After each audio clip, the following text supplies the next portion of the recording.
Okay, let's get to Rumble now.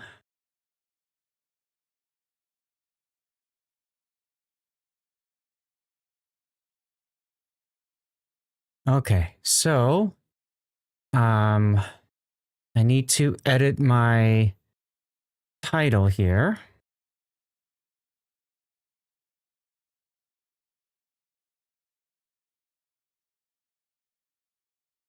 Where is it? Here we go.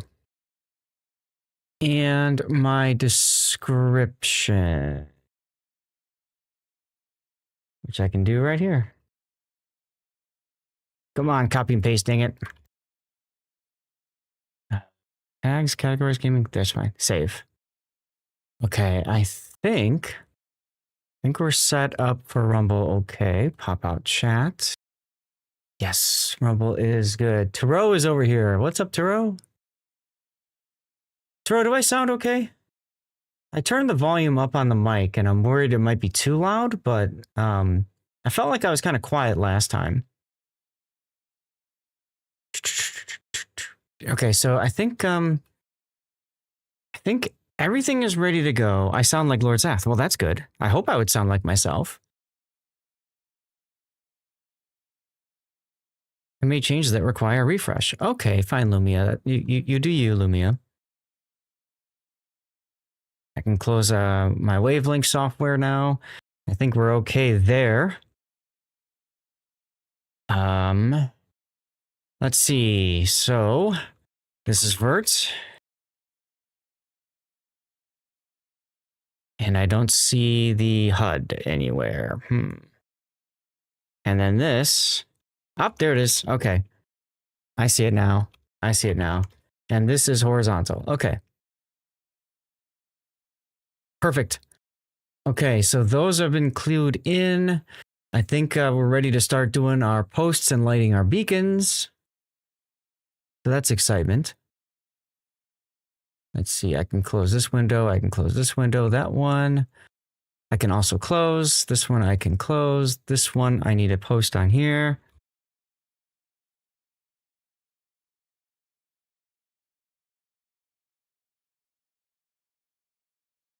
Okay. And that's good to go.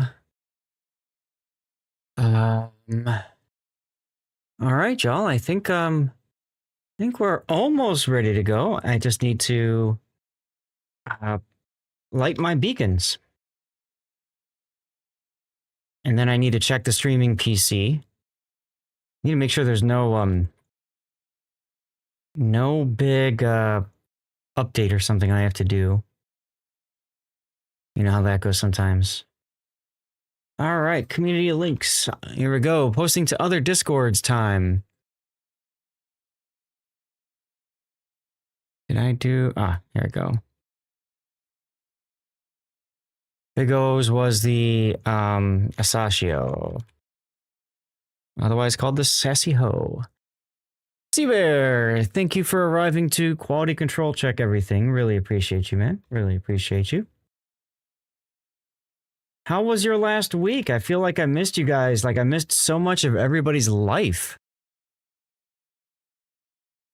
Goodness. My wife's like, you're going to have a good time. You really miss us, right? I'm like, yes, I do, honey. Yes, I do.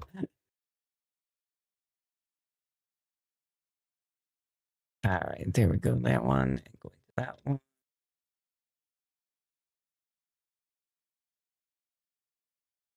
Banjaxed. Banjaxed, starting our stream off right by subscribing for 4 months on a 4-month streak. Wow. Thank you, dude.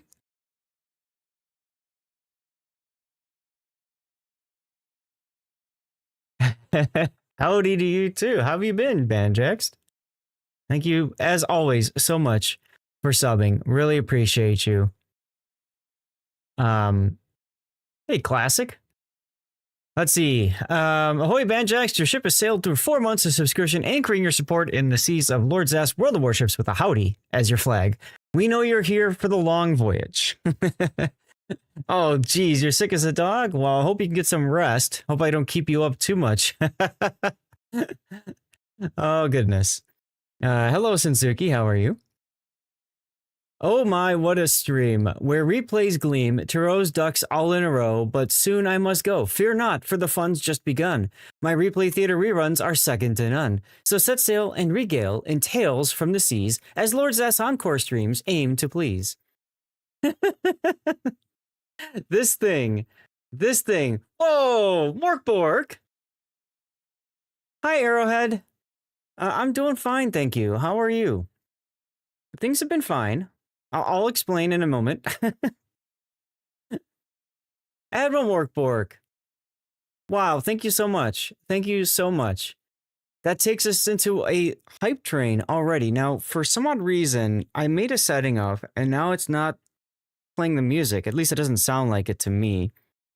So that's kind of weird, but maybe it's something to do with Lumia being odd. I don't know. But either way, we now have a hype train. Admiral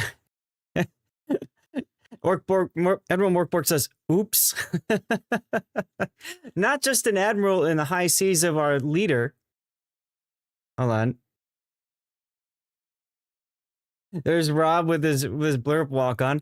Morkbork and Admiral High Seas, also leader of the most enthusiastic pack of subscribers. Your 2 months of continued support is like having the wind in our sails and the best kind of borks in our fleet. I don't know there's a best kind of bork. Let's set sail for more epic moments together. Wow. Thank you so much. Guys, we're in a hype train right now. If we get to level 7, then we look to extend the stream. We get some special dirty water, and I'll tell you what, I've got a brand new bottle I haven't opened because I finished the last one before we left. So we'll open that if we get to 7, and I'll yeet out some extra codes to celebrate as well. Blue Falcon subbing at tier 1. Thank you very much for doing that, Blue Falcon. You subbed over on the rerun channel. What was that, yesterday or the day before with your Twitch Prime? Thank you very much for that as well. 23 months in a row. That means you're 1 month away. 1 month away from 2 years, Blue Falcon. Straight. That's outstanding. Thank you so much, Blue Falcon. Soaring into the 23rd month of subscription like a true ace in the cool, calm waters of our fleet. Your support keeps this ship sailing smoothly. Here's to many more epic replays and unbagging adventures. Yes, we're going to be starting today off with a Fabletics Unbagging. And I have to turn my attention over to the rerun channel for just a moment. The rerun PC, I should say, because I did a Chrome update, and I think because of that, Words is broken. So I think I have to unbreak Words. Something else just happened. Blue Falcon. Wait. Falcon and Classic? Whoa. Look at that, you guys. Thank you. Getting us to start off with level 2 on the hype train now. And you guys are seeing Stevie there waking up. God, I miss him. I'll explain in a second. Announce is the big word. Thank you so much, Classic, for the 150 bits. Where are we at here? Ahoy, Classic, your cheer 150 just hoisted the sails of excitement higher in our sea of streams. Like a true captain, you've navigated your way to the heart of the action. Thanks for making waves with your support. And Falcon as well with an extra 100 bits as well, saying, hey, we got to get to level 2. Thank you so much for that, Blue Falcon. Just set sail on the high seas of our stream, making waves of support. May your generosity be as legendary as the battles we witness. Okay, I got to get this going on rerun here. And then I got to get the stream up over on the rerun and make sure everything's looking okay for you guys. Oh, I hope you guys have been fine, though. Hope everything's been going well for everyone.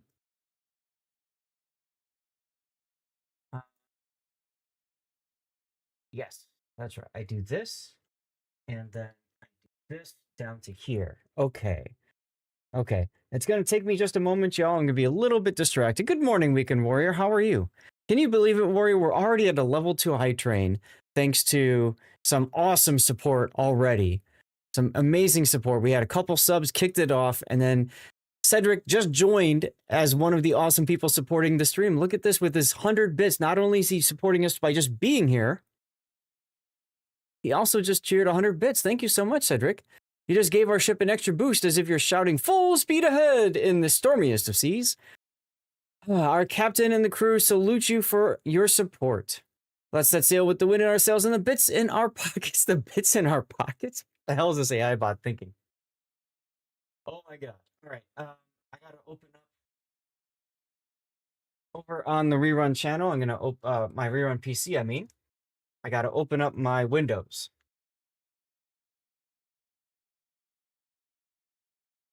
And I do this. I open up the stream in other locations because I want to make sure that it looks good for you guys. You guys know that's something very important to me. I want to make sure that your guys' experience as viewers is as good as it can be. And obviously, if you ever feel there's something I can do to fix that, make it better, please do let me know so I can get it better. You think the bot's already drinking dirty water? It's pre-partying? That's a possibility. That's a possibility. Sometimes I've honestly, Xander, sometimes I felt like the bot was drunk. Drunk on power, drunk on ability, or just flat out drunk, you know? Okay, let's see here. So I want to open up these windows as well. We're down to, what is this, our final minute and a half of the hype train. Thank you guys for supporting us thus far. I mean, guys, I just got back from a week taking care of my dad, and so excited to be back here with you guys. And to start the stream off with the hype train is just truly special. So thank you guys for your support on this. And you know, not only that, but I know many of you have been helping me out with Marvel Strike Force. That's been huge. That's been so, I mean, combined with a couple of donations that I received specifically to help defray the cost of the flight and everything. It's been just an absolute blessing. You guys have been truly amazing. Like, I don't know what else to say. I don't know what else to say there, but you guys have been fantastic. So thank you so much, everybody. We have 7 people who have installed Marvel Strike Force and at least played a little bit of it. So thank you guys for doing that. And Seabear checking out Rumble, making sure Rumble's looking good. I should double check that on the rerun PC now that I'm thinking about that. I left this thing on for a week straight, guys. A week straight, and it is still alive and kicking. Is that amazing or what? Is that amazing or what? All right, hype train finished, but thank you guys so much for getting us to level 2. Choo-choo. And we're going to yeet out a code to celebrate at the start of the stream here. Now, this is over on Twitch. If you're tuned in on YouTube, Rumble, or Kick, you're going to want to get over to twitch.tv/Lord_Zath. You're going to want to toss that follow button, and you're going to want to type something in chat, just like Jam did. Ayo. We need a minimum of 10 chatters in order to give away a code. Okay, 10 chatters. There's currently 5 more people that need to be saying something, and we are Gucci. All right, meanwhile, let's take a look at the stream caps. Let's see. From Manor Domains, where the militia took their stand. Oh, actually, no, let me finish this off first. Only 10. That's correct, Sensuki. We always require just 10 people to be present. Thudtwit, thank you so much for helping me with pinging when I'm not around, pinging the Discord and stuff like that. It's been so nice having that role out there. So I appreciate you helping to make sure all that works well. Hello, Warrior Gap. How you doing? I mean, it helps you get prizes too, right? And then classics like, yeah, I won too. I'll just sit back and let somebody else win. What an absolute Chad. So, recap from last time, the last stream, which is crazy to think it was over a week ago. It was Monday, insert date someplace, I don't know. Anyway, from Manor Domains, where the militia took their stand, and party hats flew all across the land. The chat buzzed bright, like JP Bow's power reflow, and I Duckman sought prizes we now know. Now ship sail the seas for Friday with glee, with Fabletics and replays 14.3 awaits. To see What tactical triumphs await? What wonders unfold? Let's make waves bolder than the stories of old. The 3 versus 3 brawls are slapping this week. Is that the tier 10 destroyer? Let's. Perfect. Awesome. All right. Well, hello, everybody. I'm here. I'm alive. I'm back. I hope you guys have all been fine. You've been enjoying life. I've missed the hell out of all of you guys. Weekend Warrior, let's go. I've missed the hell out of you guys, so I'm really glad to be back here, be hanging out with you guys. We're going to be doing 5 replays today. Before we get into that, I've got a bag of clothes to unbag. It's typical Fabletics Unbagging. But before we go with that, I know you guys are very curious. Thank you, Thought to It, about how things went with Dad. So, oh my God, where do I start? Where do I start? We get there, and the what is it? First night, second night, his dog pees in the kitchen right in front of the fridge. And I told him beforehand, I'm like, you might want to think about putting him to sleep before your surgery, just so it's one less thing to worry about. And frankly, he was not doing well, guys. His dog was blind, like literally walking into stuff. He's got very poor balance. He's got like very little energy, and he's 15 years old. He's what was he, a terrier? I think it was called the terrier, something terrier, Yorkie. Anyway, so he arranged to go and drop the dog off with Dumbarbianos. There you go. So we arranged to drop the dog off at a sitter, and then we went out and exactly, Blue Falcon, exactly. It got to the point where, like, whenever the dog got up, we just had to take him out because he's gonna have to go pee, right? Or worse. So we arranged to have him dropped off and stuff like that with the sitter. And then the next morning we got up at 4 a.m. because my dad's surgery was at 7:30 a.m. We had to be at the hospital by 5:30 a.m. You guys know how hospitals go, right? You have to be there 2 hours early, and then you sit, and then you don't even go into surgery for like 2.5, 3 hours later or something. There's always a delay, right? So I told my dad, I said, we're planning to get there at 5. No, my dad wanted to be there by 5 o'clock. You'd think he's going to an amusement park or something and wants to get there early. So we get there 5 o'clock. That's right. That's right, Blue Falcon. He went early. We got there at 5 a.m. and then sat, and then sat, and then sat, and then sat. Now, this is a smaller hospital in the Phoenix area. It's in downtown Phoenix. And it's got a very small waiting room. And there was only one working power outlet in the entire freaking waiting room. So I went, plugged in. I brought an extension cord with me. Thank God I did. So I could plug USB cables in and stuff, charge my phone. My dad's girlfriend ended up charging her phone, all that kind of stuff. And then, hey, random. And then we went into the kind of like the pre-op waiting area, which is like literally just down the hall a little bit. Called Dad in. He got dressed up and ready to go, and they let us see him for all of 5 minutes before he went under the knife, like literally 5 minutes, and then he went in for surgery prep and all that. It was wild. Now, Jess, hey, how's it going? And Cobra, thank you very much for your Twitch Prime sub, man. Thank you. 17 months in a row. Just like a stealthy submarine, you've surfaced with a 17-month resubscription, proving your loyalty to our fleet. Thank you so much, man. Your support is a treasure we all seek in this vast ocean of streams. Cobra, you just missed the hoe train. We got to level 2 hoe train just a little bit ago. 5 minutes? That's super generous. I know, SAT. I couldn't believe it. Now, I know with your studies and stuff, like, this better than most, right? They allowed us 5 minutes to see him, and then they wanted us out. And then they go and do prep. And we said, can we see the surgeon? Like, I've never met the surgeon. Can I at least meet the guy? I looked him up online. They said he looks like he's in his 40s. He's probably early 50s, late 40s or something like that.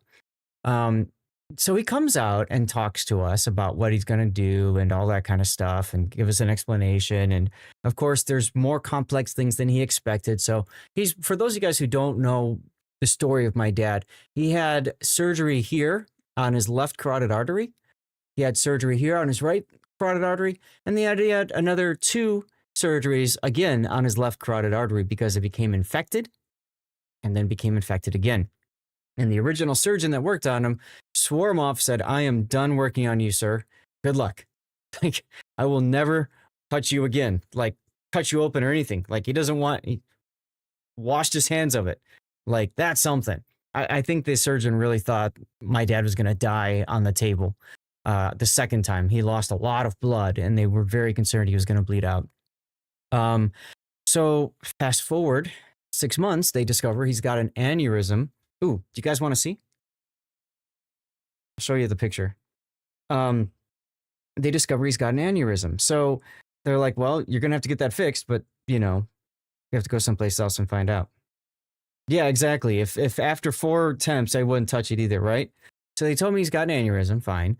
6 months later, his aneurysm has doubled. Maybe he should have washed his hands the first time. Yeah, well, you know, surgeons are very prideful, right? If their patient has a problem, then they want to fix it. And to be fair, we don't hold any grudges with this surgeon. He did the best he can with his abilities. But he's an older surgeon. He's been doing things a certain way for a long time. You guys know how that is, right? There could be new procedures and stuff that come into play that can have an impact. So it doubled in size and exactly right. Exactly. And I'd rather he say, "I'm not comfortable with it," right, Falcon? Let somebody else try it. I'd rather he do that. So we got a commercial break running right now, but anyway, so we were talking about it. The surgeon came and talked to us, told us what he was going to do. Basically, because the aneurysm was up here-ish, it wasn't down here, it was up here-ish, right? The vein had gotten really weak and stuff like that, or the artery had gotten weak and had opened up, and that's kind of not open, but you know, expanded, right? That's what happens with an aneurysm. It kind of balloons out, the blood starts to pool, and the concern was if it pops, right, it goes right into the brain and he dies. So the surgeon said, you have to get in as soon as possible, which is what caused me to spend $850 on airfare to go and see Dad. So again, thank you guys so much. SAT, you were one of the people that helped me out with this too. Thank you so much. I can thank you personally. And DevStrike forums also helped. And then many of you guys helped me with Marvel Strike Force as well. Collectively, all that together has almost paid for the ticket, which is amazing, guys. I can't thank you enough for that. Like, I looked at it and was hoping, okay, can we at least make up the 500 extra that I'd have to pay? You know what I mean? So you guys have been fantastic. So like, seriously, thank you. Rob, congratulations on your prize, sir. Surgeon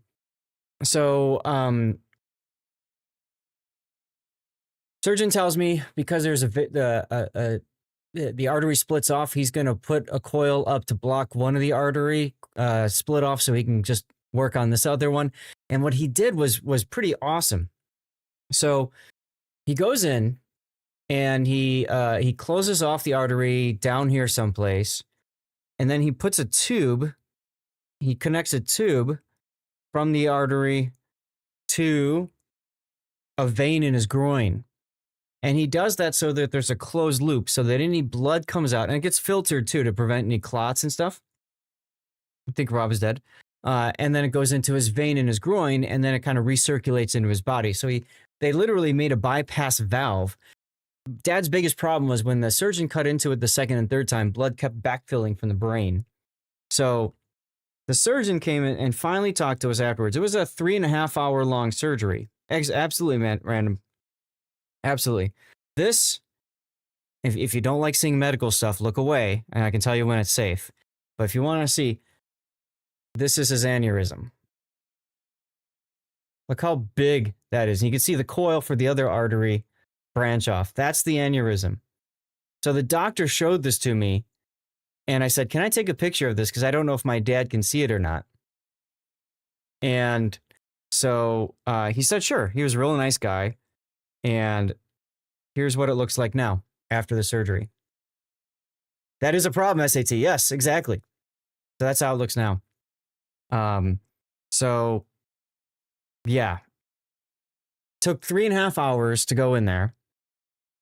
Yes, exactly, Blue Falcon, exactly.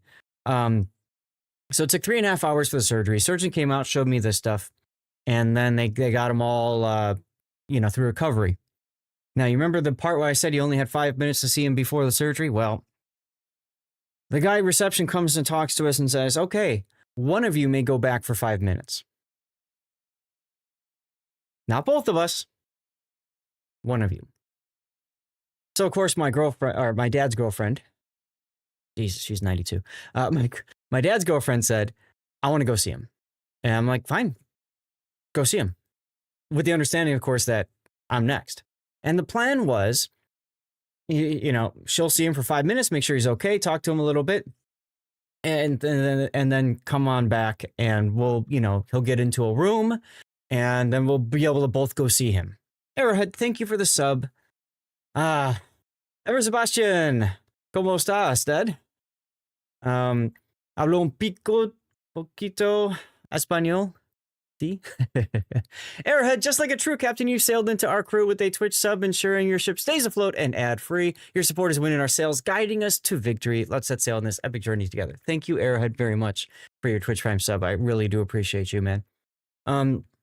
So we're expecting to go back up there and stuff like that. And we're waiting. And we're waiting. And we're waiting. And we're waiting. And we're waiting. And we're waiting. And we're waiting. And finally we said, enough's enough. It is now 4 p.m. 4 p.m. and we're thinking rush hour traffic's going to suck getting home. We're thinking we've been in the hospital for almost 12 hours now, and we haven't been able to see Dad, like I haven't been able to post-surgery. So the Dad's girlfriend goes and says, hey, can we just go see him for 5 minutes and then we'll take off? Like, can we bend the rules a little bit here?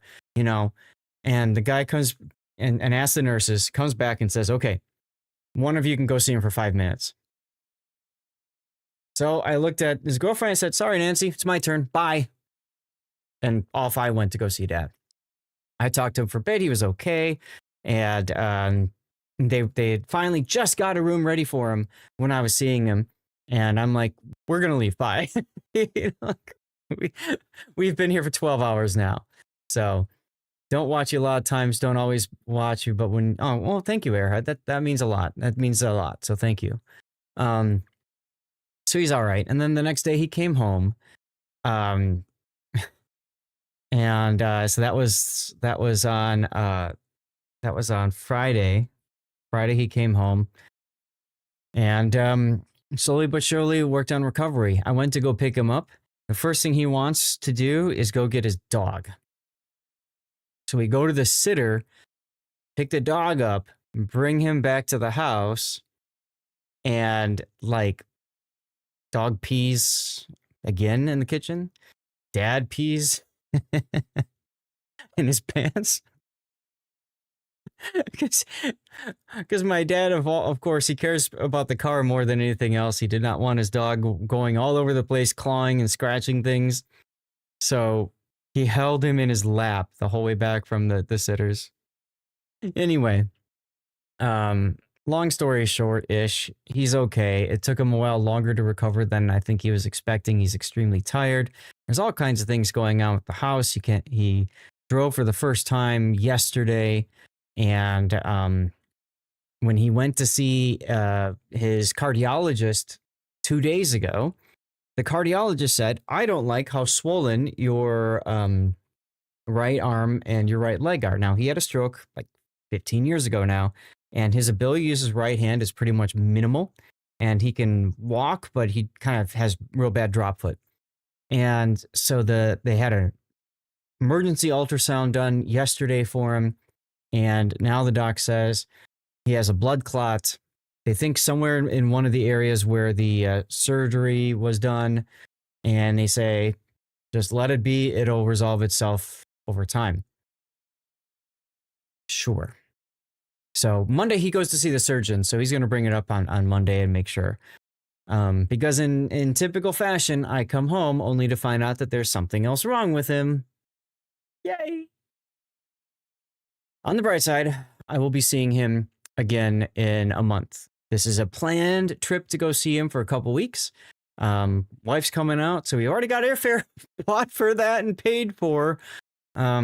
So if he does need another surgery or something, knowing how things work, chances are it'll happen while I'm there. Or if I have to come out earlier to be with him for that, fine. I don't know. We'll see.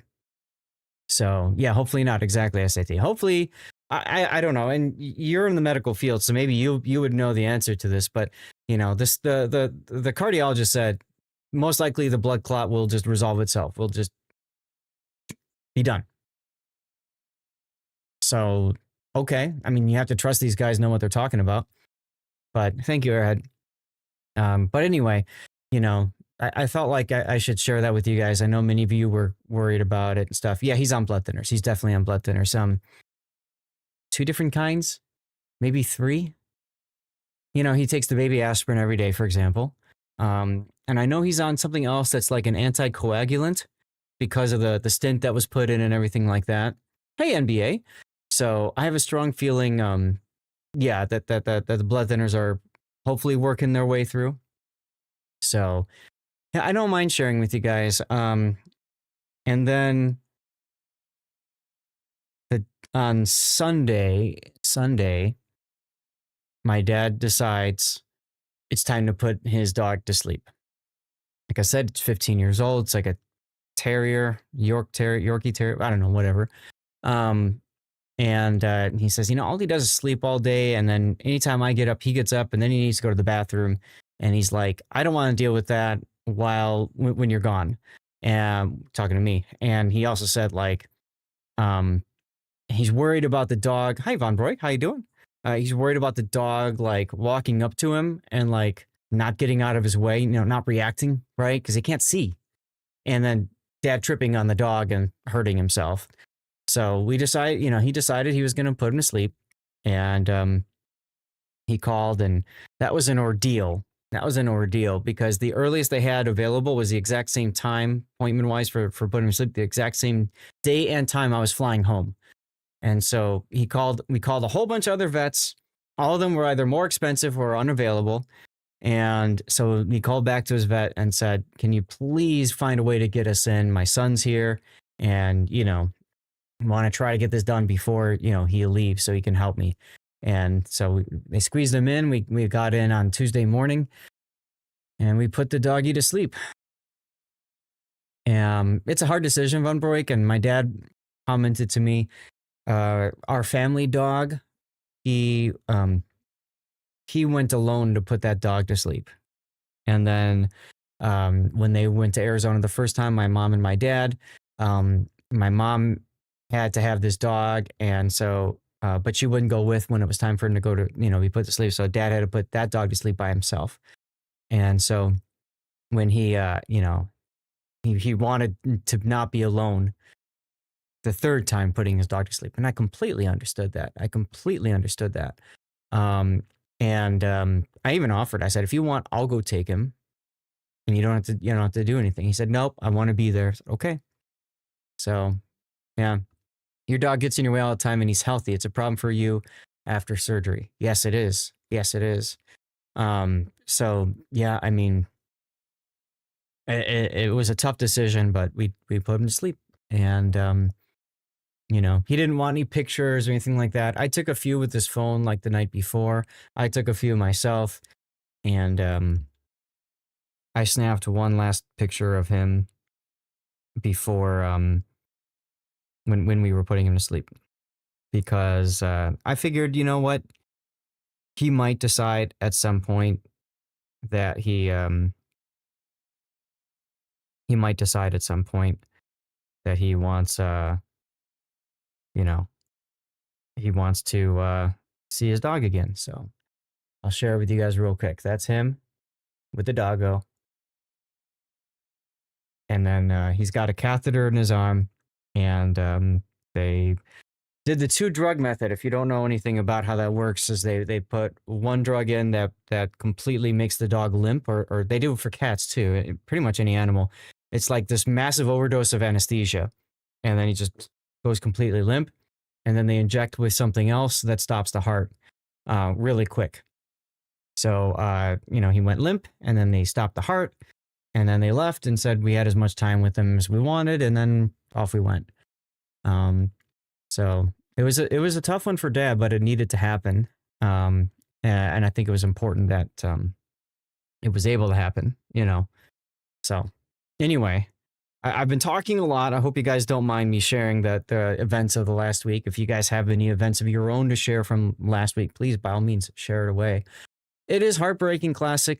It is. And, I was talking to my dad about Stevie, about putting my boy to sleep back there. And I said, I still, to this day, I haven't cried. I've teared up, but I haven't gone baller or anything like that, because I knew it was time for him to go.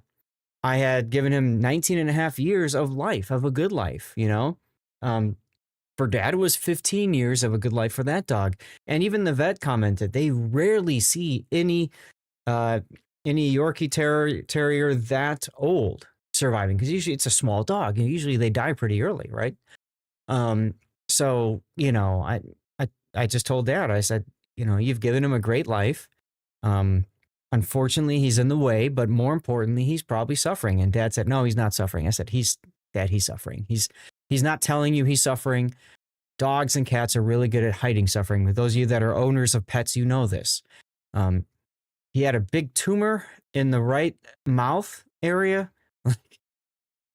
I'm sure it hurt him to eat every day, And that's just a small thing. I'm sure he had arthritis, real bad arthritis at that. So it hurt to just jump up on the couch or jump down on the couch.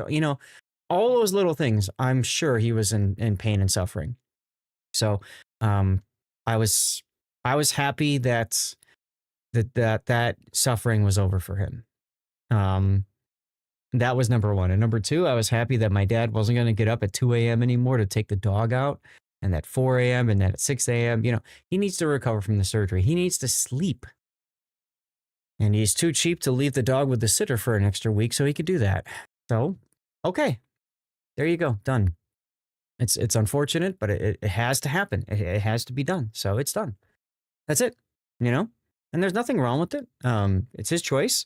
And I supported it. His girlfriend supported it too. We both kind of said, you gotta do it. So there's going to be a big gap in his life now, Classic. Yes, absolutely. Which I think is why it's so important that I've already got a return trip scheduled to see him again, right? So he knows I'm coming in a month. He's got something to look forward to. I think that's really important. I was talking to my wife about this, that maybe we need to see him 3 times a year now or something, I don't know. He's got his girlfriend. The other part of the equation is his friends. He doesn't have a lot of friends because he started dating this hanging out with her and always going to dinner with her and rarely ever spending time with other people and being social. And so I told him, I said, you need to call your friends. You need to tell them you had surgery. You need to say, hey, let's go hang out and stuff, So I keep playing the parent of trying to get the kid to go play with his friends.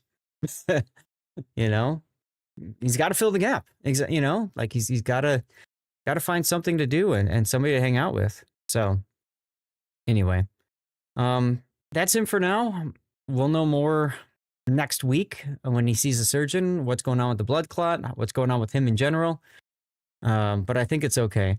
You had vacation, badly needed, had people in school. Oh no. I'm so sorry to hear that, Dutch. I am so sorry to hear that.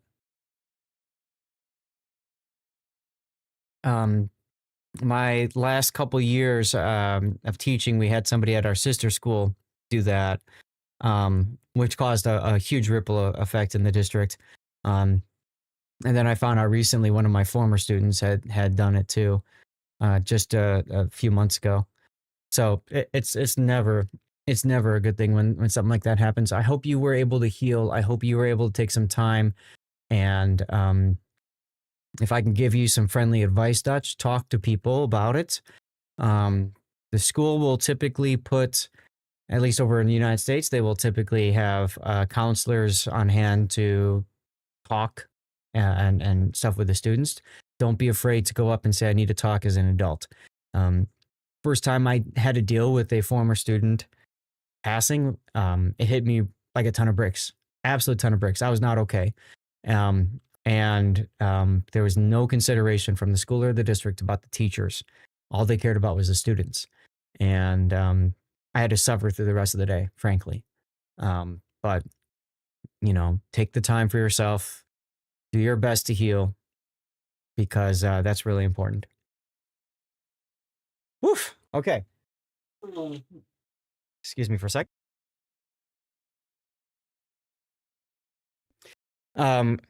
I think it's time to move on. Are you guys good? If anybody else wants to share, please by all means share away. Again, if anybody wants to help me out with Marvel Strike Force, you can see the link right there.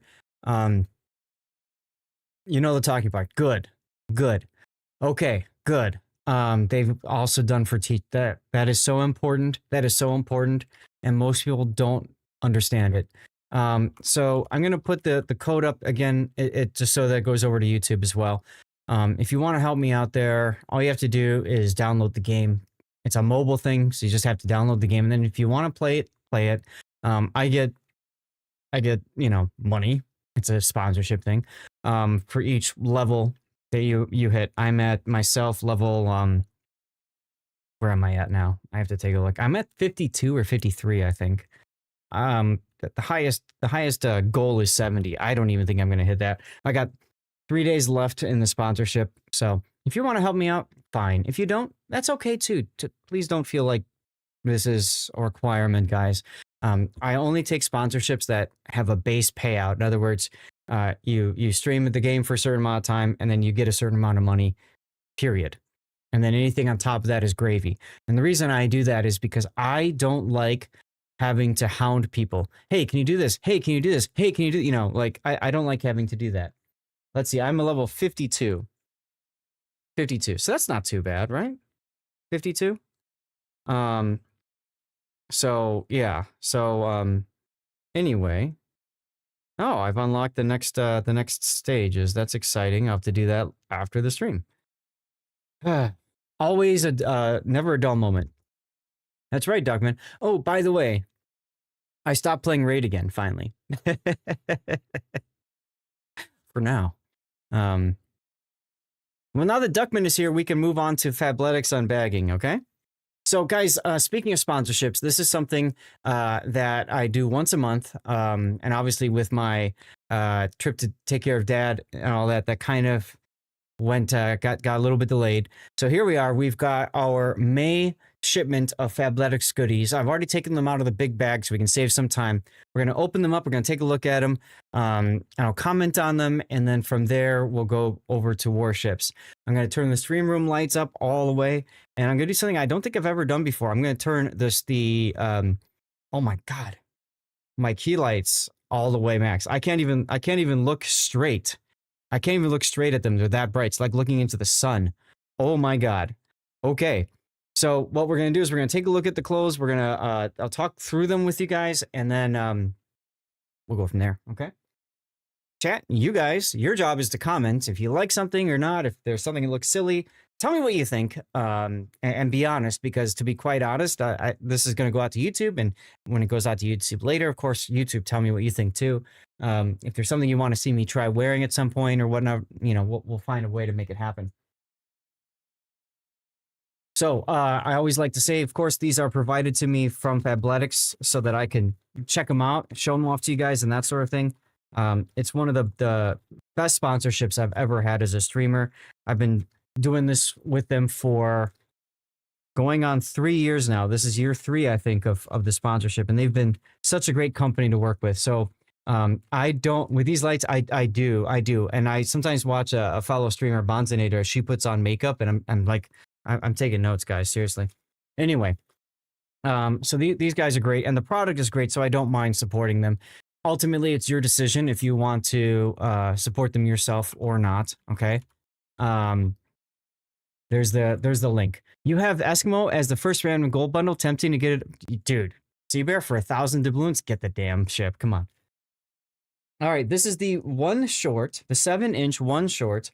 in ox blood.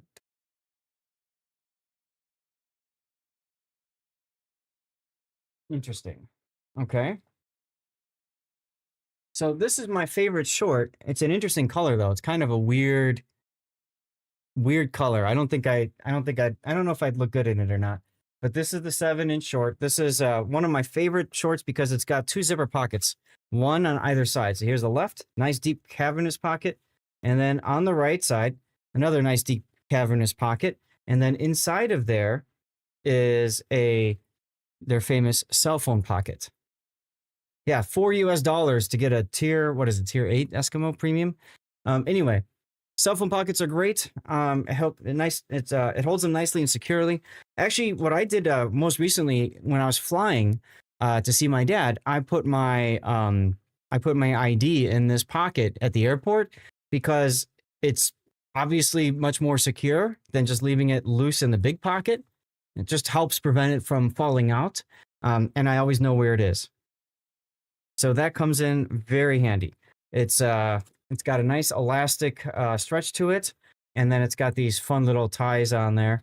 And on the back is a towel loop, or you can hook on a carabiner or something.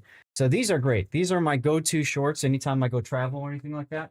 Absolutely love them. So that's good. The color is not so great, in my opinion, but otherwise, happy to have those. Always happy to have those.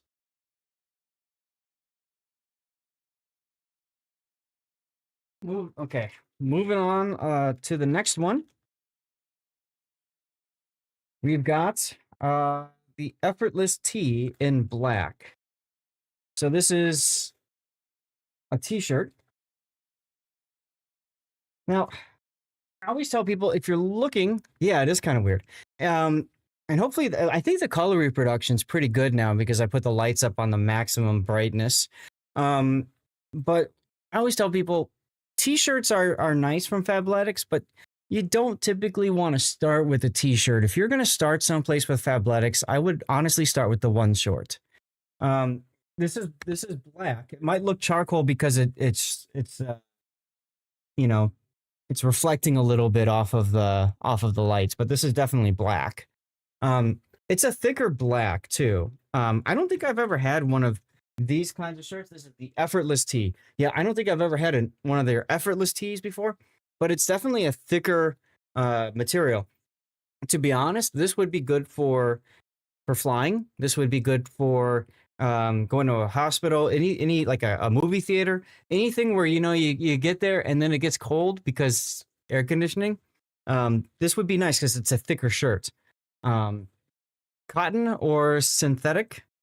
Let's see. This is 74% cotton and 26% Sorona polyester. All right, then. Moving on along. What do we got next one? We've got a jacket.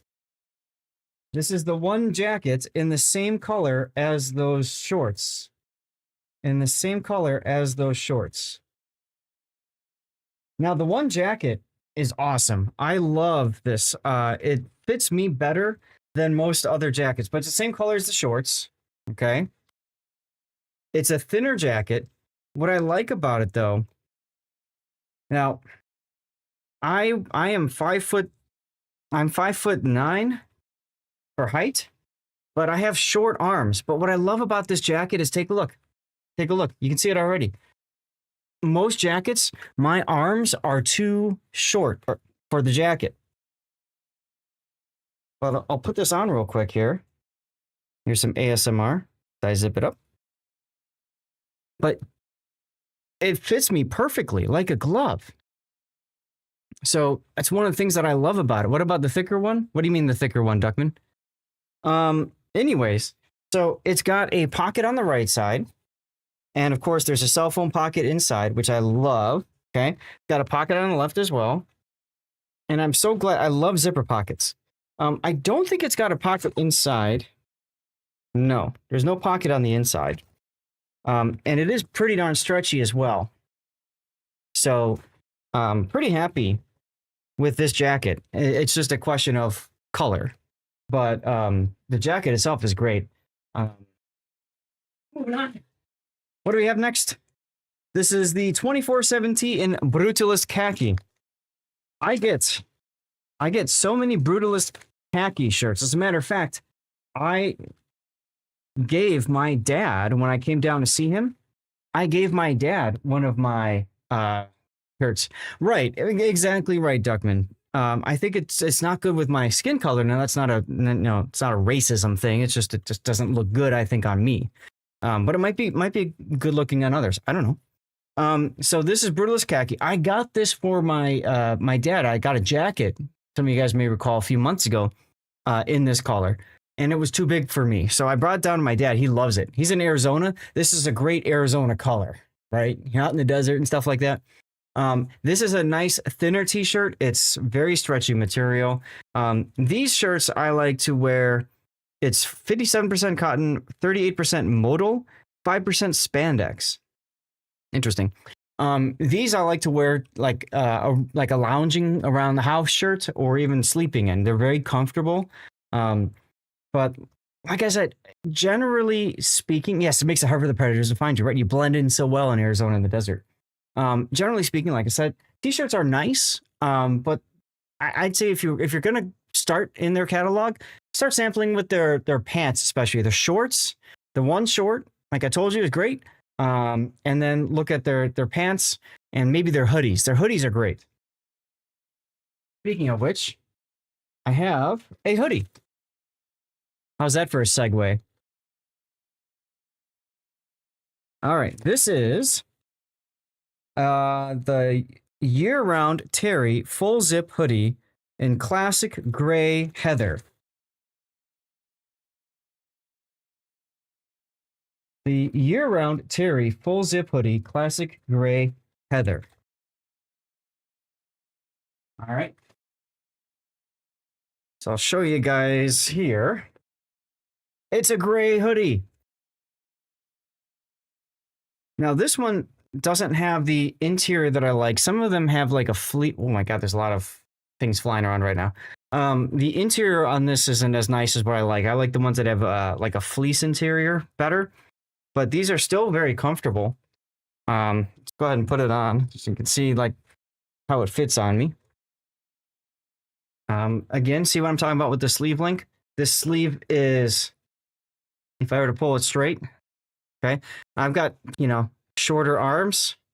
So it's almost too long, but because of the cuff, it should be fine. And then we've got on the right side here, we've got a zipper pocket with, again, a cell phone pocket inside. And then on the left side is a zipper pocket as well. So that's very nice. You got your typical elastic on the bottom there. You don't like hoodies, they make you feel guilty. Sometimes hoodies are very nice. I swear by hoodies actually when I'm sleeping because I don't think they do shorts with suspenders, Duckman. We'd have to take a look. I have never seen that from Fabletics. But for me, in a colder climate, we keep the house relatively cooler. So at nighttime, especially, sometimes you wake up and you're kind of cold. I like having a hoodie to wear as like kind of my pajama shirt. As a matter of fact,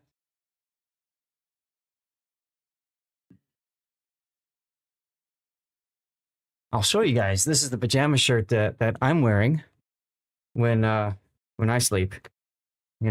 So here's my Fabletics shirt. This is the one that's got the nicer kind of very soft, fleecy feel to it, which is great.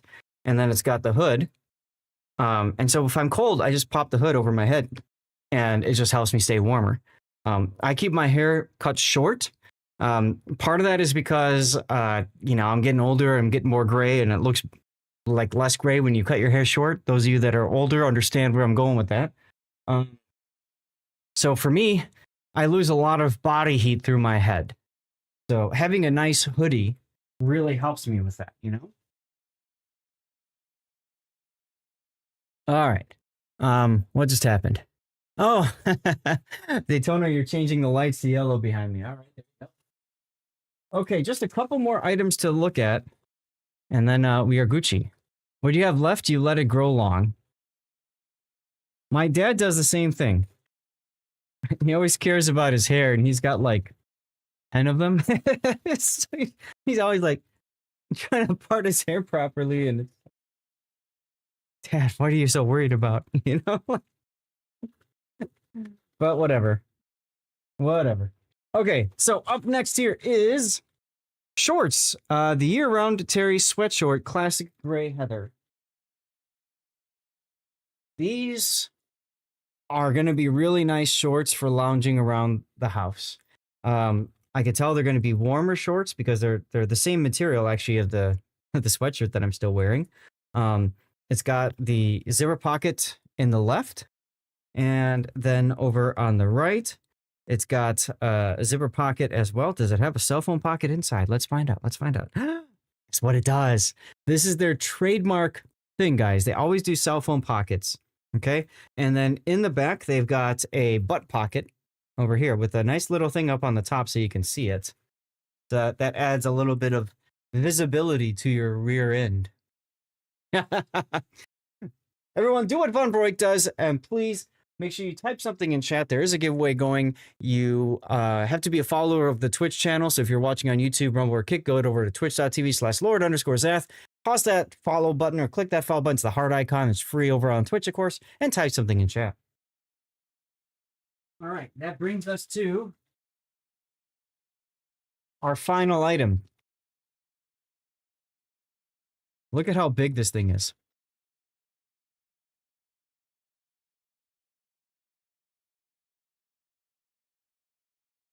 Oh, whoa.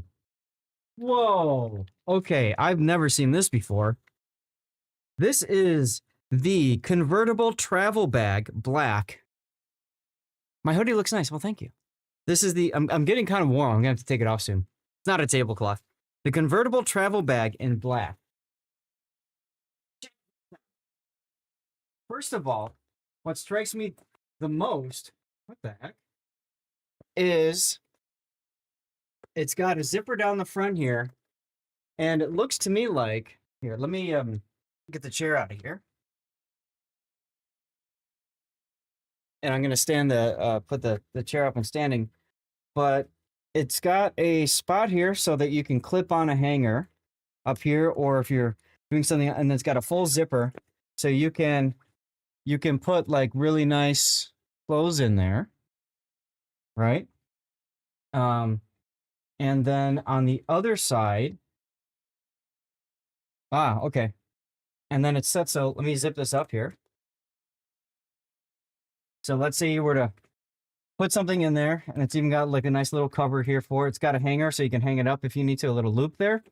And then when you're done with it, it looks to me like what you're going to do, you can wrap this up. You've got a zipper here on the side, and this will actually turn into a bag. What is this sorcery? What is this sorcery, guys? Look at this. You can see where I'm going with this already. Hey, profile. So this whole thing closes.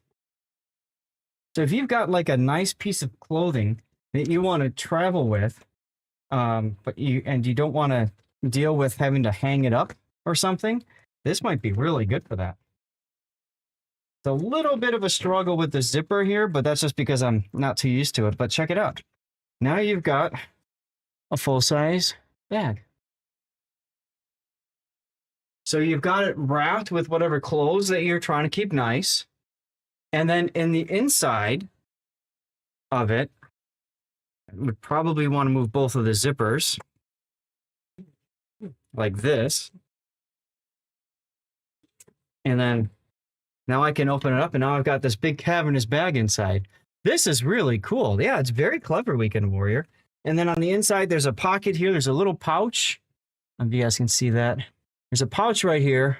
It's hard for you to see because of it's black on black. But trust me, it's there. You can put something inside of this pouch, and that's on each side. Okay, it's on each side. And it's also got a shoulder strap capability. I think that's what was hanging up on the other thing. You've got a pocket on the front here for something like a quick and easy access pocket on either side here. So that's kind of cool. It lacks wheels. Well, that's true. That is, of course, true. Wheels add weight, though. It's got a here you go, Duckman. It's got one of these little sleeves here. So when you've got your roller bag, you put this, you put the handle for the roller bag through it, and you set this on top of it, and then boom. Does it fit under your plane seat? That's a great question. I would say probably not, at least not in the full size. If you don't pack this completely full, you can probably squish it enough to go. But then if you've got something in the, if you've got a nice shirt or something in here, that kind of defeats the purpose. But my guess is you could probably try to make it work. But I would, it's got a snap here. I would say that I would probably feel better putting this in the overhead bin and, not having something else or whatever. So basically, when you get to the airport, you roll this in on your checked bag, you drop your checked bag off, you carry this on the plane with maybe a small backpack or something. Am I a salesman for the company? No profile, I am not. I am sponsored by them. So what that means is that every month they send me clothes and, in this case, an awesome bag. And I show it off. And if people want to buy it, they can. If they don't, then they don't buy it. So there you go. I have to guy and yes, I'm an ambassador. Exactly. We can wear. I'm the Fabletics Men Ambassador. So I'll put that link in chat once again for Fabletics. If you want to go take a look, you can click my link there and support me that way. They basically track the number of people that click it. They don't track purchases. Then maybe they do. I don't know. And frankly, I don't care either. But it's been a great relationship with them, and I really do like their clothes. My wardrobe in the past couple of years has been upgraded to the point where my wife is just super jealous of the clothes that I have. I have a nicer, better wardrobe than she does. And she keeps saying, "When can I get this stuff?" And I'm like, "No, you can't, because you aren't sponsored. I'm sponsored." And she's like, "Well, how can I get sponsored?" Okay, well, fine. We'll build you a streaming PC. You'll go on Twitch and gain a following of about 10,000 viewers. And then you'll reach out. And she's like, "Nope, not doing that." Nice to see the available features. Yeah, I mean, the big thing for me is, that's right, Blue Falcon. The big thing for me is I want to be able to talk with you guys honestly about the clothes. And I've said before, there are some that are just bad that I would not recommend. And there are some that are great, This hoodie, for example, is fine. Not the greatest, not the worst out there. It's a hoodie, Some people, they buy inexpensive clothes from, Walmart or Kohl's or insert name here. To be quite honest, before Fabletics, that's what I did too. I'm doing fine, Glacial. How are you? That was my big thing. But then over time, I've been able to change it thanks to this. So Fabletics knows not to send Zaf pink clothes. I can actually request those, Duckman. So every month they send out a Google form and they say, okay, which of these outfits do you want us to send you to try? And I click the ones that I think would look good on me, and we go with it.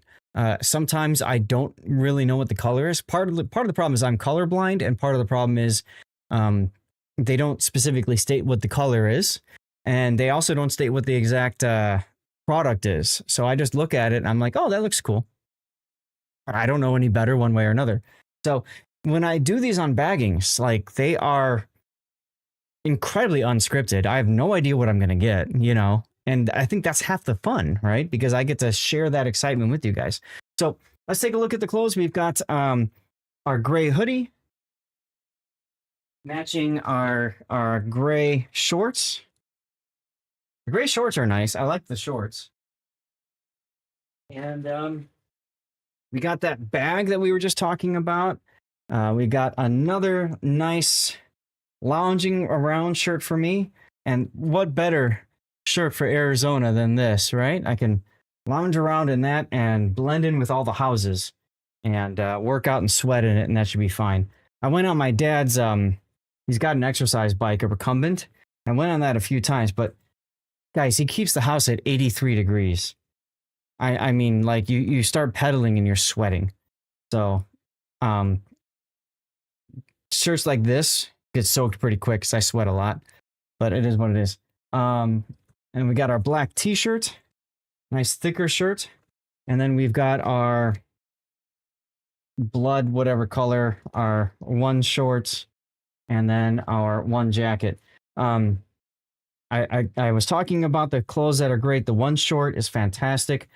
If you'd like a light windbreaker, the one jacket has been awesome. I've taken that to so many different places.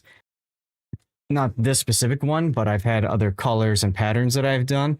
So that comes into play really well. So I'm very happy with that. No underwear or socks this time. I'm kind of surprised because I don't really use either. The socks are okay. The underwear, I'm not a big fan of their underwear. Many years you live here in Dallas without air conditioning. Just learn to sweat. So Duckman, I consider myself a tropical Asian because my mom came from Singapore. And I do wear underwear, Duckman. Come on. I just don't wear Fabletics underwear, and I'm not going to prove that to you. So anyways, for me, like I sweat all the time and I don't mind the heat. I don't mind being hot and sweaty, and it's perfectly fine. There's nothing commandos F. There's nothing wrong, in my opinion, with doing that. Yeah. And Random Guy Pie, hey, by all means, if you want to get into the streaming space and you need help, feel free to ask, and I'd be happy to support you or anybody else for that matter. It looks easy. Plot twist, it's not.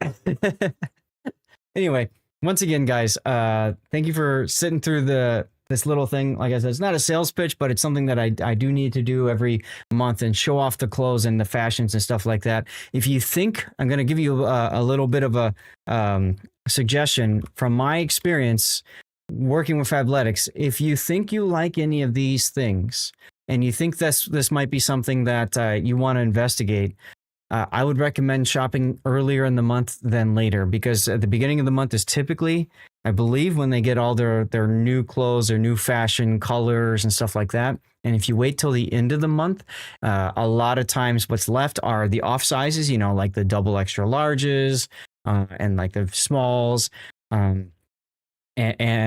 or colors that are a little not so great.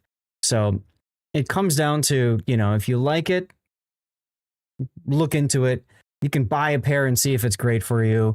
If it's not, that's okay.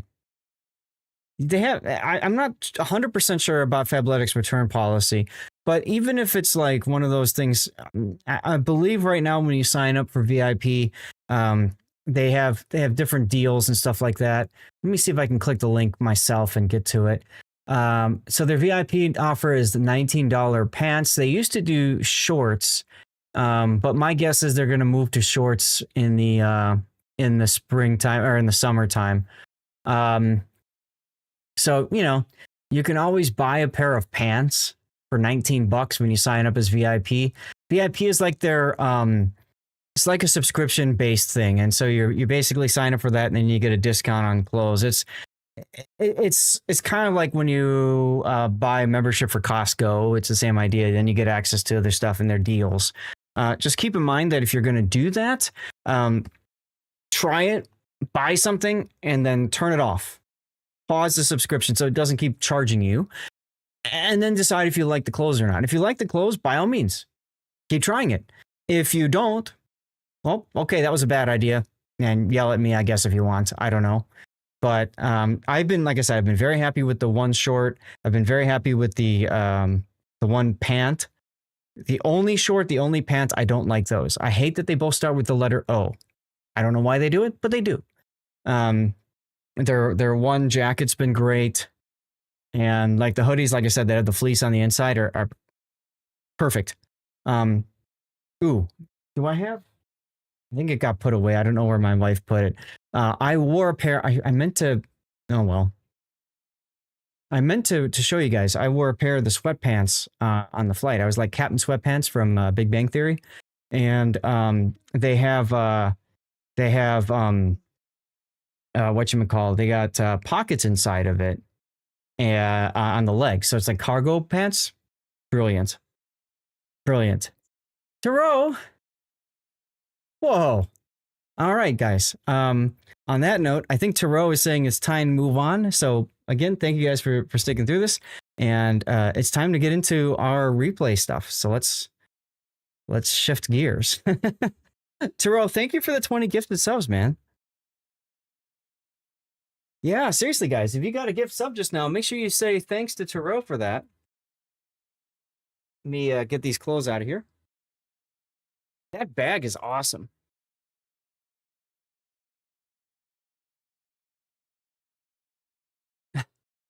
One of the things from my wife, and you guys are going to see the Stevie slideshow going on right now. Anytime we get gifted subs, you see some pictures from the life of Stevie. So I'll try to narrate some of those. Like that one, that's when we gave, oh, you guys haven't seen that one that recently. That's when we gave Stevie a bath. That's my wife holding his head up there for the picture. He hated water and baths. That's right. Show us more Stevie. Exactly. All right, who's here from the replay stuff? Big O, Random Guy, Rob, Cthulhu, Shinoran, and Zeka. I know Rob's here still, right? Yeah. All right, you're gonna be here for a while. Yeah. Okay.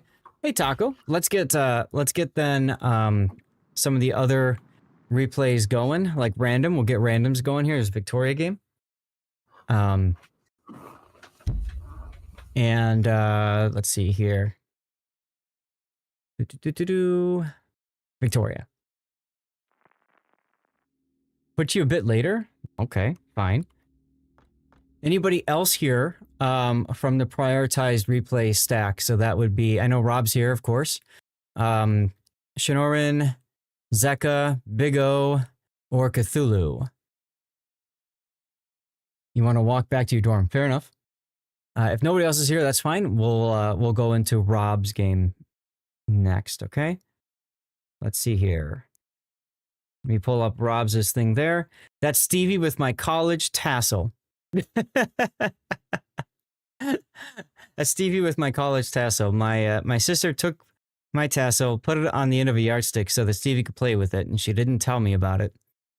It was very nice of her. Very nice of her.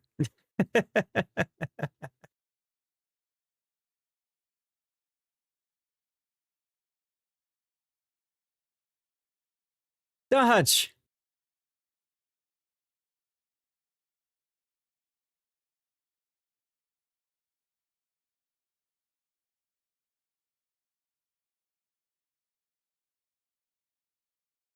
All right. After navigating rough seas in school, you have anchored here for 59 months of support. How about we take the Jean Bard out for a spin, just like you suggested? Thanks for being a legendary part of our fleet. Right? Hey, Zocker, how's it going? We are still... Oh, that's Zelda cleaning Stevie. They loved each other so much. All right, Rob, let's load up your replay then. Time to take the Jean Bart or Neptune or both out for replay. Dutch, if there's a specific ship that you want, just let me know.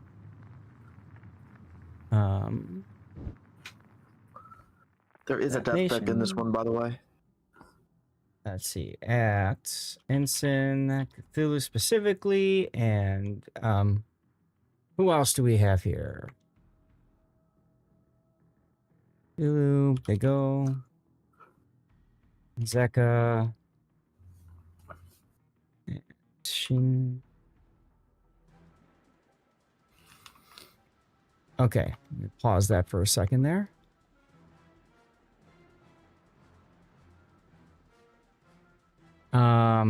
Sekishira, okay. And then random's already here. Okay. Alright. I'll just let everybody know we're moving on to replays. You'd like my Neptune first, John Boris more take a smart person shoot kind of replay. Okay, do I owe you for both, Dutch, or Neptune? Did you already send it in? I don't see a Neptune replay in my pile here. He just sent it in. Okay. Oh, he sent it in about 1:26. So it's... Yeah, and profile, sorry, I know you just won the code. It's a bit of an annoyance with Wargaming. For that particular patch cycle, they put a limit of 3 per person redemptions. And we've been hitting a lot of people that have been stuck with those redemption limits. So what Profile one, and chat, do me a favor and say thanks to Profile for this. What Profile asked me to do is just to go ahead and re-roll it. So I'm going to get the giveaway going up again. And you can see it there. Again, if you're on YouTube, Rumble, or Kick, get over to twitch.tv/Lord_Zath and get on there, okay? All right, so I've got these 2 downloaded. Whoa. Move over there. There we go. Okay. Hello, Super Snakebite. Altador, hey! Look at that, Altador, thank you for the sub as well. 7 months of subscription is like anchoring our ship in the high seas of Twitch. Well, they always have a limit for CC codes, yes. Instead of 2, though, it's 1. And instead of 5, it's 3. And that's the part of the problem. Ensuring smooth sailing and epic battles ahead. Thanks for keeping our sails full and our cannons loaded with support. Awesome. Thanks, you guys.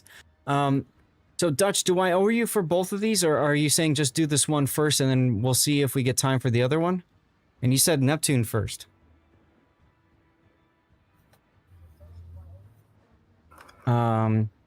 So I got to get that one cooking, and then we'll figure out. Okay. Sounds good.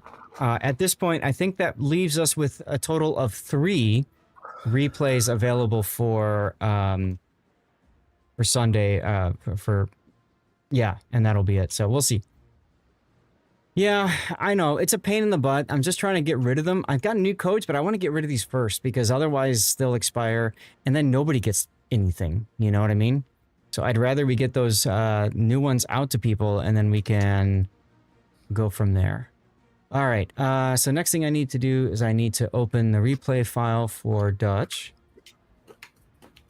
And then I need to go here and move that to there. And then I need to refresh it because for some odd reason it doesn't work when I don't refresh. There we go. Okay. So, but we're not doing that one yet. We're going to start with Rob, right, Rob? Yes. Okay. And that's going to be the key. Now, the key, if I recall correctly, did it just go on sale? Or I think it just moved into the coal, right? Yeah. Yeah. I picked it up basically when the patch dropped. And this is like a few days, like a day or 2 later. Got it. Okay. The match happened. He is a really fun ship. She's a Amagi, a tier 8 Amagi hull, but I believe it's the A hull on the key. She's got the same kind of gun layout, but there's a couple of things that she, and she also has 10-kilometer torpedoes that almost always catch people off guard. But she pays a little bit for this. The main thing that she pays for is she loses the turtleback that Amagi has. Up close and personal, that when you're brawling, that could be a difference. The other big thing too about her is that her secondary battery has 100 millimeter. They're like Akizuki turrets. These are high angle secondary guns meant to, you know, be dual purpose anti-air as well as anti-ship guns. So the key actually has pretty decent anti-air and stuff. Key is easier to murder in your Victoria. Yes, that is correct, Random. If it's showing a broadside, Key is going to be easier to slap around than the Amagi. But she's still a fun ship. If you are looking for a relatively inexpensive tier 8 premium Japanese battleship, the Key isn't bad. She's especially great, I would argue, in operations because you can go secondary build and just have fun. And, you know, she's just a comfortable ship. So let's get into Rob's build. He's got the main armaments mod 1, damage control system mod 1, aiming systems, propulsion, and then finally concealment. There's really no good choice here in slot 2, so it makes perfect sense that you would do that. In slot 1, this is good to keep your guns and torpedoes alive better for longer. She does have access to a spotting plane or a fighter. Most people are going to do the spotting plane because it extends your range, allows you to shoot over islands, etc., etc. And in a Magi, it makes more sense to do the spotting aircraft mod than in the key because you've got your torpedoes and you probably want to keep them alive. Your propulsion module here is perfectly fine. What is the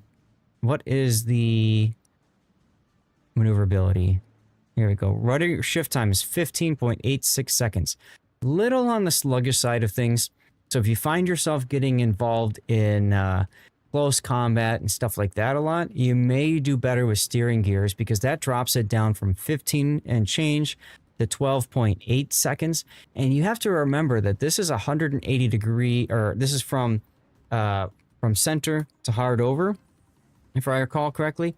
So if you're all the way on one side, like most people are all the way on one side and they want to go all the way to the other side, you almost have to double that turn time. So 30 seconds compared to 24 seconds. That can have an impact. But propulsion's fine. And then you've got concealment. Okay. Your captain is Yamamoto, so he gets the buffed preventative maintenance and the buff grease to gears. Great. Rob, who's your Yamamoto on tech tree wise? Yamato. Okay. So you took just your Yamato build and then bam, throw him down on the key, which is fine. So preventative maintenance buffed, grease to gears buffed, adrenaline rush, emergency repair, concealment, fire prevention, and basics of survivability. No problem, because you didn't take the DC mod here, so basics is perfectly fine for you there. Hey, Dubonk. I do want to mention, I like to remind people that Yamamoto has a couple of talents as well. If you get a Kraken achievement, you get a decent heal plus a really good buff to your reload time for torpedoes and main battery. Comes in really handy.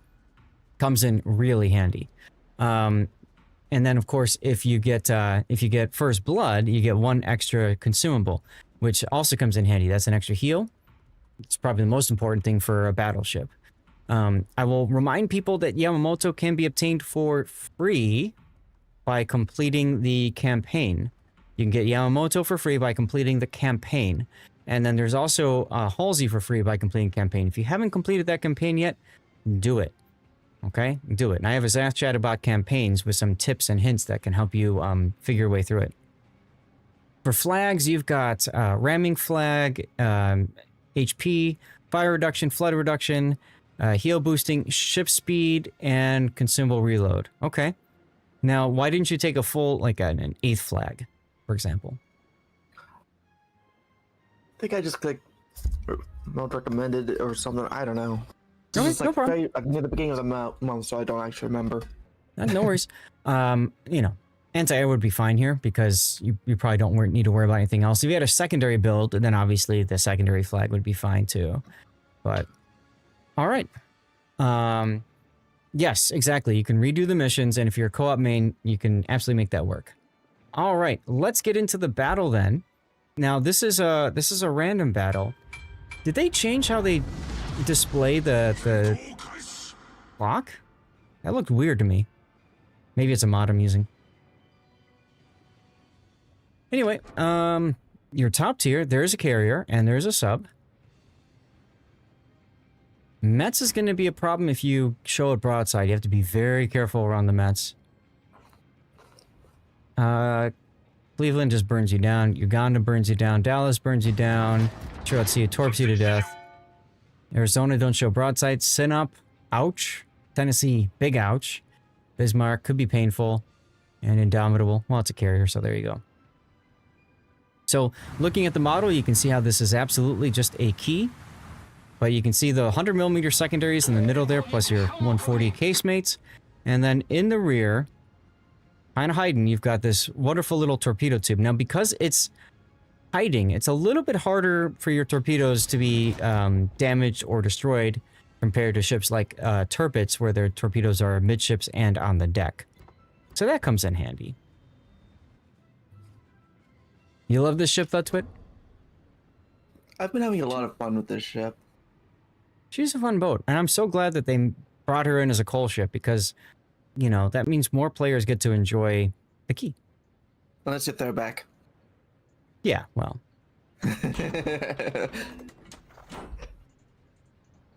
All right, nuts detected. Well, hello there, Dutch. One thing, if you have the key from before the camo rework thingy, Yes. this was one of the ships with the Kobayashi camo, so if you had that one, you could get a significantly improved credit earning as well. That is correct. Yes. Yes, when they changed out the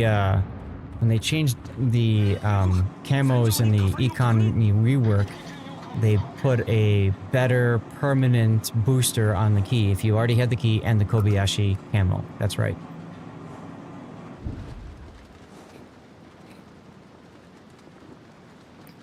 Okay, so I'm gonna pause it for a second here, Rob. I'm looking at the minimap, dude, and I'm thinking to myself, why are you still going south? Why are you still going south? Congratulations, Audi. I don't remember. Okay. Because my concern is you only have a Fiji backing you up. So what I would be doing is when I'm looking at the minimap and I see that nobody else is really here, I'd be looking to go in a kiting away position very early so that I can just run away if I have to. Right? Yeah. Well, you know, you got the Mahan over here and the Fiji. And the Fiji is just chilling up north. He's not going to go any farther south. And I don't blame him for that. And then you've got the one destroyer down here that's like, you know, probably going to die, most likely in sea. And Short Sea was spotted and is leaving the area, so that's the one good thing you've got going for you. But you also got the carrier coming in on that mess as well. Mm-hmm. If I were you, I would be seeing this island as your opportunity to turn out because the Mets can't shoot you. If you go in front, if you keep going straight and then you do this, now you're showing him your nice juicy broadside. Yeah, the Arizona is also leaving too. So that's true. I'm just concerned, like when I look at my side of the map and I don't really see a lot of support, I'm always concerned about just jumping on in. But let's see what happens.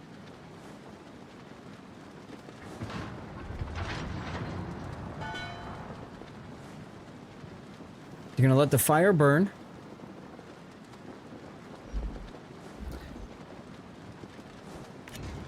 Now the nice thing about the carrier dropping on the Mets is it's gonna force him to turn, which you can probably take advantage of right here.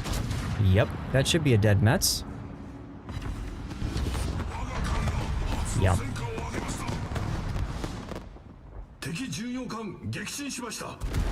And the reason you got that kill is because the Mets player didn't understand how important it is to heal right at the start. I almost always recommend that you heal at the start of the battle and get your heal ready to go again when you need it.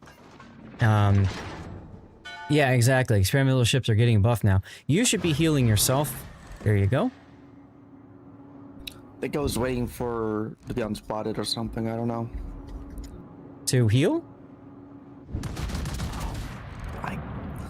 I don't remember why I waited to heal. Okay. It was beginning of the month.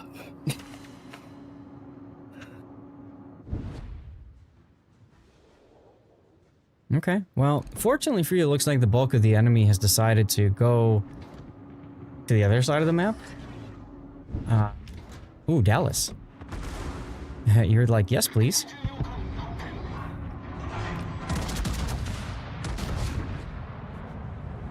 And take me down to Overpen City. That's alright. Oh, that last server was a bit of a rush one. Yep. Mahan was able to get the C cap. Oh, is the Synop giving you broadside? No. So you were lining up for your torpedoes, and then you stopped, and then... Yeah, the torp angles are really good for a battleship.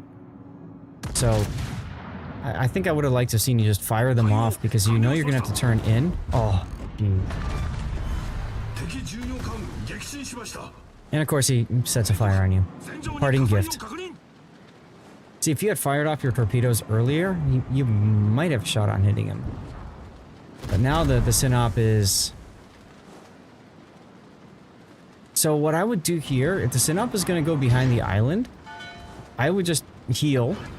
There you go. I would heal, and then I would just stop. I would completely stop right here.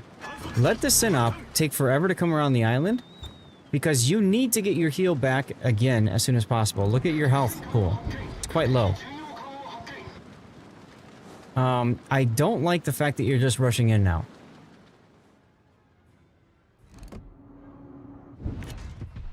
Do you want to get your torps off? But that's going to get you killed because, yeah, see, you had to show broadside just to get your torps off. And he knows you're going to torp, so he's going to immediately turn afterwards. See, there he goes. And this is why I think if you would have stopped at the island and just start reversing, let him come to you and give you more time to heal. The red haze descends. At this point, the best thing you can hope for is either a drive-by or a ram. You're getting set for a drive-by. Okay, I like your turret placement. Just gotta wait till the right moment and unleash hell. Now! There you go! That's how you do it. My, how you've grown. The old Rob would have died right there. It also helped that he flubbed his shot on me.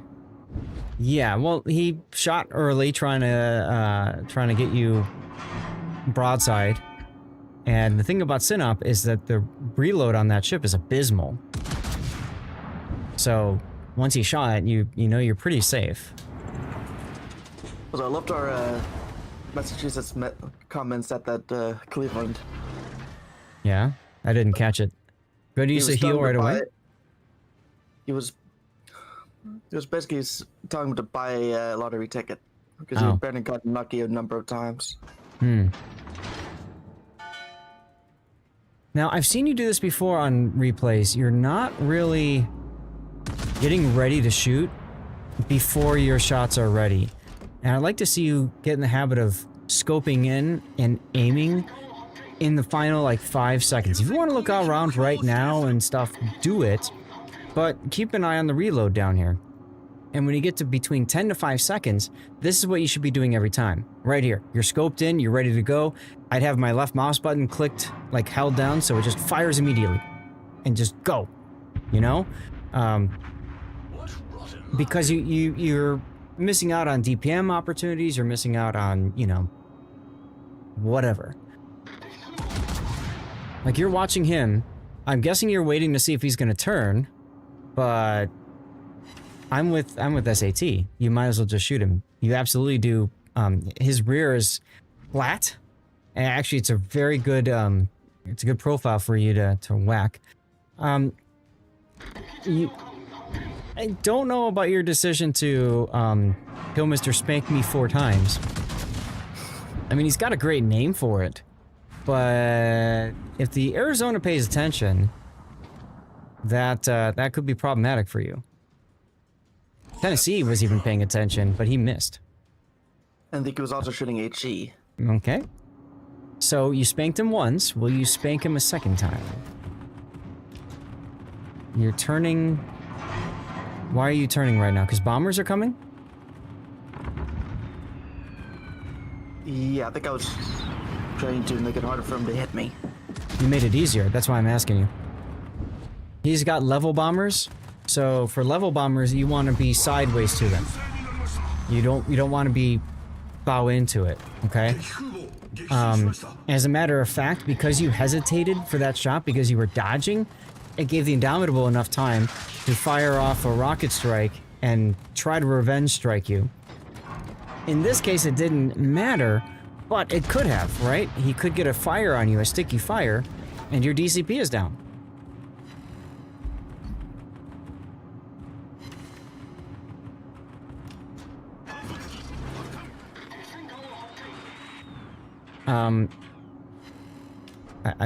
I would probably... Okay, whatever, the planes are dead. I would have reinforced the other side, just try to not let him get a rocket strike off. You're kind of pulling a little bit when you shoot. I've been noticing that, like you get excited and you move the mouse a little bit closer. So you line up a good angle and then you kind of screw your angle when you go to fire.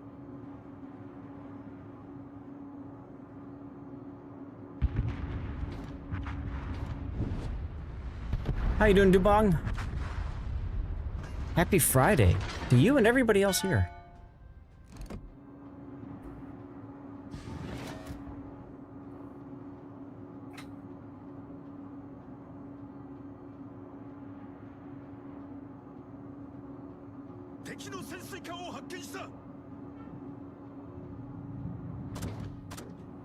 Yeah, don't worry about the sub. Oof, what is your carrier doing? I think he's trying to go for that channel. I think he's trying to throw the game.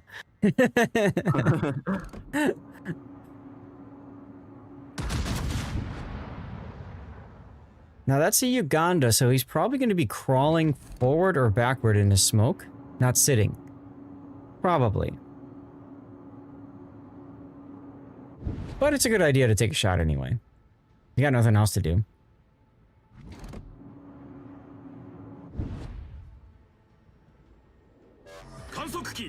I load the replay render. I did. Okay. I love the name because I always put the player's name first and then the ship afterwards. So it's Robloxian Plays Key. Kind of works, doesn't it? Now, Parsival, that might be in range for his auto ASW. Kill the sub. I would not have fired those torpedoes, but okay. You're spending way too much time trying to turn out to shoot him. I don't know why you're giving him a flat broadside here. Like, you had your gun angles ready to go a bit ago. You vastly overturned. Yeah, you're asking to get Bismarck because you're one away from Kraken, and of course you want the fun thing that comes from that. But you're now so focused, so laser focused on this, you might find yourself dying in the process.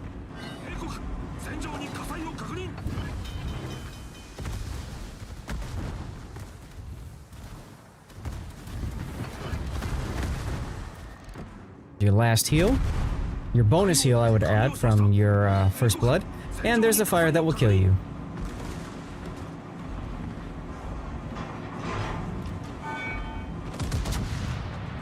So that hesitation to open up on the Bismarck and that overturn causes you to die just as the fireworks go. I knew that was going to happen. I knew that was going to happen. Yep, follow-up shots are too slow. Agreed. So, Rob, I think your overturning is your biggest problem when you're coming up into these situations. And because of the fact that you're overturning, you're running into a problem where you're showing up way too much of a side, and that's getting you basically full penned. Title is Fireworks Denied. That could work as a title. I was thinking like double fireworks or triple fireworks, or, you know, because essentially, he's getting fireworks and then he's getting the actual explosion, right? I don't know. But looks like I'm dying to a fireworks malfunction. Ooh, Fireworks Malfunction could be a fun title. I haven't either, Chaser. I haven't either. I've got tons of them, and I just haven't put them on any of my ships. I don't even know. Can you demount them after you put them on a ship, or is it like permanently there? Permanent. So once linked to a ship, they will stay there. And see, that's my problem is they keep coming out with better and better destruction effects. So I'm like, I don't want to put it on. I don't want to do like the monochrome on this. And then, gee, I really wish I would have fireworks on that, you know? Now I got to double it up and that's a waste. So I just don't put them on anything. Oh, well.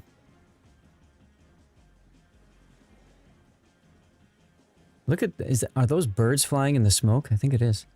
Yeah, it is. All right, let's play out the rest of the battle here. You're probably going to win this game.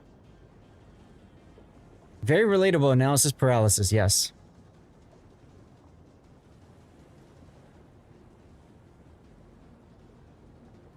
So firework mishap, maybe, all right? Even if they were demountable at a module price of 25 dubs, you just want them... Yeah, I agree on Repair. I don't understand why Wargaming has them set as permanent only. And to be quite honest, that's a really good monetization option, right? Demount for 25 dubs, like you said. I'm going through the mental gymnastics of should I suggest that on the CC Discord? Because if I do, they'll be, oh, that's a great idea. And then they'll put it for like 500 doubloons to demount or something ridiculous. All right, let's speed it up because, oh my god, they killed Rob. Ta-da. Oh my god, they killed Kenny! That's absolutely right, Axel. But, you know, when you suggest something, sometimes you open the Pandora's box and you can't control what comes out of it. Anyway, There's also the first grade on there, but for some reason it doesn't show up on the replays. Mm-hmm. Yep, it's a fun little glitch, but it looks fun, right? Check back later. So 188,000 damage is quite good. You did get your Kraken. Congratulations. Unfortunately, you weren't able to use it because you were a little too excited there. And I really feel like if you were quicker with getting your kills on the Arizona and on the Indomitable, you would have been in a far better situation on the Bismarck. But that Bismarck came in first place on his team. So there's that, right? And you came in first place on yours. And let's take a look at the final stuff here. So here's your 5 ships that you've killed. And then you did a bunch of the Arizona, but just missed out on that kill. Okay. Not bad. Not bad. And boy, were you a bullet sponge. Look at how many ships all had a turn shooting at you. plus the carrier. It's like everybody wants a piece of Rob. Oh my goodness. All right. Bullet Sponge would be a fun name too, but I really think like Firework Mishap or Malfunction could be a good title for you. Let's pop the replay render on. Hey Thunder. And chat, if you guys have a title, an idea for a title, please share it.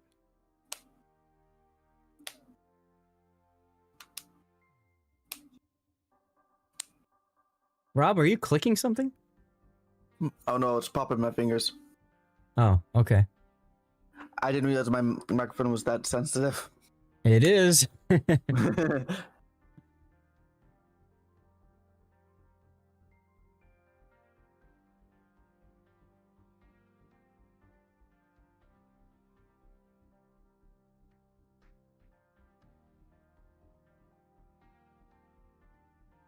So yeah, I mean, early on, I probably would have gone in a kite away, but it obviously you were able to punish because you just kept going. So good on you for that.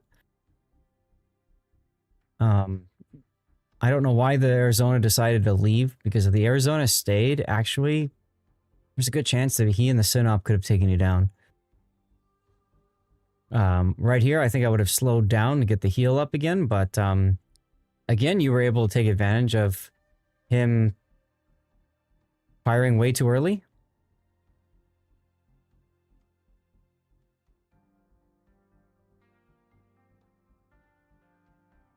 And then here's the part where, like I said, keep that target lock on your target and keep an aim on him so that you can have your guns firing as soon as they are available. And the nice thing about doing that is then once you fired, you can worry about dodging the return fire. Yeah, that is HE from the Tennessee. Yeesh. Just wondering, but now he turns south.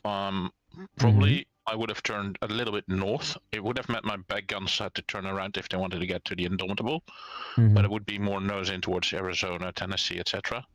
Because now he offers up his broadside. Well, which yeah. The enemy BBs don't take.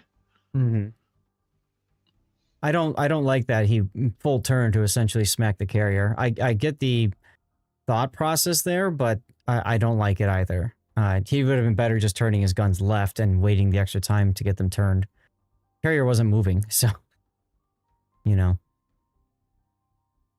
But he didn't get punished for it, so there you go. And here's the part where you probably would have lived if you would have just kept the angle on him and shot immediately instead of continuing to open up. So Rob, you may want to consider steering gears, because if you need help wiggling, then steering gears will help you much better than propulsion. In this game, you didn't stop at all. You didn't even slow down. So I feel like propulsion doesn't give you too much benefit there.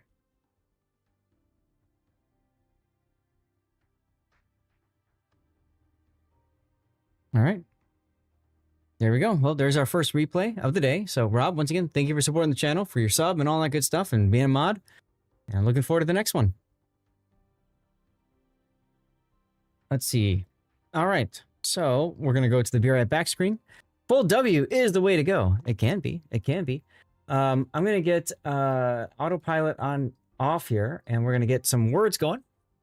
That's the first replay out of the last few where you died. Yes, it is. I know, Dutch, you're here. There were some others that I had planned to do today. Is there anybody else here that I plan to cover replay-wise today? If so, please speak. If not, then we'll do Dutch's. And I'm going to do a commercial break while we figure that out. I think we just had one going, but it's all good. Random, you can wait? Okay. Yeah, I know you wanted me to wait for you to get back to your dorm. Let's see. Stream, new tab. Oh, I gotta exit out of Rob's game first. Otherwise, the game's gonna be like, hey, you're already in the game. Rob, done on stream. All right, Dutch. Let's do your Neptune then, huh? Okay. Yeah, I can close the key. Here's the Neptune.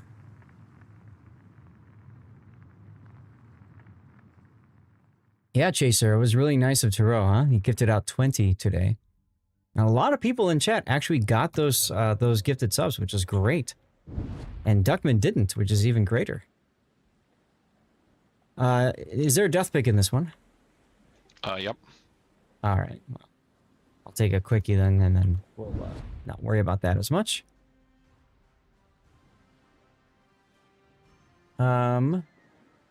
Temper. How about temp? That works. How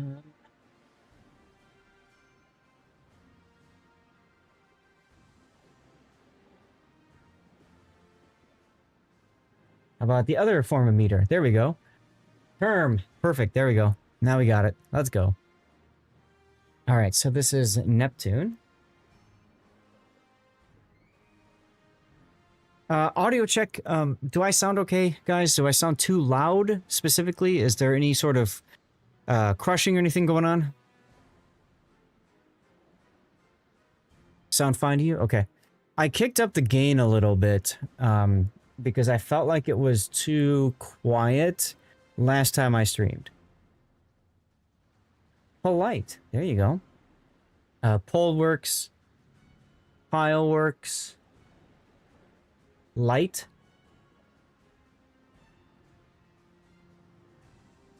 All those are good choices.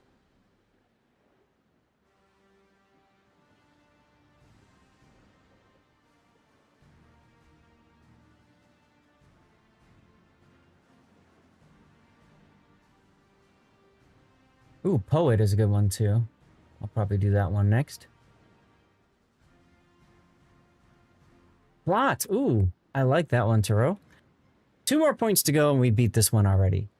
Look at that. Pile. P-I-L-E works. Toil. Good one. putting on the Ritz.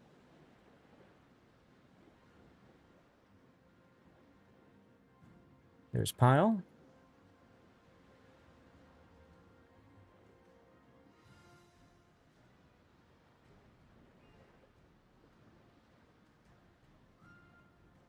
Lope. Lope. Okay.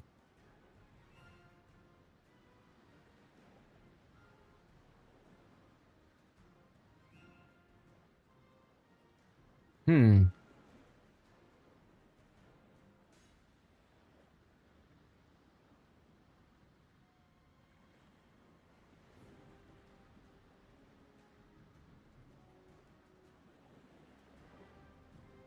I'm kind of running a blank now.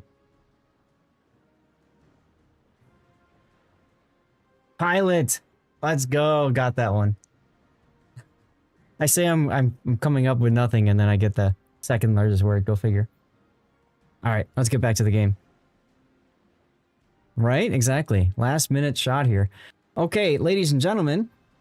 Next up, we have Dutch Eagle and Flyer, who submitted a game in the Neptune. Now, this is the Tier 9 light cruiser line that was originally released years ago. Goes all the way up to Minotaur and past that as well, even now. She's a... I'll tell you, Neptune is in a tough place. Edinburgh isn't too bad as a Tier 8, but in my opinion, Neptune was nothing but struggle bus. I really struggled in the Neptune. I found her armor scheme, she's just so big and so difficult to maneuver, very sluggish. And the AP only means that you have to hope for broadside cruisers or battleships and even broadside destroyers to shoot at. So, you know, there's a lot of things that just don't go well with her. Now, she can choose between smoke or radar. If you're playing in random, smoke is probably the better choice. If you're playing in ranked battles, any other ship is a better choice, but you could do radar, I suppose. British naval designer explaining how a giant explosive brick will be a good addition to their navy. Right? Exactly. Now, Dutch, I see you do not have upgrades. No. This is first time grinding Neptune. So, Okay. what I did was Fiji'd all the way, or went to Fiji in basically the old rush, don't know what you're doing time. Decided to use free XP to get to Minotaur, and then reset the line, and then play it through in randoms. Okay. And and just at least for one time, all the way from stock, just to get a feel of what they are. Okay. So yes, I know it makes it harder, but yeah, it's a harder. challenge I set. It's a challenge Okay. I set myself. So. Okay. And some of what you say, I'm recognizing. Like, I on occasion struggle with how long it takes for this thing to stop. So I do have a tendency to run out of my own smokes. Yes. With subs, they are completely useless. Yes. Because subs they are invulnerable to British AP, and you have the drop on top of the sub depth charges. So I think it's frankly, I can't understand how WoW's devs even find this acceptable, but that's me. Right. So yeah, and it's also the first time grinding the line is why this is a 10-point captain. Okay. I'm not doing the take one captain all the way to tier 10 and then no. I'm picking one, setting it up there, allowing me the opportunity to more specify the captain for the single ship. I like that idea because that's the long-term play, right? The short-term play is move a captain up to 10, but the long-term is have a captain on every ship, at least a tier 10, a 10-point captain, right? And then so that's the one thing I allow myself to do. If I don't have a 10-point captain spare, I put on a 6-pointer and get it up to 10 points. Yep, that's smart. Go ahead. So yeah, and I do have a couple of 21 pointers on other ships. Okay. So if I need free XP, I just play them, and it's done. Yeah. So You're absolutely correct that the ship has it's got baked in propulsion boost, but she pays for that in the fact that she doesn't stop, like, ever. So, like, if you're at full speed and you're like, oh crap, and you pop your smoke and you put in full reverse, you could very well not make it out of your smoke, or not stop in time to stay in your smoke screen. So what I've learned to do with these ships is I've learned to use islands or other ships as my stopping point. Like, literally, I'll crash into something and then I'll smoke, because then I'll just come to a dead stop, and it throws off enemy aim too. But there is one other thing that you can do to really take advantage of the British acceleration. These ships don't care about map borders. They always stay at full speed. There is no slowing down any of these British light cruisers. So you can go up to the border and go back and forth and just throw off shells all day long. She does have a super heal, so it helps you live a little bit longer, but she's still painful. Now, I want to point out, when you go from A to B hull, and I just want to say this because, hey, this might make it to YouTube and people may not know this, but when you go from A to B hull, there's a significant improvement in the ship's capabilities.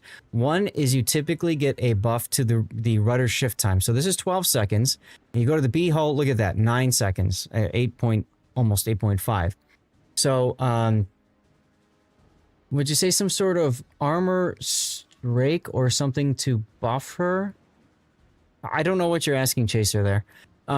The other thing that you get is you get hit points from this. So you gain about 6,000 hit points. And then typically you get better anti-air, which in this day and age, A is kind of meaningless anyway. But your ship does have stronger AAA in general.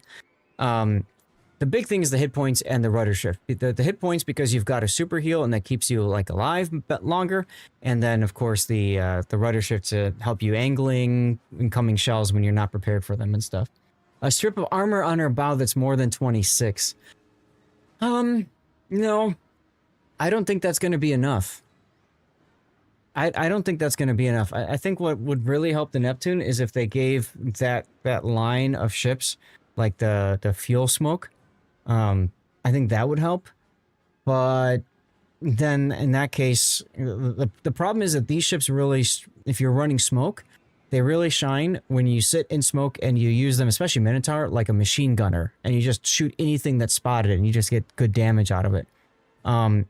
If you're doing exhaust smoke, it's fun to a certain extent and get you out of trouble, but you can't do what I was just talking about. You can't sit and really farm with AP on broadside ships, and I think that's really the problem with these ships. Is it's just lowering Neptune's conceal would be nice. The ability to stealth radar would be very handy for this ship. Do you have concealment? You do. So the concealment is 10.34 kilometer, and the radar, if you were to choose to use it, reaches 10. So if the concealment went down to 9.5. that would probably be nice, right? Because Edinburgh has the ability to stealth radar at tier 8, and the Minotaur has the ability to stealth radar at tier 10. Stealth radar means if you're detected, whatever's detecting you, you can pop your radar, which I call the I win button, and you detect them. So if a destroyer is sneaking up on you or something like that, you can pop your radar, see them, and most destroyers will panic and turn away from you, and that's when you slap them with a whole bunch of AP in their broadside and hope to kill them before they go stern onto you, because then your AP just bounces off of them. But anyways, I always recommend you free XP to the hull minimum. Torpedoes are okay. If the torpedo buff gives you extra range, it's worth it. If it's better reload or damage, it's probably not worth it to spend the free XP on. The gun range, in most cases, is something that's not worth to go for either, especially if you're just regrinding. Neptune, when I played Neptune, I actually found myself playing a range build Neptune because I got so sick of getting too close, getting spotted, and dying to the point where I just went range and farmed at max range and tried to lob over shells over islands and just use the smoke when I absolutely needed to. This is not the case for Minotaur. Minotaur is a different ship altogether because of her maneuverability. So anyway, let's take a look at Dutch's setup here. And by the way, we have a code giveaway in chat. So if you are not a follower of the channel, please click that follow button. If you're watching on YouTube, Rumble or Kick, get over to twitch.tv/Lord_Zath. follow if you haven't already done so, and type something in chat. Okay? And Rampant Carnage, thank you for the follow earlier. I'm so sorry I missed that when we were going through the Stevie slideshow and everything. So anyways, sponsor my demons, feed me cash. What? Anyway, so you've got main armaments mod 1, hydroacoustic mod 1, aiming systems, steering gears, because you can't take propulsion, concealment, and then finally reload. That's fine. That's fine. From an Ina Dream Barbecue. Oh, okay. You may be tempted to take the smoke generator here. If you find yourself, like, constantly getting out of smoke, then the smoke generator would help you a lot here. But otherwise, I think aiming is perfectly fine. And in slot 2, if you're not running radar, then you do hydro module. That's fine. You said you've got a standard captain. You've explained why. Incoming fire alerts, into consumables, into superintendent, into concealment expert. So Dutch, what I would do differently here is first point I would put into last stand, because you've probably experienced this by now. You lose your engines a lot in this ship, don't you? Not too much so far. Mm. So knock on wood, but that's the same thing. Knock on wood again, that everybody talks about JB losing her turrets, which rarely happens to me. Okay, you're lucky. Yeah. Personal opinion. Yeah, personal opinion, I'd run last stand and I would run priority target. I always talk about why priority target is so good, in my opinion. And then superintendent is fine here. And then concealment, yeah, that's fine. Eventually, you probably want to get to consumables enhancements if you have the chance. I want to highlight too, if you enjoy a ship a lot, then you might want to consider putting one of these special captains in. I don't think it's great for Neptune, but I want to highlight he does have a buff consumable enhancements as well as consumable specialists as well as grease the gears. So that's correct, Classic. If you know, then there you go. Survivability expert is an important one to take on this ship for later. Yes. So let me just do this. I'm going to drop. This is how I would start. And then going from there, you're probably going to want survivability expert, because it helps you with this, with the super heal. It just synergizes so well. And then you're probably going to do adrenaline rush. Now, the problem with this particular ship is you don't have a lot of space remaining. If you absolutely want consumable enhancements, there you go. You can't take another 4-point skill, which if you're playing this in ranked and you want the radar, radio location is so important. But, you know, or maybe top grade gunner. You know, but you could do consumable enhancements. That's fine. It's just you have to decide what you're going to give up. You may be tempted to take heavy AP shells. But keep in mind that your main battery caliber is too small for this. These are 155s. 152s. Apologies. So heavy AP isn't going to work for these ships. A lot of people that get grumbly that you don't have adrenaline rush on a couple of your captains. Yeah, people with build viewer mod, they will look and make a judgment about you. So adrenaline rush is only good as you take damage, right? If you're full health, it doesn't matter. So if you find yourself playing the entire match in smoke and rarely ever shot at, then adrenaline rush doesn't do jack for you. So that's how, you know, where it comes into play. Now with you doing smoke, I would say consumable specialist is very important, right? You want to get that smoke available as quickly as possible. And now you run into the problem of what else is there to do. Yep. I see your point. You know, yeah. AA defense and ASW expert could be fun to do. If you drop these two, you could experiment with that. I mean, this is a long way down the road, but with all the planes out there, hey, 50% reload for your consumables, that gets your heal back sooner, it gets your smoke back sooner, so you can hide. I mean, this could be very handy in a Neptune. I've never played with it because I ground the ship out way before the commander skill rework, and I have no interest in hell of playing it again, frankly. But I might experiment with that and see. If you're playing smoke build, I still think radar build, radio location is the bee's knees where that's at. But if you were to do these two, I mean, I guess I would go turret traverse and what? Swift fish? You know, your torpedoes are kind of a last-ditch weapon, so having them be a little bit faster, harder to dodge might be handy. I don't know. Anyway. Yeah. And then for signals, you've gone with ship HP, fire reduction, hydroacoustic search, smoke, heal, speed, consumables. I would probably add ramming just because it's a cheap flag, or you could do flood. The problem with submarines, and you kind of mentioned it with the fact that it's only got roll-off depth charges. The problem with submarines is if you try to chase them down, you're probably going to run into submarine torpedoes, and chances are you're going to get flooded. Even if you're within 3 kilometers and you don't take the raw damage on the torpedoes, you can still be flooded from them. So this might help you in hunting subs, is all I'm saying. So okay. I might do flooding recovery, anti-air, or ramming. One of those 3. If you're going to invest all 7 flags, you might as well throw an 8th on there. So, all right, let's get into the replay then. And then I got to catch up on chat. Yeah, I wonder if is this a mod, guys? I just reinstalled Aslanes, or does it look like that for everybody now when you get into a game with the clock up there? I didn't notice it when I was playing while I was at Dad's. That's why I'm thinking it's a mod. Let's see, where's your replay? You haven't seen that before? Okay. It's very World of Tanks look like.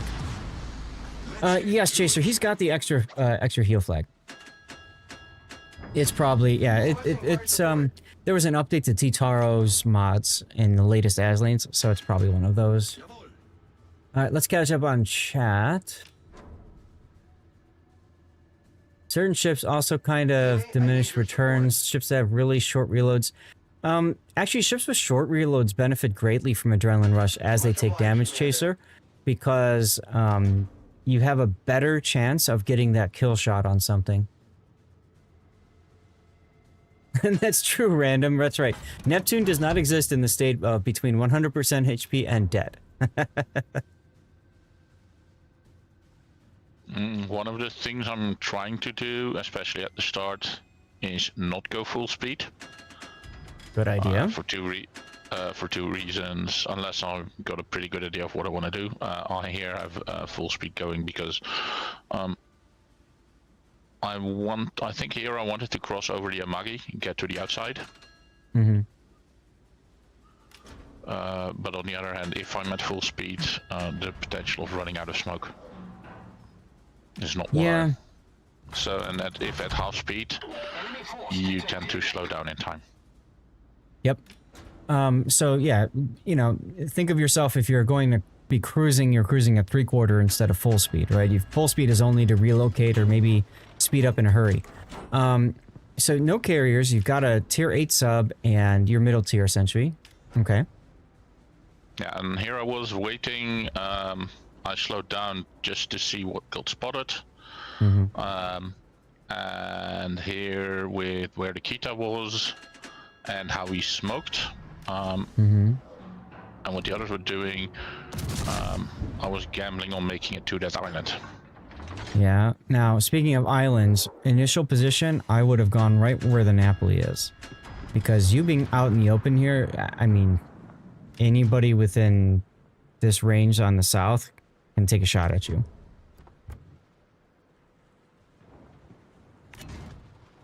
This would be a fine play if you were a radar build. Because a radar build, your goal is to get into the cap and kill whatever destroyer is at their cap. Exactly, that's what I'm kind of getting at, SAT. When I see brick over there, I worry about brick more than anything else. And yes, if you need to record anything random, definitely do it before the update. You can do it after the update, it's just a real pain in the butt to do it.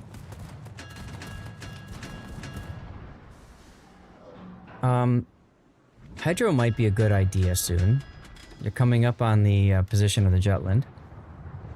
Yeah.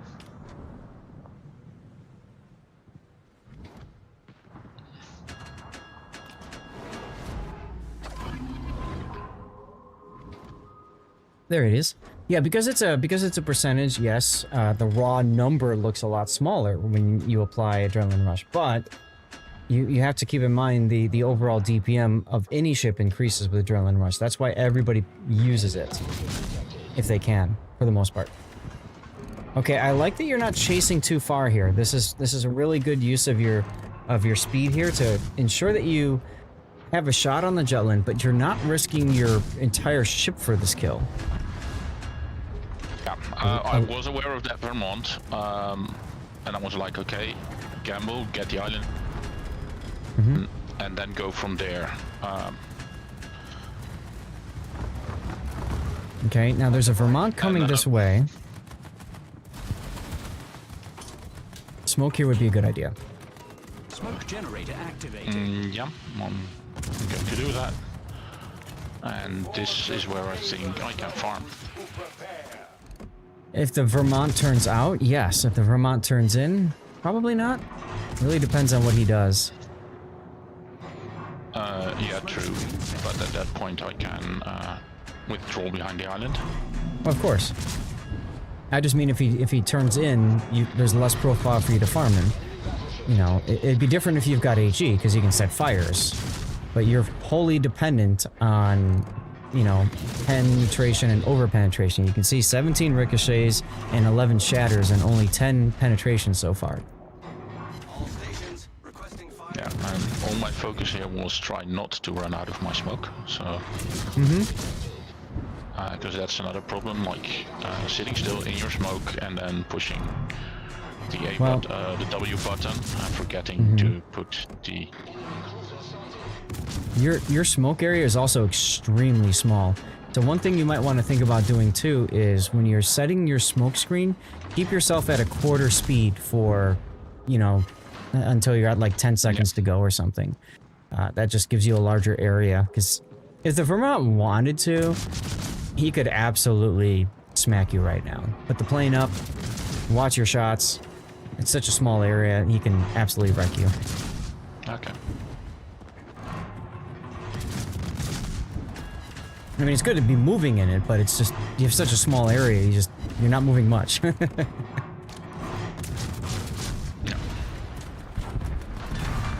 Wasn't there something that increased the size of your smoke puffs? I think that might have been in the old Captain system. If anything, I don't recall. Actually, I don't really recall that ever being a thing. The British cruisers have larger smoke radius in general.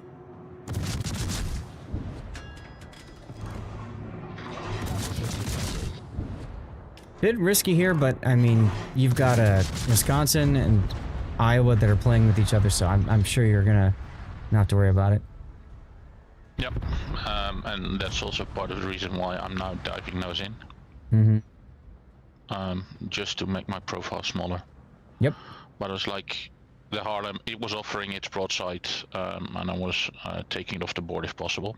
No, and it's the right time to do it because Wisconsin is shoving in as well, so you know he's going to get on the broadside as well, and so absolutely take advantage of the opportunity there. Yeah, and you're getting ready to start shooting the Iowa again. I'd probably be opening up on the Iowa because he's probably going to be very focused on the Wisconsin. So the only thing that could shoot back at you is going to be the Buffalo. That was also my play. The problem is my range. Yep. It's not in range yet. Right. And now you can kind of see why, one of the reasons why I liked to take the range mod on this ship with the range upgrade too. It's just, the range just feels so anemic. Just difficult to get in position to where you can use your smoke to shoot things if they're kiting away from you. You almost need to bait them into charging you, and then pop your smoke, and then you can farm. Yeah. That's what I'm running into, actually. The thing is, you have to expose yourself to be able to get at something. That's right. Because, well, for some reason, I'm rarely on the kiting flank. This ship, it excels on the, if you can be on the side where the enemy pushes in, it's far better. This is not a really good chasing ship. As far as a kamikaze consumable, yeah, I don't believe they've ever had that in the game. They did not, in my recollection, test that on alpha test.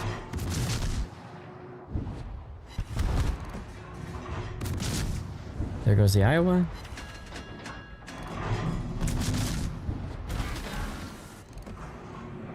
And the Buffalo doesn't understand HE on you. You came in at closed beta? Yeah, I was in the very end of closed alpha.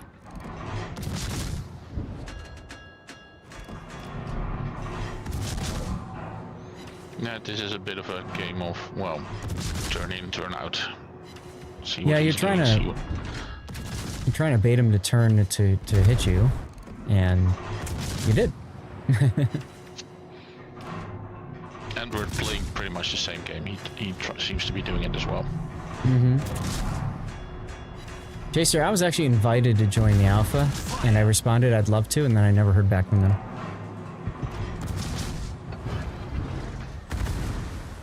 Here would be a good opportunity to smoke, actually. And it's not because you're just going to get radared and stuff. It's because you want to bait the Buffalo's radar before Kitakaze gets in the radar range. You look at that, he's just about in radar range. Okay. So if you smoked and you baited the radar out, like, that takes away that consumable from the, you know, from hitting the Kitakaze.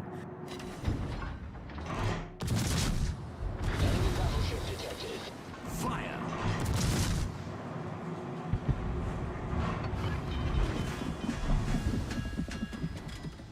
Oh, hello, Jinan. Problem solved, sir.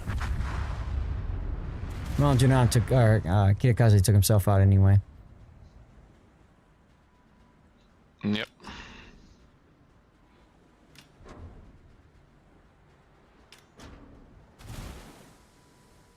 Alright. Random, did that work? And I don't know if it did. this is where I would have loved for Kitakaze to not take himself out. Yeah. Simply because he could have been spotting the Jinan. Mm-hmm. And at this point, I know the enemy sub Torpedoes is direct in front. B gap. Mm-hmm. Worked that time. Good.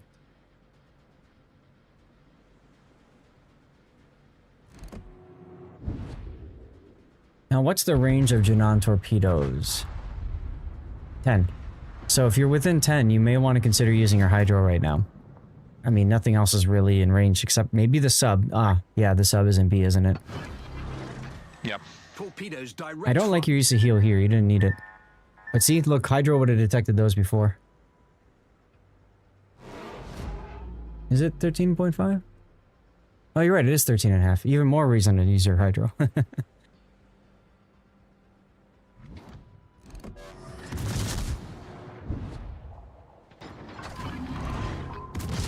Now, I would absolutely show broadside at this point. You only have a Plymouth and a Vlad, and they're so far north. Torpedoes direct front. And of course, deep water Torpedoes coast. dead ahead. Yes, it does get the reload booster. Ooh, that's close. Yeah, I find this kind of torp angle coming in and then having to turn in. Mm-hmm. I struggle with it. Me too. Any ship. I would be turning towards B and flipping guns left here. So, Jinan's probably going to get spotted by the Harbin. Momentarily. And you will probably want to get into B cap and kill sub or whatever is over there. No, I was thinking A cap. Because if I go in there, I'm being spotted by the sub. Mm-hmm. And then I have 2 BBs and a Harbin shooting at me. True. Well, at this point, I figure that if I go A, I'll probably only have the Jinan to deal with. Well, the points are accurate here, so the issue is you are losing.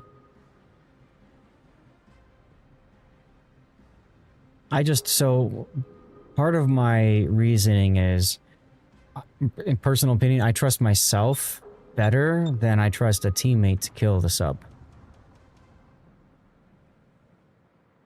True.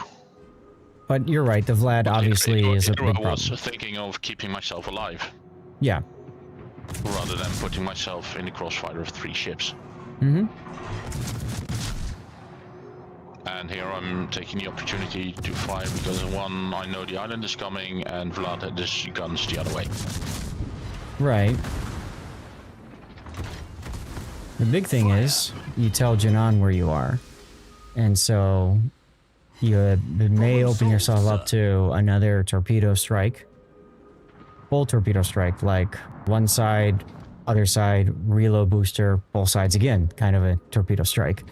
So I'd be concerned about that. Like, you didn't do much damage for the trade of that knowledge and the risk that you've given to yourself. Especially with your Hydro down now.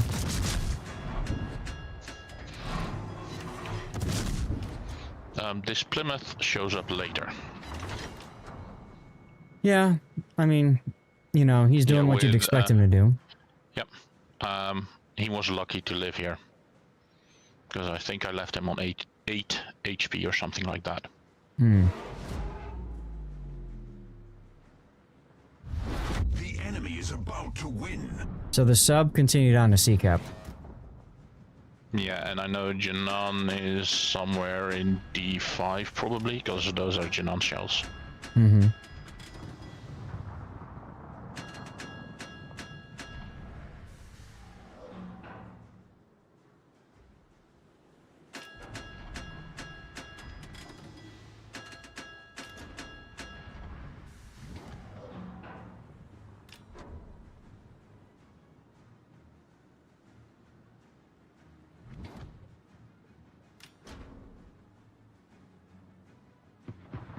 Yes, next week is patch week, Chaser. That's why we only have 3 spots left for our replays. I'm now sitting here for 2 reasons. One is I know I don't have a Hydro. Mm-hmm. And 2, waiting for the Plymouth smoke to run out. Yep, and 3 is you want to get the cap and not be spotted. Yeah, true, also.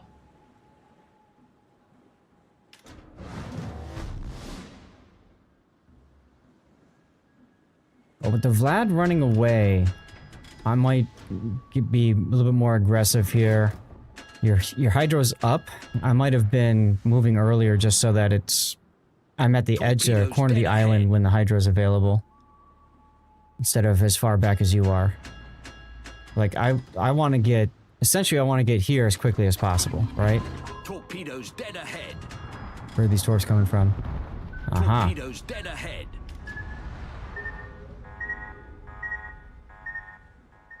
So that puts the Jinan probably up here now.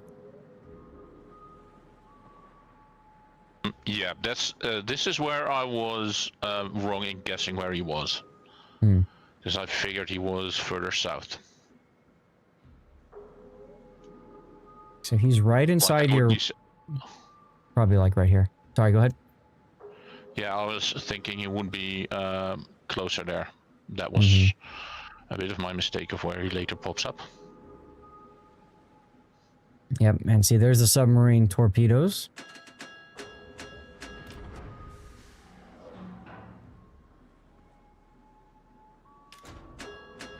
If only these guys could spot the Vlad, you could smoke and probably farm him to death. But the Imagi is hiding behind the island, and Los Andes has the B-Cap island between him and the Vlad. And there's the Vlad, but he's on the other side of the island now, so you can't shoot him. Congratulations. Nice thing is, everybody else can. At least the Los Andes can.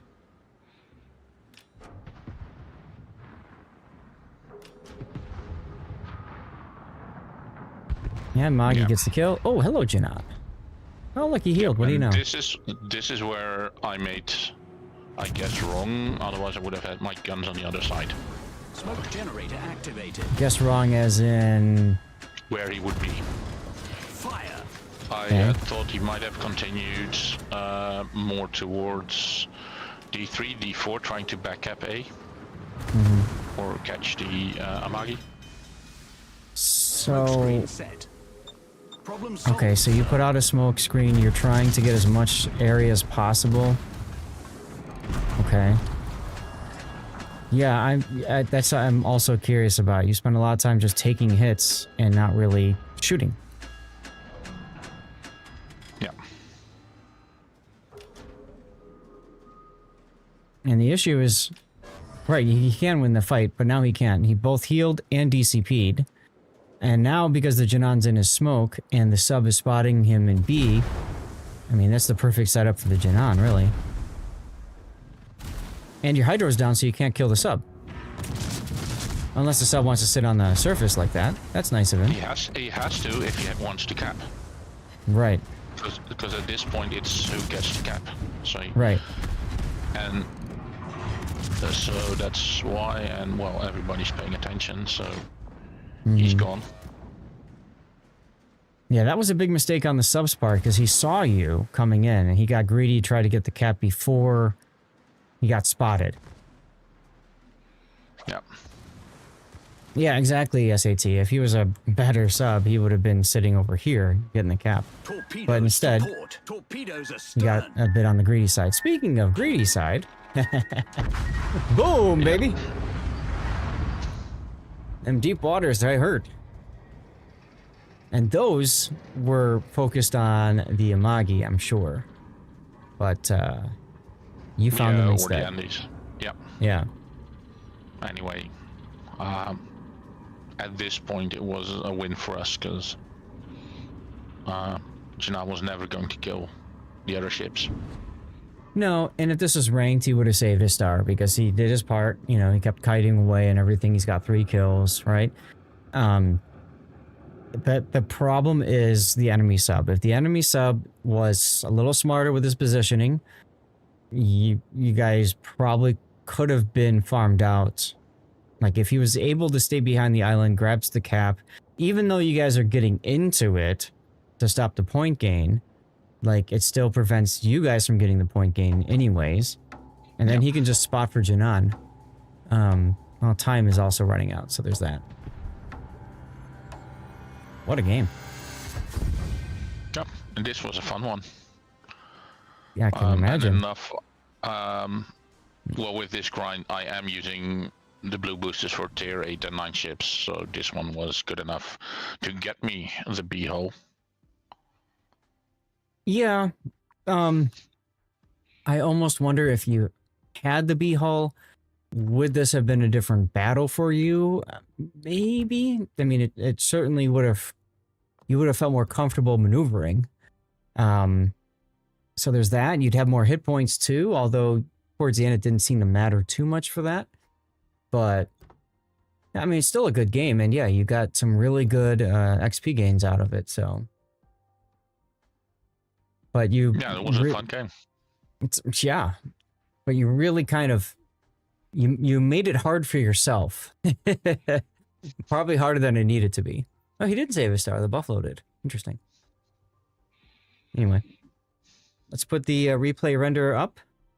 And if you or Chad, you guys have ideas for a title for this game, should it go out to YouTube? Share it now, please.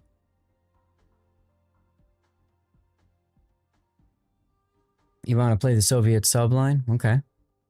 I think I'm only on the 6. I think I'm only on the 6 for early access, and they're fine. The big thing is they're great for anti-sub. So you have to play it not so much as a farming sub. I mean, you can, but the use of their submarine surveillance at key moments is what can turn the tide for you guys.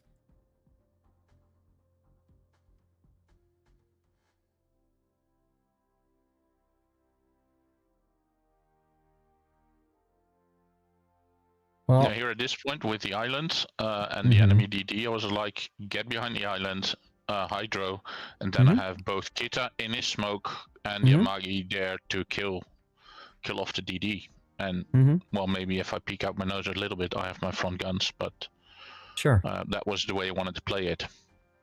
But the way that you play this battle, I think you'd be better served with radar than smoke.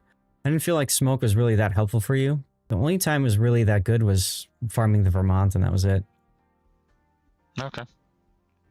Whereas if you had radar, you could have maybe helped to, you know, kill that that destroyer earlier, and then later you could have radar to possibly spot where the Jinan was. Yeah. Hell, you might have even been able to detect the sub while he's on the surface, capping B at the end there. So. After playing Bala, after getting it for free, you really want a sub that actually moves at destroyer speeds instead of destroyer speeds? Okay. Hi, Sunset Sully. How you doing? Happy Friday. So I'm thinking for you for a title, this would be hard mode. Because you know, did everything, just about everything you could to make it hard on yourself, except for you took flags. Instead of battleship splits. Okay. I don't know what other kind of title we could put for it, but I'm sure your heart was pounding for most of this game. There were a few moments, especially at the end, just because it's so close. Yeah. So at this part, at the start when I made a jump for the island in E9. Yeah.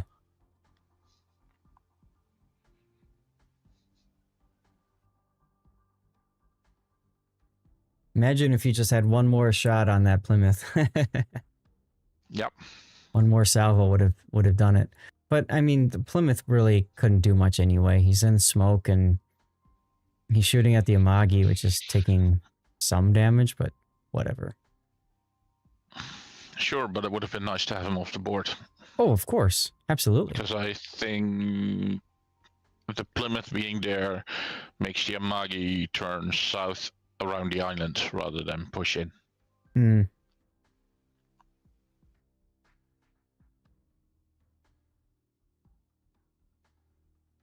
Yep, there's the Janai.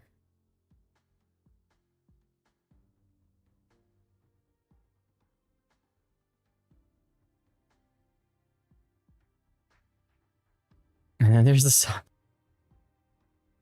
Came around that island at the wrong time. I don't get it because you were spotted too. He knew you were coming. Maybe he thought you were going to stop in the smoke. Might, and I think he might also have been more afraid of both the BP spotting him and then dropping the chargers. Yeah. Oh well. Either way, dude. Thank you for the support and everything over the years, and fun game. Thank you for sharing it. Yeah. Welcome. All right. So let's move into the Barrett back screen here. Let's get another words going. Random Guy Pie, do you want to do your game next? I need to hit the bathroom. So I'm going to do that. Sure. Okay. We'll do yours next. All right. Good song choice. Victoria. So I'll get those things ready to go for you. And then we've got Instant Cthulhu, Shinoran, Zeka, and Big O left. So if any of you guys are here, please sound off in chat so we can get yours going next, okay? If not, we'll figure it out. Okay, I need to run to the bathroom, so I'm going to do a 3-minute commercial break. While I do that, I will be back in a few moments.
Okay. All right, Victoria. Get there. We're in replay analysis. It's time for the Captain Hat. There we go.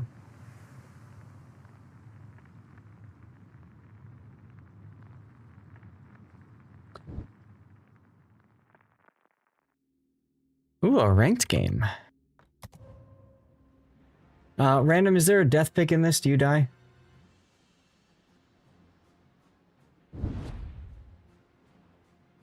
Base XP that grind. Aha.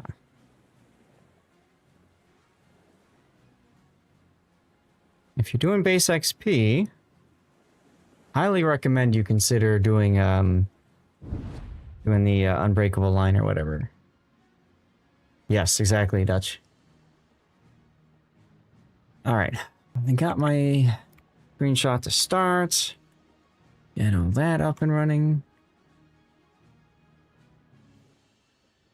And let's see, what is this?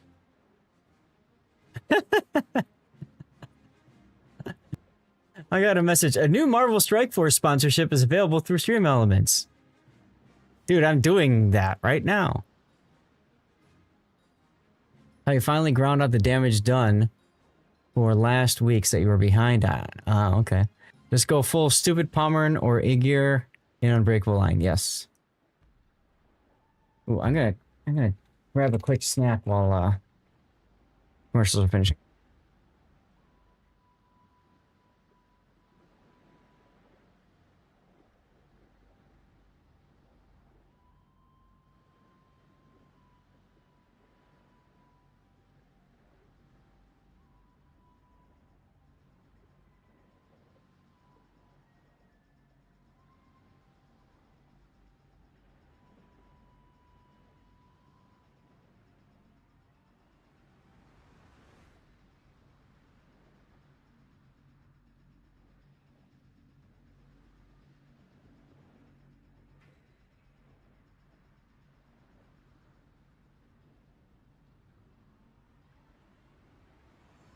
Well, Chaser, it's a good thing Unbreakable Line only allows Battleship, Cruiser, Destroyer. There's your 3.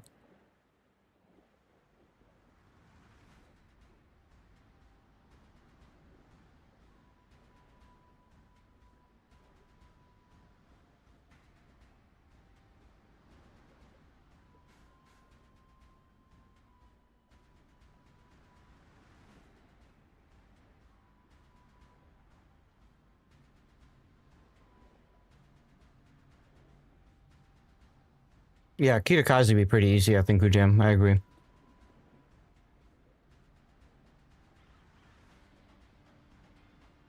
Isn't it tier 6 to 9, right?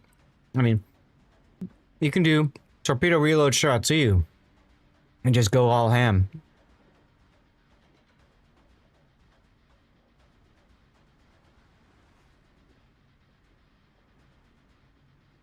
So, anyway. Oh, it's 8 and 9 only? Okay, so then Akazuki. I mean, Akazuki's a great boat too for it. Yeah, YOLO, die, rush in, whatever, who cares?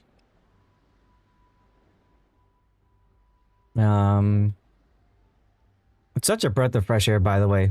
I'm playing a game and not worrying about, like, the funny thing is if you get, like, caught out or you get stuck, you just go die and respawn.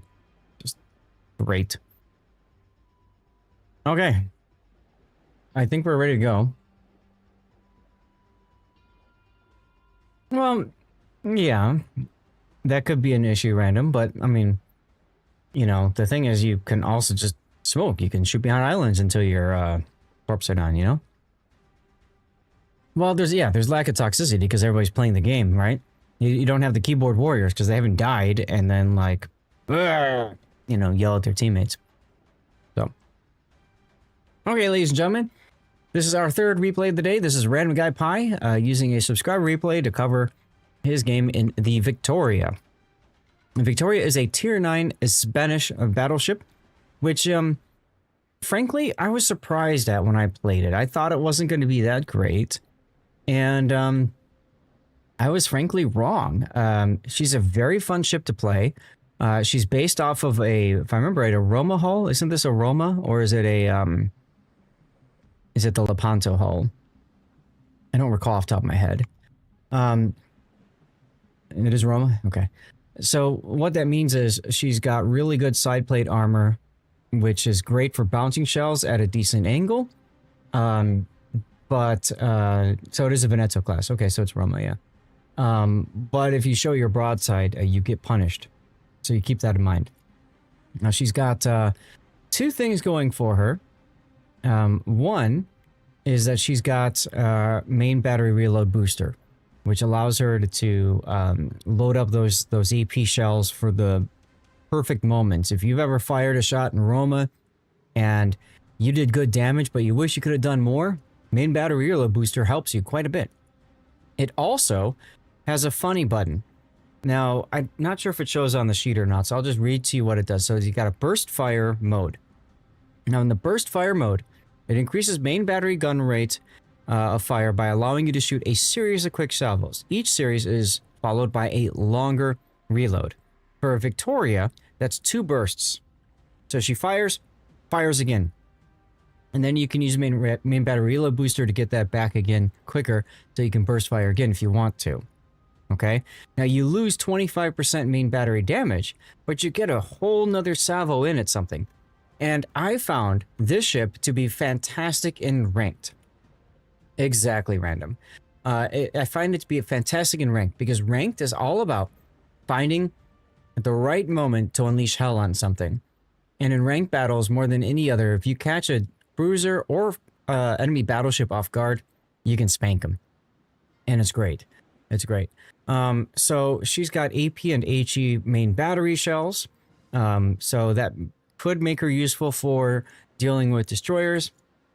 Most of the time, it's just what you need random. In my experience, when I played this ship in ranked battles, now this is before Los Andes, mind you, but she was very well suited for how I like to play ranked. Very aggressive, looking for moments of opportunity, and then punishing enemies for giving me that opportunity. So, you know, it's nice. Let's go ahead and take a look at the build. Main battery, main armaments mod 1, and then damage control, yeah. Aiming, yeah. Damage 2, she doesn't get a smoke. So chances are pretty high she's going to be farmed and stuff like that. So there's that. Concealment, and then finally reload. Fine. The only thing you may consider changing random is you may consider going for steering gears. Let me take a look at the maneuverability. Rudder shift time is 15.5 seconds.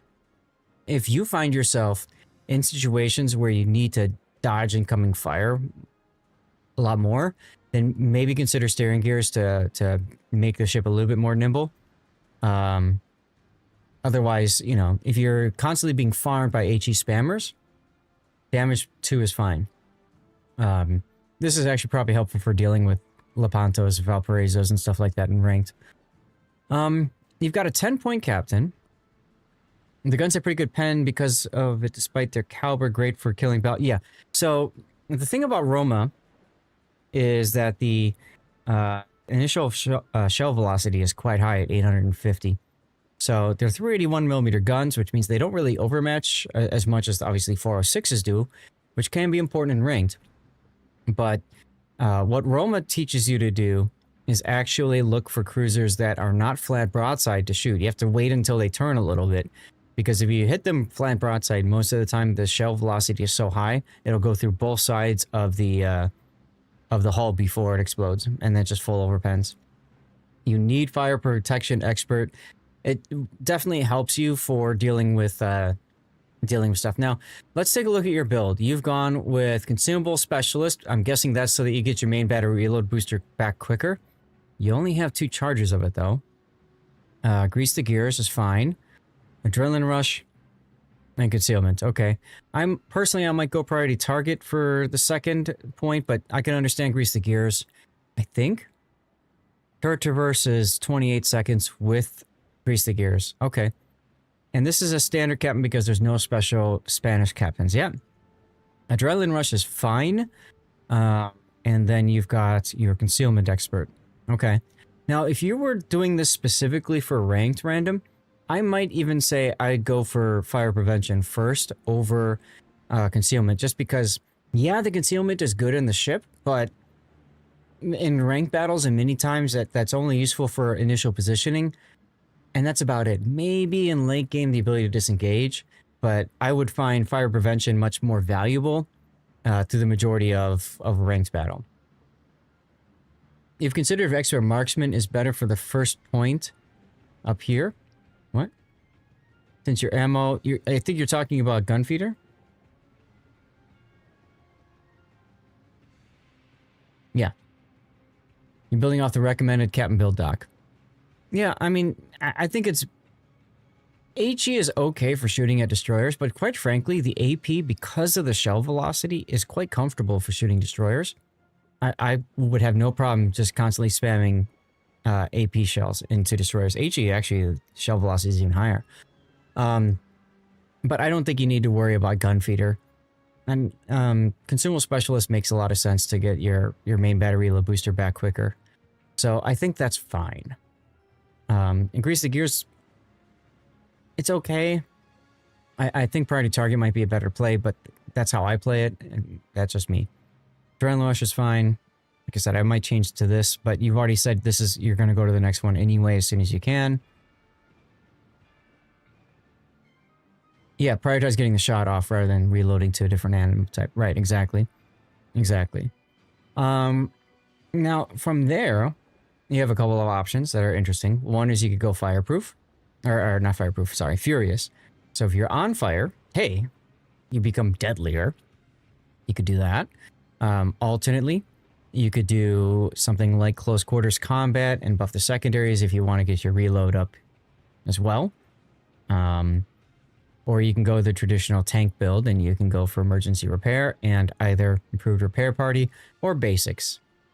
If you are dealing with a lot of Los Andeses and ranked and Valparaisos, you're probably better off with basics and emergency repair. But honestly, doing something like this or something like this plus... Actually, you're going to be firing AP a lot in this. This could be an interesting combo for you. This could be a very interesting combo for you because it kind of negates some of the penalty from using the burst fire on the Victoria. And you're almost always going to be shooting AP. And you take less damage from fires, and fires last longer. So you can see how it kind of synergizes well here. This is kind of more of a greedy damage farming build. But in ranked, that might be very important. You don't think you're good enough at the game to pull off heavy AP and Furious? I mean, you're a ways away from that. I would say what you want to do is you want to get your captain to 18. And then once you get to 18 points, you can decide where you want to go. Would you rather go for Furious for the reload? Or would you rather go for the survivability? And that's a situation I think... Would you still take DCP Mod 2 with that then? I'm not sure, Random. Let me think about that. But that's one of those things where you have to kind of think about what do you value most. And I always tell people when you're deciding your commander skills, you do it based off of your playstyle. Now, you said you went and used the build doc and you went off of that. Okay. That's fine. But the thing about doing the build doc is that's how people who maybe play differently than you have decided. And that might not be the best choice for you. So they lean into heavy AP, and then they lean into the extra heal. Okay. Now, yes, if you're going heavy AP, I kind of agree with the build doc. You either go for the propulsion, or I might go steering. But either of those two is probably going to be better for you if you're going to take the heavy AP. I don't know that I agree with the heal, though. I think if you're going to go for the heavy AP, you might as well take advantage of Furious and the ability to get that flat, that sexy reload. I mean, one fire equals 10% faster reload on your guns. Now, if you can synergize that with a burst fire, and then you can use your main better reload booster to get it up even quicker, that, to me, that's actually really sexy. So that might be worth considering. And to me, that's kind of fun. It's a little bit different instead of your typical cookie cutter battleship build. And yeah, if you're gonna take this, you probably don't care about the DCP 2 slot so much. So then you're like, okay, you know, I still think steering gears, unless you play a lot of stop and go games, propulsion is fine for that. But then I might finish it up with Furious. And I might like, see, the thing about ranked battles, specifically ranked random, you're probably not going to go through all of your charges of heals. The extra heal is probably going to be wasted for you. So I don't know that you need to worry about this. If this is a ranked specific build, if it's a random specific build, I could see the argument for emergency repair expert and a little bit more survivability. But to me, Victoria isn't a randoms boat. It's a ranked boat. Most of your game is waiting for the right time to shoot. Super fast reload on a Victoria. Oh my goodness. So the thing you have to keep in mind, Random, is a lot of experienced players are used to wait for somebody to shoot at them and then start turning out. So what you do is you fire your regular gun. You don't burst salvo. You fire a regular salvo at them, and then they start to turn out. You switch to burst fire mode, and then you catch them off guard because they don't think that you're ready to shoot them right away. And then you pow pow, you know? So that's where Victoria, I found Victoria very comfortable in ranked battles. I loved her, frankly. I thought she was a great battleship for it. Obviously, Valparaiso, as mentioned earlier, is also probably even more of a stupid, ridiculous pick for ranked. But if you don't have a Valpo, Victoria starts with the letter V for victory. There you go. Yeah. So this is a more damaged build, but fine.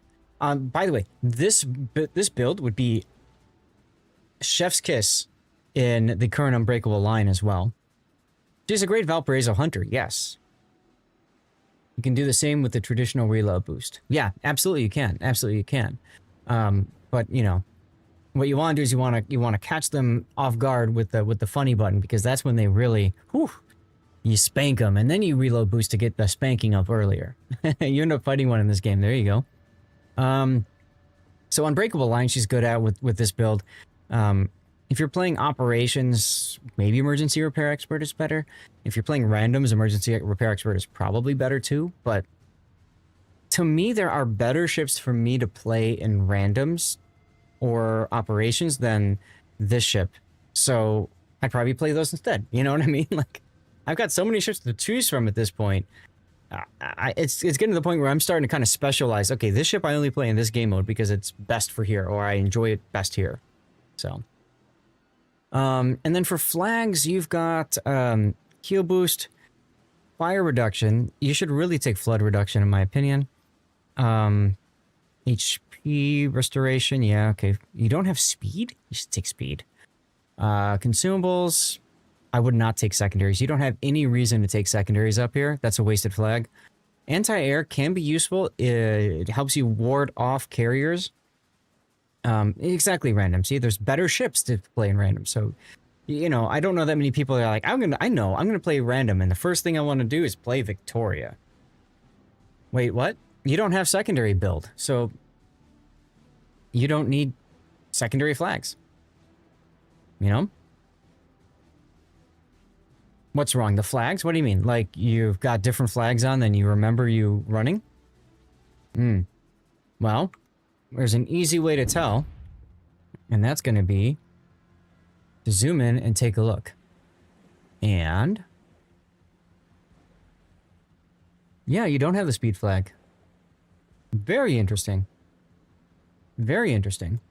Oh wait, secondary flag. Yeah, you've got the secondary flag. That's this one right here. Because you're broke. So anyways, yeah, I would definitely not run the secondary flag. Anti-air, quite honestly, I'd probably play without. If you're like me, you go into a ranked queue and you have your finger hovering over the escape key and you see one carrier and you hit escape quickly enough, that gets you out of carrier games. So that's the majority of the reason why you'd want the anti-air flag. So just do it like that. Hey, Zaka. Wargaming's idea. Now, if you are cheap, yeah, I wouldn't run, exactly. I wouldn't run secondaries either. Unless you're doing this trick, which is the secondary range and then the close quarters. Then that works. And this works just to buff the range a little bit farther to get your 10% main battle rear load up. But that's a lot of work. This is less work.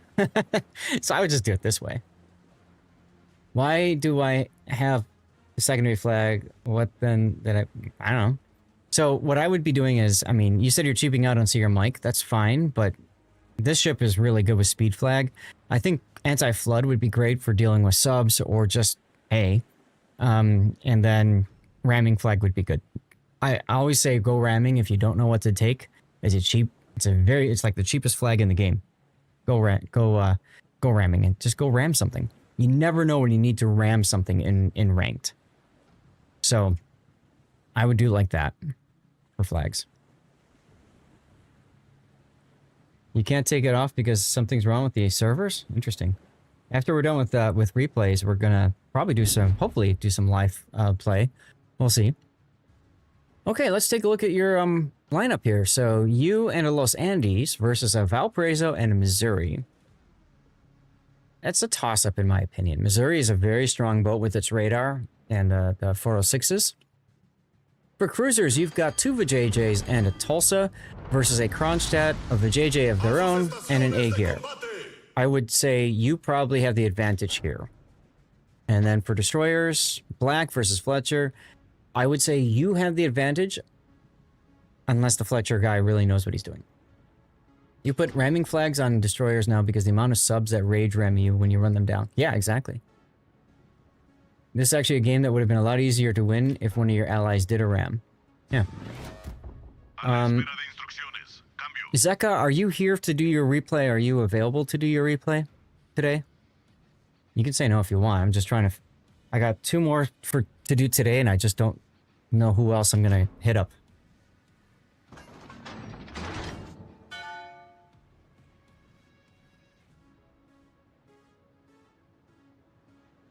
You got a diehard on a Marceau from that? Yeah. It's always fun when you ram a sub, isn't it? It's fun when you ram anything and survive. Okay, random. First thing, I do not like seeing you and the Los Andes going the same way. I don't care that you prefer to play on this side of the map. When I see Apes Together Strong, I just... Okay. You can chill and chat? Okay. I think I would rather see you kind of heading out this direction early. Or at the very least, just kind of chilling more central here. And then deciding where to go from there. Your shells are behind.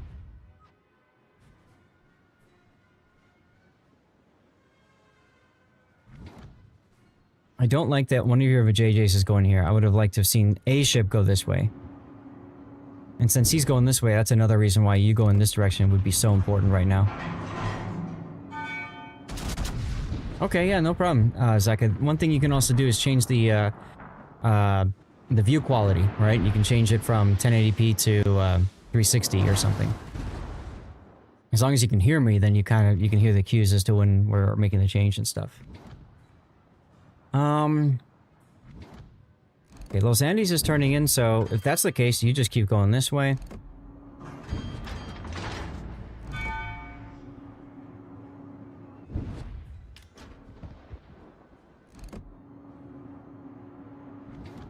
Here's where you can use your plane.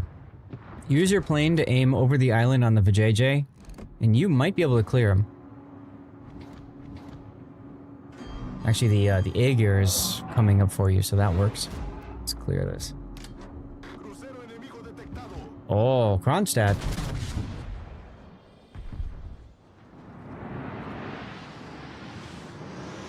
Okay, Fletcher went to A, Black went to B. Citadel. Attention, reporting the target position. Here you might reload boost and funny button the Aegir just to get him out. I realize that he's quite low and you think he'll probably whatever, but in my experience in ranked, I've seen too many times the last final salvo from a dying ship absolutely wrecks somebody or torpedoes hit and kills someone, you know, that kind of crap. Like, yeah, I don't know. You could have killed him there is what I'm getting at. Try to get the blind fire off there before lock-on expired and it worked out. It did, yeah.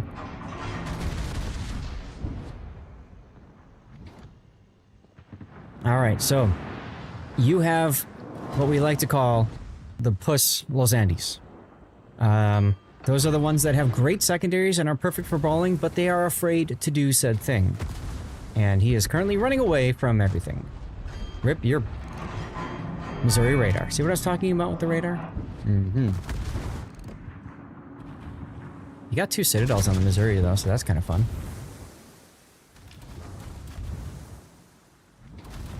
See, now you're in a very bad spot. And again, if you would have gone over here to start, it might have been better for you.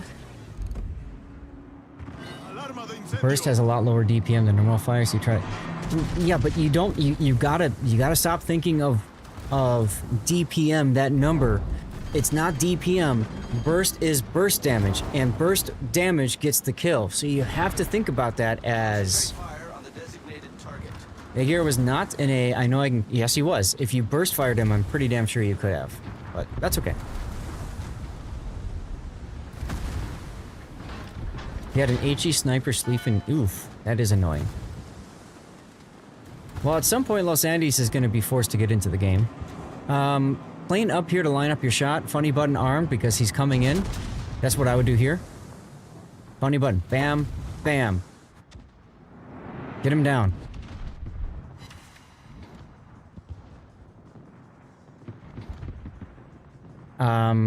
Keep your guns right and focus on the Kronstadt Vijay combo, I'd say, but okay.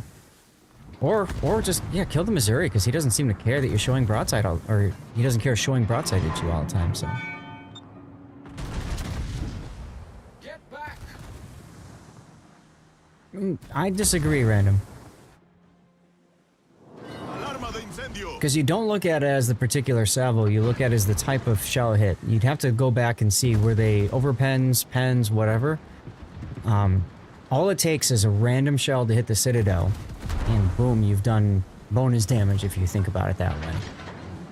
So, I would unload on him thinking, I want to get him off the board. I like this maneuver. Because really, the only thing you have to worry about is the Missouri shells. The Valpo can't shoot you right now. Hey, Gary.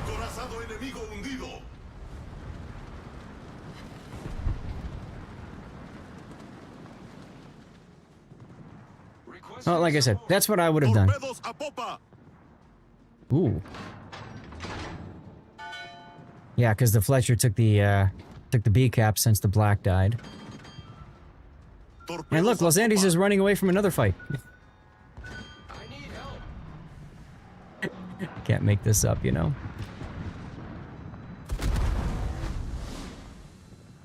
Good song choice for this this part of the game.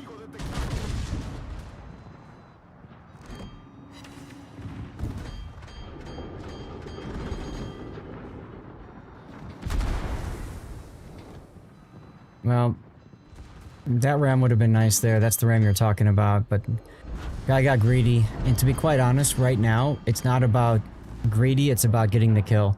And if you die and trade, that's perfectly okay. But the other thing is Valpo has really good acceleration and turning. Very hard to ram a Valpo that doesn't want to be rammed. So here you go, waiting for the right moment. Another chance here. With the reload boost, with that burst fire, that would have gotten the kill on the Kronstadt right there. Los Andes kills him with an HE primary gun shot. Feels bad. I wouldn't turn this way, I'd turn the other way. I turn the other way. Turn the other way so that you can stay... There you go, now you've seen it. Yes, that's the theme from My Dream of Genie, yes. How you doing, Gary? And there goes your Tulsa. Too far back? And you burst it, okay. See, if you would have kept your guns and you would have turned the opposite direction, you would have full bursted in there with the front guns too, and that would have been a kill. But your indecision here is costing you time. And Valparaiso wants time. Wants time to charge up the funny button, the heal, and then use the funny button. And you're also, by doing this, you're turning into the Los Andes' position, making it easier for the Valpo to just dodge everything. There's another Citadel. He's turning out. That's so nice of him. That is so nice of him. Goodbye. Nope. Never mind.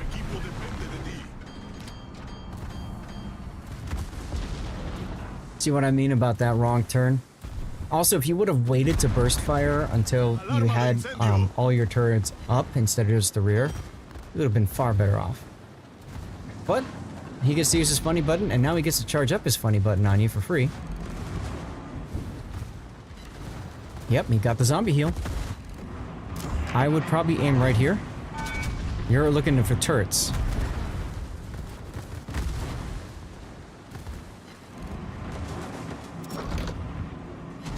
Okay, burst fire on. Not enough. Showing a good amount of side now. Way too much side, you're overturning. Oh yeah, you can. Oh yeah, you can. Take that, island!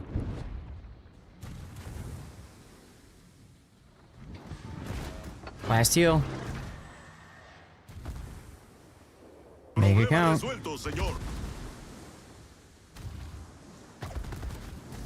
Alarma de incendio.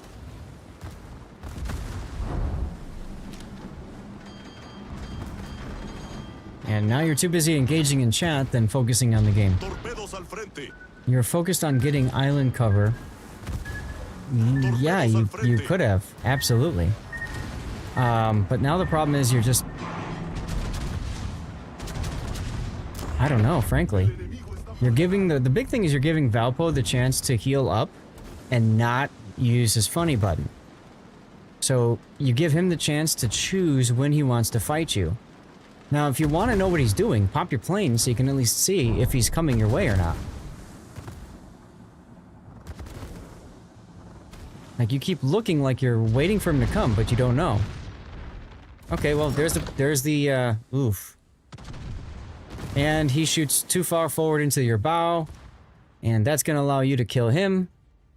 You got extremely lucky here, dude. Extremely lucky. Acorazado enemigo destruido. El enemigo está por ganar. Well, now you've got 2,000 hit points, and you're forced to DCP that fire. Fortunately, that low island is there to, 1, block torpedoes, and 2, still allow you to shoot the Fletcher. You got 1 final heal coming up. Problema resuelto, señor. Okay.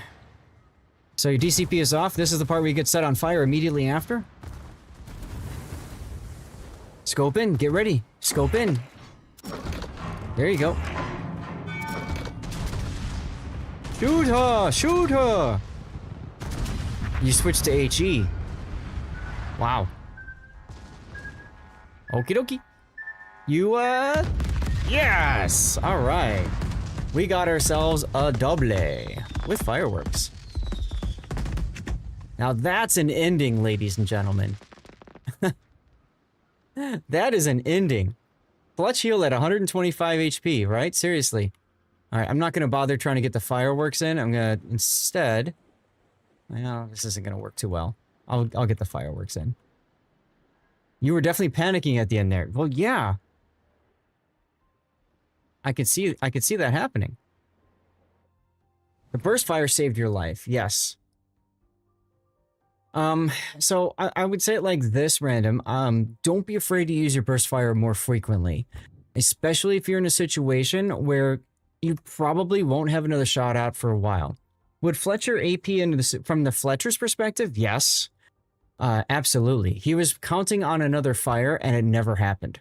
So yeah, if the Fletcher would have been smart enough to switch to AP for the guaranteed 10% damage on overpens to your super, you'd be dead. Okay? If the Valpo was smart enough to hit you under your turret instead of your bow, you would be dead. But it's a ranked battle. I'm sure they thought they had clearly won the game. And then, you know, you said, hold my beer on this, and bam. You know? Great game, though. But yeah, don't be afraid to use that funny button more frequently. Yeah, Fletcher was probably a little scared too and missed some shells. RNGesus was bouncing out of Baltimore, setting 7 fires on you in under a minute in the previous game. It happens to me so freaking much. All right, let's get the replay render going. Chat, what can we title this replay should it make it to YouTube? What do you want to do, huh?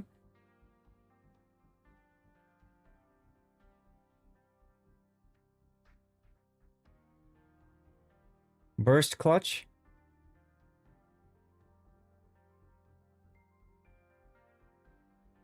Then he did it to your teammate. Some people get all of the some of the people get all of the RNG, you know? Sounds nice.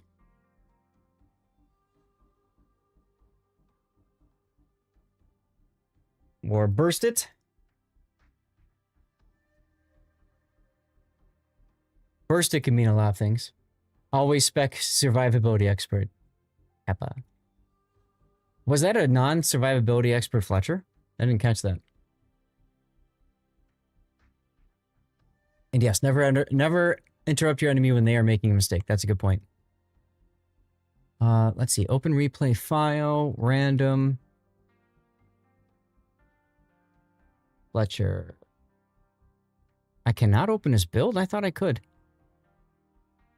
Did they change that ability?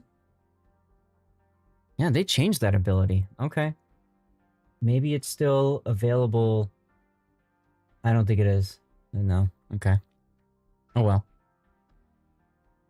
Bonnet to do, hello. Be simple as just checking his HP in game. For people that know that stuff, I don't. So I couldn't tell you. No SE? Alright, fair enough. Where is this? I can re-render it and see. I'm surprised that my build viewer does look at how much damage the Fletcher took. That's another way of doing it, true. So Fletcher received 21,301 damage.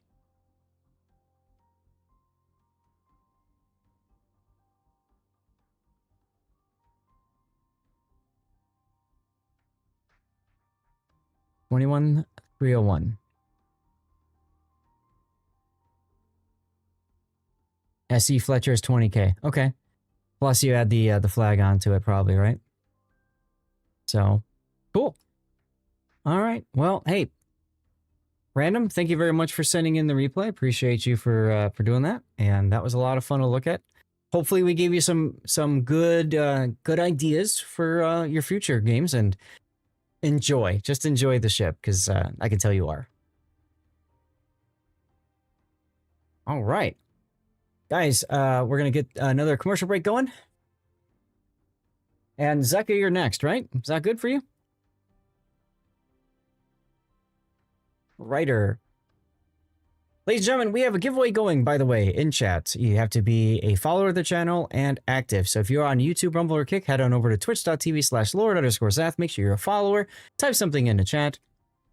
Could be a Vetchkin. The build is done. Let's see if I can pull up the Fletchers. No. Something must have changed so that you could only see your teammates now. In the way they do stuff. No, it's blue boosters, Duckman. I'm trying to get rid of the damn blue boosters. All right, commercial break, go. How about right? Rotor? Audie's like, I want more prizes. I don't blame you. Speaking of which, if you want all the prizes, don't forget to check out the rerun channel. We do 2 giveaways per day over there. All right. Cossack game.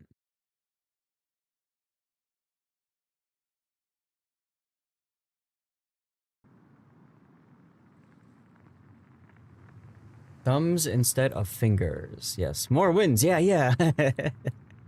Hey, nothing wrong with that. I want to get wargaming stuff out of here. You know, like that's one of the things that makes me really proud to be a community contributor, is that they give me things that I can give to you guys. Like seriously, that's what it's all about for me. Absolutely what it's all about. Zeka, I'm guessing you don't die in this game.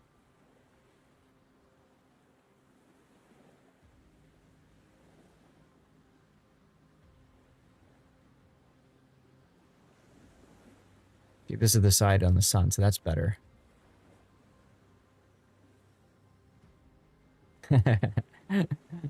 Hey, Thunder.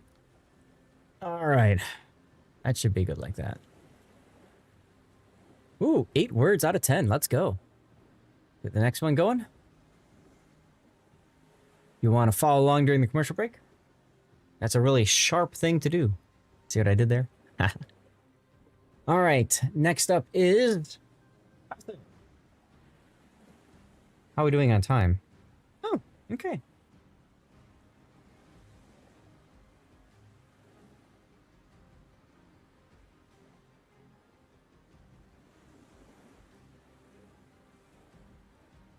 How about harps? Oh, Duckman, you too slow, you slow boy. It's not a kid or a Storm or Soul game, that's true. Zeka, hey, thank you for the resub, man. Sailing through the sea support with the legendary 12... Dude, this is your year? Really? No, it says 12-month streak, but then above it says 15 months in a row. Either way, dude, over a year of knowing you. Thank you very much, Zeka. Fight you. Proves it's not just any game. It's a high-stakes, destroyer-worthy adventure in our fleet. Your dedication is the real MVP, steering us towards victory. Damn right. Damn right.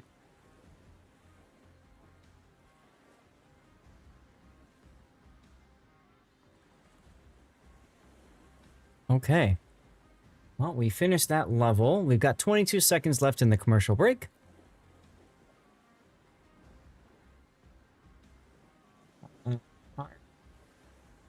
How about spar? Spar works. Can we get all 10 words?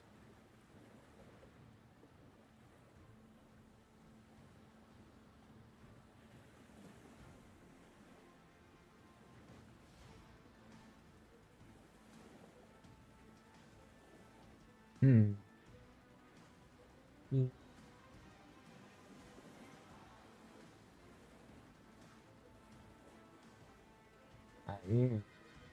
Don't know. Oh, well, good enough. All right, Zeka, let's get to your game, huh? All right, ladies and gentlemen, we have our next replay for today. This is the Cossack, the Tier 8 British premium destroyer. She is a boat that I just don't get along with. Now, some people love her. I frankly do not. So part of the reason is, one, her guns are rather low caliber at 120 millimeter. Pretty good rate of fire, good chance of fire, and all that good stuff. She's got one single rack of torpedo launchers. This reload is relatively quick. It was buffed since it was released, but it's only got one rack, which makes it a little bit of a challenge. Really, you can't get her anymore. I didn't know that, Dutch. And the other big thing about her is that she's got the typical British short burst smoke generator. So her playstyle I just don't like, which is you go someplace, you smoke up, you farm, and then you go someplace else, you smoke up and you farm. It makes her a really good anti-destroyer destroyer. But you bought her 2 weeks ago. Okay. So she is still out there. Okay, good to know.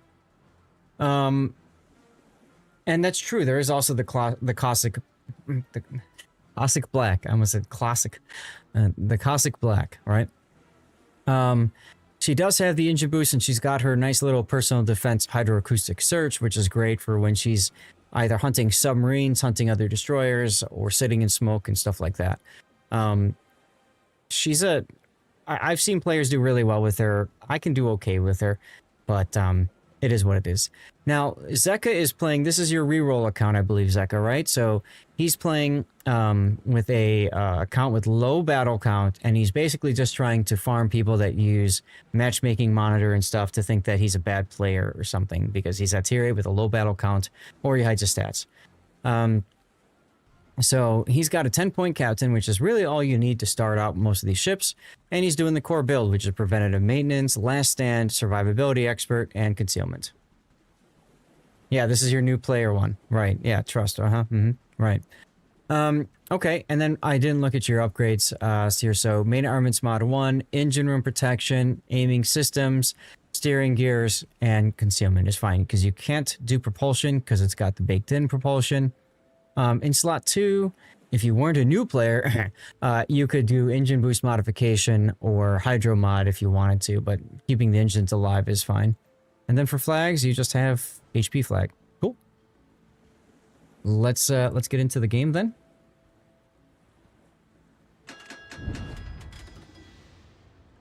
You're saving coal for you. Smart. Yeah, I did a YouTube video a while ago as AF chat about why you want to buy commanders over ships, especially for coal. So as a new player or new account, at least, Zeka, I agree with you. You want to get at least one premium ship in each nation, and then you probably want to start focusing on using your coal to get the special commanders, the legendary commanders. So anyways, bottom tier just means that you get the bonus XP, right? So Puddin and I like to call it the bonus tier. No carriers and no subs to deal with, so that's good for you. Early boost of engines, interesting. Ooh, and you've got that thunderstorm front. Now the thing about that thunderstorm front is it goes through the map. Okay, look at that, Zeka won the blue bonuses code, go figure. It goes through the map. Now, while you are in that area, it's harder for you to be spotted, and then there's also, I believe, a debuff for shells being fired at you. So keep that in mind. It's nice to hide out in that storm front, but it's not like 100% necessary. And that's great. Now we're down to 5 codes left. And then I can start putting in the new stuff. You didn't even know you entered. Well, you typed something on Twitch, so then you entered. There you are, you're in the thunderstorm front. You got a VJJ in front of you. Hey, Gravity, how you doing? Long time no see, how have you been? Single fire torps is another fun capability from the Cossack. But looks like Zek is not going to fire them yet. He wants to see if the VJJ decides to move forward or not. Currently, it's deciding to stop and reverse. So these are 10-kilometer torpedoes, which means they will not hit. So Zeka just goes for a typical spread. That's fair. Playing bronze ranked again. Nice. How have the salt mines been? Trump bombs. Okay, so you're up against the Trump, which is good for you, actually, because you outspot it. And he's in the A-cap. Torpedoes are stirred. Good use of hydro there. You know the destroyer's in the cap, so you might as well hydro. Engine boost deactivated. Enemy cruiser sighted. Now, Zeka is just about, for those of you guys who don't know, just about as destroyer main as can be. He does not play battleship. In fact, he even sells premium battleships that he gets. And you're being run out of A because of a charging Jean Bart.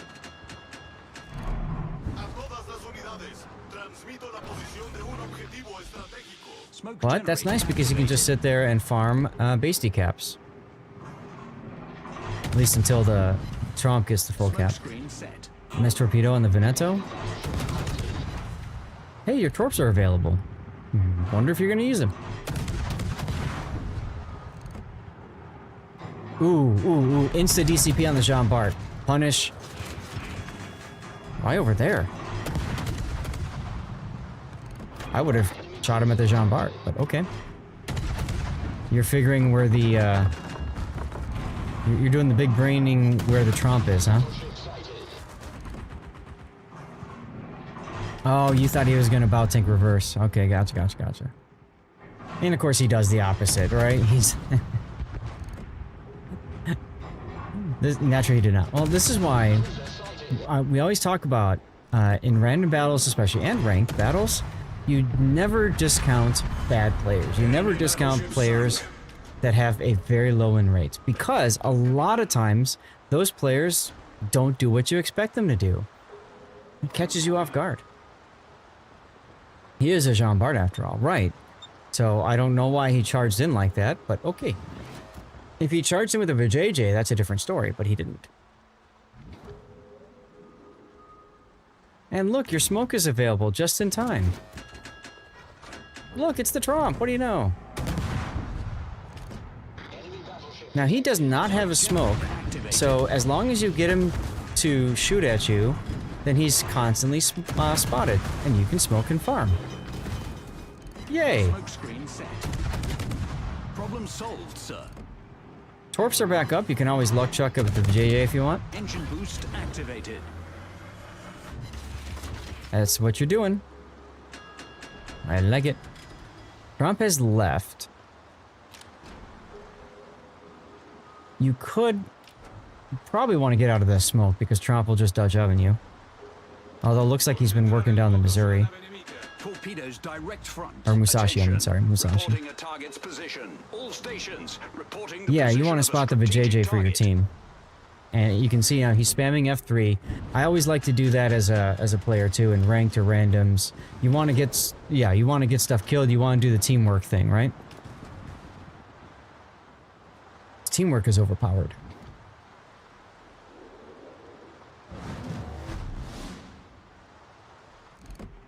And you're not afraid of a Tromp. You're absolutely not afraid of a Tromp. Are you gonna... Yes! I was gonna ask if you're about to be cheeky here. You know your Torps are gonna miss, so you might as well try to get him stuck on a sticky fire, right? There's the cap, and there's the fire.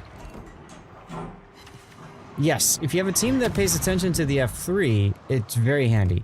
If you have a team that says, STF, you noob, after you spam F3 all the time, well... and that becomes less helpful. Trump is still dunking on the Musashi.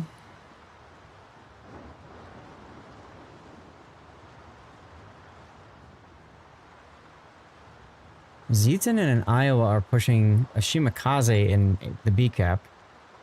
Feels bad, but at least Zeton's got Hydra going. Now, guys, I got some tournaments coming up, I think, don't I? Let's take a look at my calendar. Retírense ya. Engine boost deactivated. Come on, stupid phone. Yes, COTS Trident Trials is this coming weekend. All stations reporting the position of a strategic target. Week from tomorrow. You figure Trump is headed towards the general direction of B because most players don't like isolating cells. Yes. And look, there he is. Yeah, I figured the Trump would be putting himself in a position to keep dunking on the Musashi. Unfortunately, the Shimakaze looks like he went over that side too. Oh well, the JJ's dead at least. So yeah, we got COTS trials, and then after that is the Enterprise I tournament. And then after that, I don't remember. And then a little bit after that, in early June, is Team League. So we're getting into tournament season again. Sadly, no COTS other than just the sea trials, whatever that's going to be.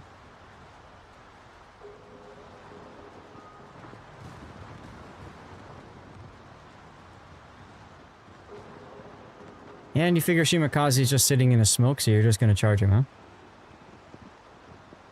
Spotting a Jervis before a voice overhead stopped the F3 request. Full HP New Orleans had disappeared. Could play very aggressively that game. Yep. Yep, and there goes the Musashi. Trump spent the entire battle doing it. Compañero, necesito tu apoyo. Hey, look, there he is.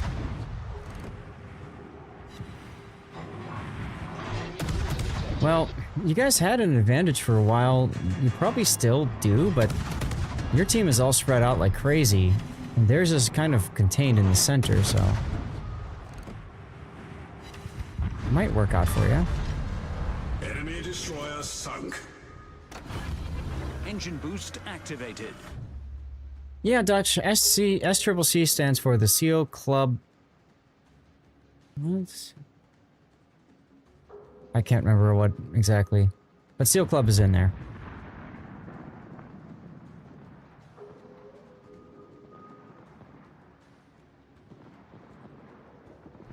New player, just trust, he says. Uh-huh. SEAL Club Clubbing Club. Thank you. I knew SEAL and Club was in there somewhere. Oh, look at that. A smoke minotaur. Now you know it's safe to approach him.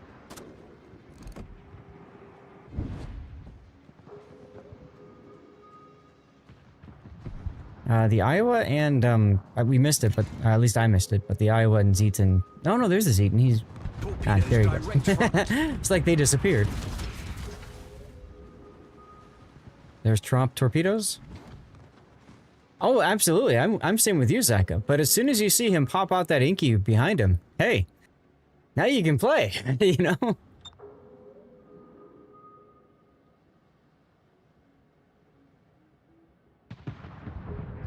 Yes, Minotaurs do have hydro, that's correct. So you don't want to be within 5 kilometers, but everything else within is gravy, which means you can get close enough to dump your torpedoes. You just gotta pray you don't get spotted. Now Zek is gonna shoot here. He's trying to bait the Trump to shooting back at him, but looks like the Trump is not. Right? That's why Zek is slowing down, to have the smoke available if he needed it. Man, that Trump is being quite a thorn in your side this game, huh? Look at all the deaths. Everybody dying. You got all the caps. You've got 2 ships, though, that are quite out of position. The Barbie and the Iowa, especially. So, I mean, the big thing is you just gotta kind of play the long game here. Oof. Problem solved, sir. Oh, you're going really greedy now. Dev strike on the Andalusia. Good job, Iowa. Good job. That's correct. That means they won't die in the next 2 minutes. Correct. Hitakaze's in the B cap.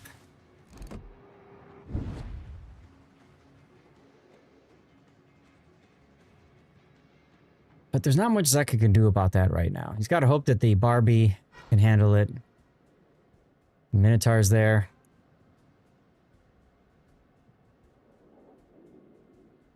That's the Haragumo shooting at the Minotaur and the Iowa.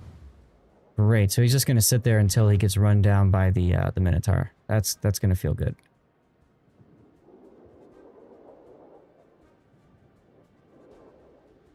Wonder, do you switch to AP, even though they're 120 mil guns? Do you switch to AP for the Minotaur when he turns out? Yeah, best you can do is spot. I mean, you could take a couple of shots and try to get him focused on you, and then smoke up and play that kind of game. That's probably what I would do here, Zaka. All right, the Barbie kills the Kita. You know, if you take the Minotaur's guns off of you for a little bit, that could be enough for the Haru to kind of escape a bit. Your flood is still going on the Iowa. That's fun. Our team has taken the lead. Ah, Veneto is going to meet the Iowa at C cap. Right, I understand you didn't want to drop the vision.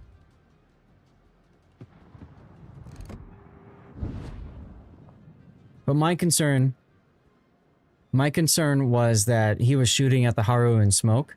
So if he's shooting at the Haru in smoke, my concern was that he would get 1 or 2 hits on the Haru, and that's... I mean, he's quite low, right? So that's all it would take to kill him. So that's, you know, I was thinking like the, hey, shoot at me moment, essentially. And LOL, torpedo hit on the Minotaur. Hey, look, there's the Trump. You found while he was using the AA flag, you have 1,500 of them. Oh, okay. Eh, don't worry about it, random. You're gonna go through them at some point anyway.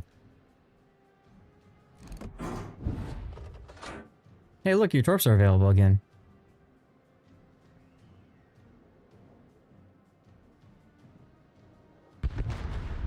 Barbie died. Yeah, Trump is having a good game. And Veneto turns broadside in front of an Iowa. 10 out of 10.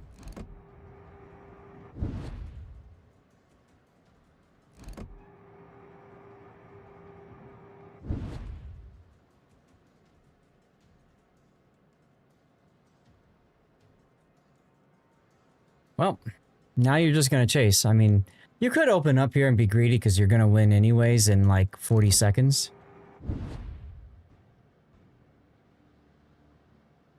Yeah, right. Well, that's the thing. The worst thing to be in a situation is when you say, hey, we got this in the bag, and then you do something stupid and then die. But Minnow's dead, so now you can play.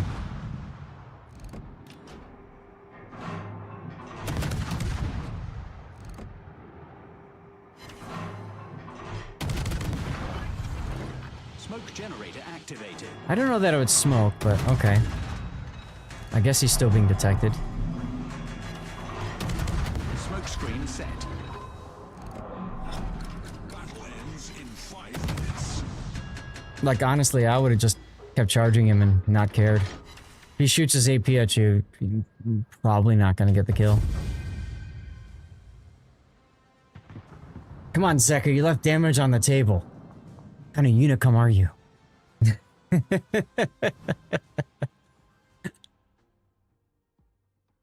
Well, a solid game. Solid game. I wonder how you're gonna feel about the Eskimo, because some people are saying it's similar to Cossack, I guess. Cossack shells are super floaty. Yes, they are. Which is another reason why I would have thought you'd keep approaching and try to, you know, get closer to him. But, yeah, I mean, 132,000 damage in a bottom tier game. All you heard is people saying Eskimo is a worse Cossack. Okay. Yeah, there's things he doesn't have, right? Anyway, check that out. First place by over 1,000 base XP.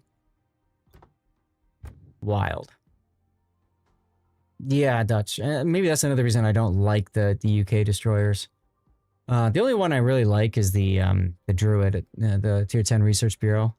Just because it plays so differently and it's just hella fun. Anyway, you got the Jean Bart, you got the Shima. Damaged the Iowa quite a bit. Damaged the Trump quite a bit. Couldn't get the kill on him. New player carry.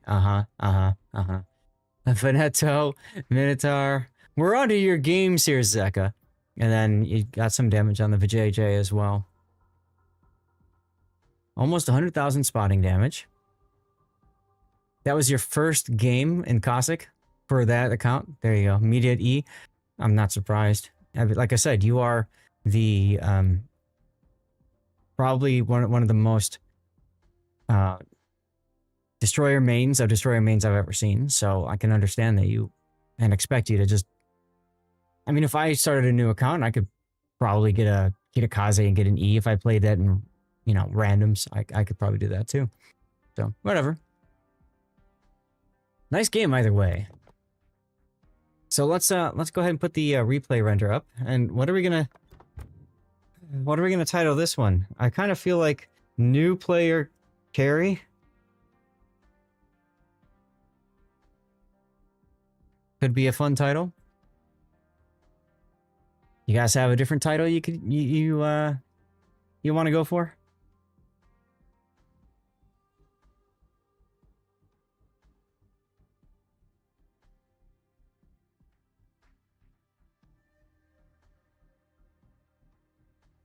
Imagine getting carried by a noob. Hey, Cthulhu. Oh, I'm glad you're here, Cthulhu. We can do your replay next, okay? That'll be our 5th and final replay for the day. Does that work for you? All these people use sub replays and then weren't here today, so. Sweet. Okay, good.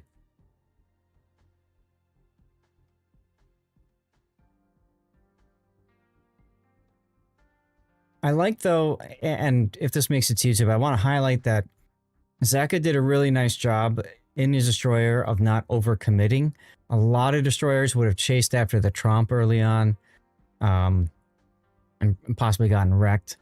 You know, and you saw that there, and you see it here as well, playing very cautiously, approaching, and then he sees the Trump, but he doesn't want to go after it again. So, longer range battleship cruiser farmer, okay. You're traveling with Little Miss Cthulhu, doing dance competitions out of town. Taking a breather, thought you would drop in. Awesome. How's the competition going so far, Cthulhu? She doing well? Is it like a team competition or a solo competition?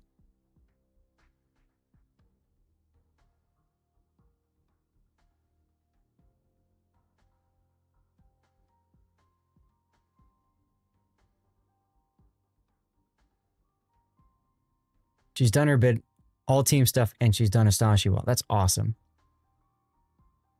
You have not played Eskimo. You do not have Cossack. Just going with what I said. Yeah, I'm not sure either. And obviously, I can't comment on her from testing experiences. She's changed quite a bit during testing too. So even if I were to make a comment on it, it would probably be inaccurate anyways. So I just don't comment on it. How did this Minotaur die? I didn't catch it. Was that a Gumo Torp?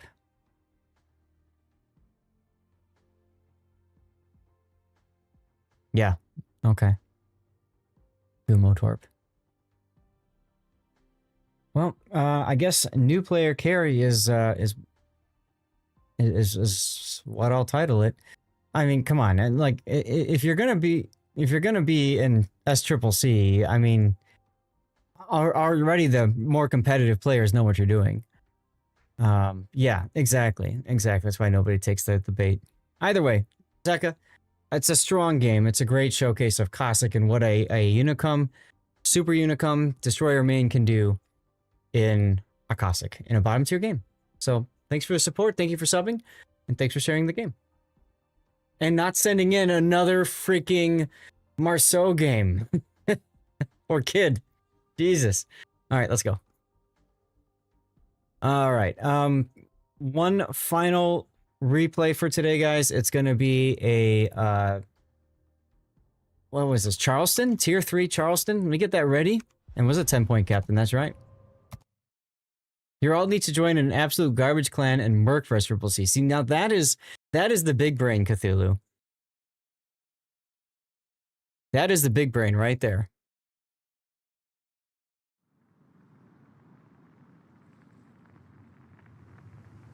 You're all mercs for garbage clans while okay, whatever. Just don't use. I don't like the use of the term garbage clans because I think that's a bad moniker, but I'd say you're alt mercs for Little League clans. Is that better? I mean, I think that's probably better than garbage. Little League clans. Having lag problems, you're on hotel internet. No worries, Cthulhu. No worries. You merked for a clan in Squall that ran 3 Yoshinos and a Druid. There you go. Hey, you know, one of my favorite streams long ago was me merking, actually. Like, I would just go on and I'd merc. Was I streaming? I don't even think I was streaming. I just wanted to play, but I didn't want, like, the insane pressure that comes with playing, you know, whatever, right? So, I think I just did that, and that worked out really well.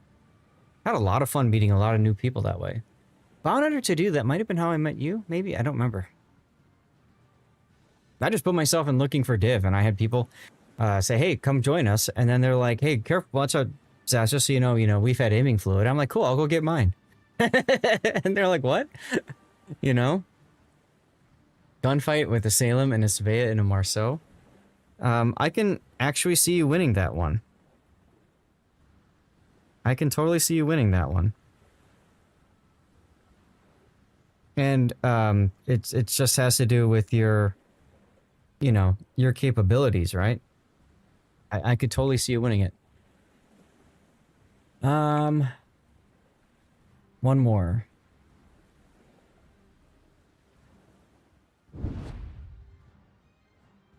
We're gonna finish with a tier 3, everyone.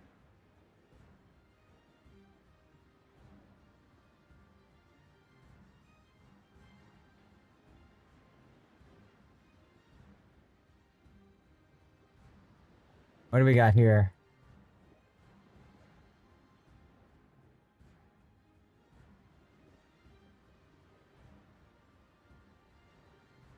I know Vayne.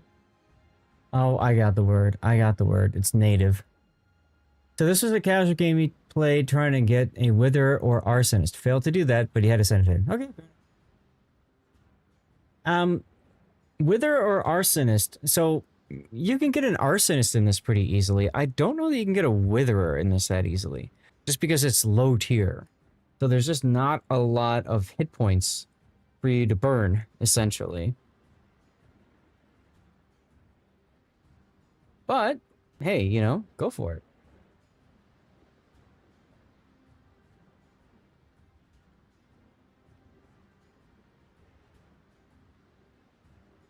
Let's see.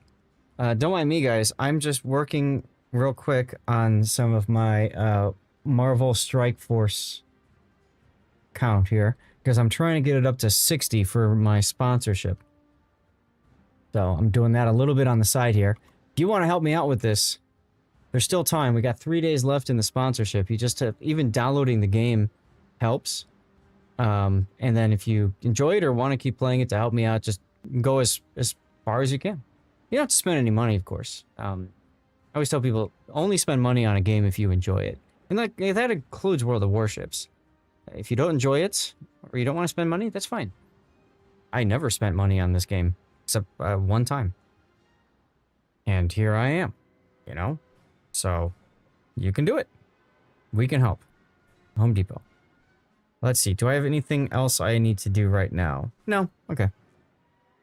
I can do some campaign real quick. One thing I like about this over a lot of other, like, free-to-plays is it's very simple to just go in and auto battle and just auto win a game that you've, like a level that you've already 3-starred, and boom, you're done. So it's not like other games where you find yourself wasting a lot of time trying to get it done. Okay, cool. What is this feature locked? I don't know what that means, so I'm just gonna ignore it.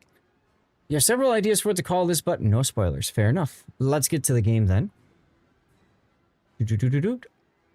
And I never turned off the replay render from the last time. So there we go. That's gone. While I have a moment, let's change this over to Cthulhu's Charleston. All right, ladies and gentlemen, if you love yourself some old ships or some early tier ships, or maybe you're just a new player, this is a possible video for you, because this is the Charleston, the tier 3 American Premium Cruiser. That's right, guys, I said tier 3. Now, Charleston at tier 3 is a premium version of the St. Louis, which is the tech tree ship at tier 3. Now, these ships are known as just having tons of main battery guns, bristling with guns on either side. She's from a bygone era that we used to call armored cruisers, where they had lots of guns on either side, and they were kind of like miniature battleships. So if you're a new player, the nice thing is she's fun and she's cheap because she's tier 3.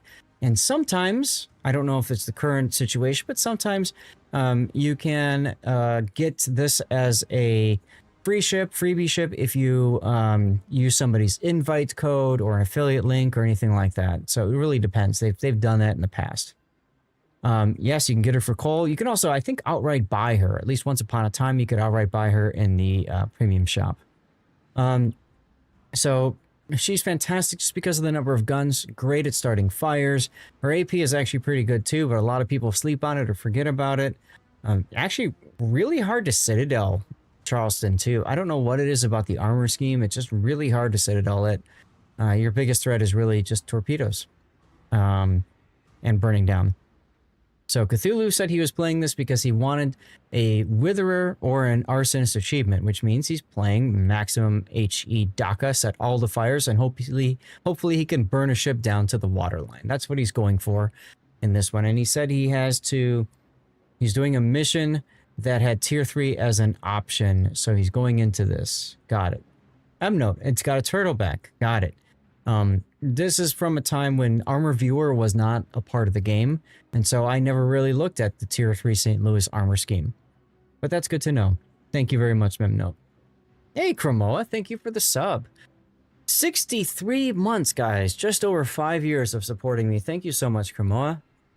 How have you been?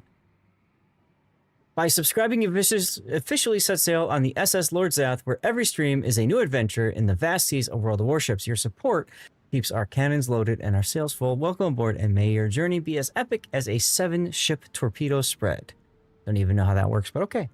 The original idea behind these protected cruisers was to have the coal bunkers set off enemy shells, and a soft turtleback to keep the splinters out of the engines. Got it. Well, thanks for sharing that, Cthulhu. So let's go ahead and take a look at Cthulhu's setup here.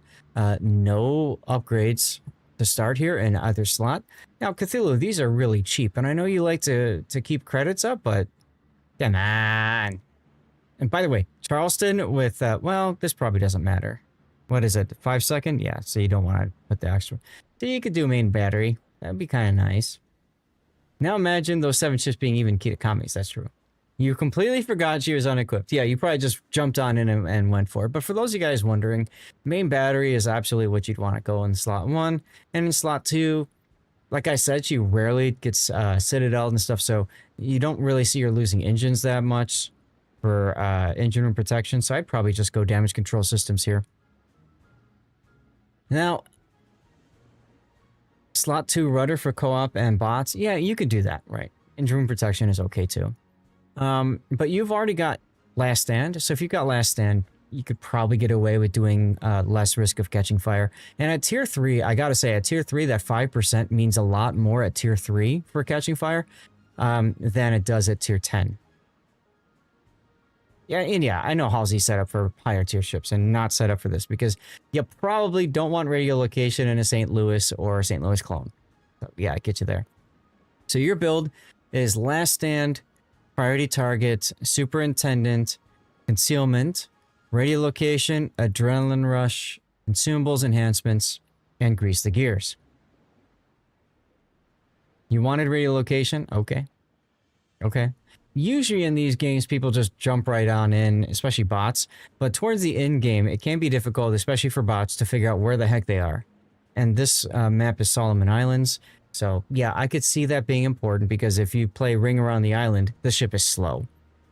What is Halsey? Yeah, that's what I'm curious too, Dutch. What is your Halsey on? Tech tree ship wise. He's on Vermont. So is this a build for like Alaska then or Salem? Like I'm curious what higher tier premium ship you have this built for. It is a Salem. Okay. Okay, I can see that. Superintendent for the extra super heal then. Okay. All right. That's fine. Now you didn't take any signals. I will say this, Cthulhu. If you are looking for a Witherer and or Arsonist, I would really, at the very least, consider spending on these, investing in the 2 fire chance consumables. Why not? If that's your goal, if that's your mission, why not make your mission easier? How I look at it.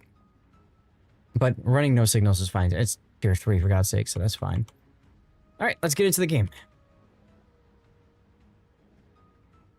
Now, one of the fun things about playing lower tier is it's basically co-op plus. If you look at the team lineups, it's a hell of a lot of bots.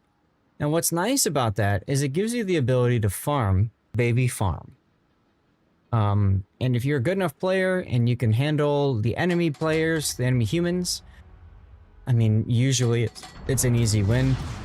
It's easy achievements because you can get achievements in random battles all the way down to tier 1. I used to play tier 2 all the time just to get a daily Witherer out of, or no, daily Kraken out of Emden. The tier 2 German protected cruiser. Same idea. So you're in the middle of the map, which is fine. A lot of times the bots will just go down the channel. Some will go this way and some will go this way. Sometimes it works a little differently. Sometimes all the bots go this way or they all go this way. It's just nature of the game, unfortunately. That's true. You might also run into low-tier super main super unicums. That's right. I've done that in testing before. I've played a tier 1 ship. And, because, you know, you're testing out the tier 1 of a new line of ships. And you run into people that have 10,000 battles in an Orlan, for example. And you're just like, what? Why?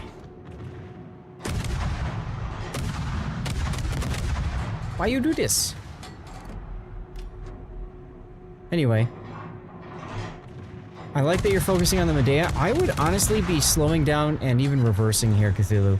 And it's so that once the Medea is dead, you need something else to shoot at. And if you look, you really don't now. You've got the Mendez Nunez. But pretty soon you will not have the ability to shoot him.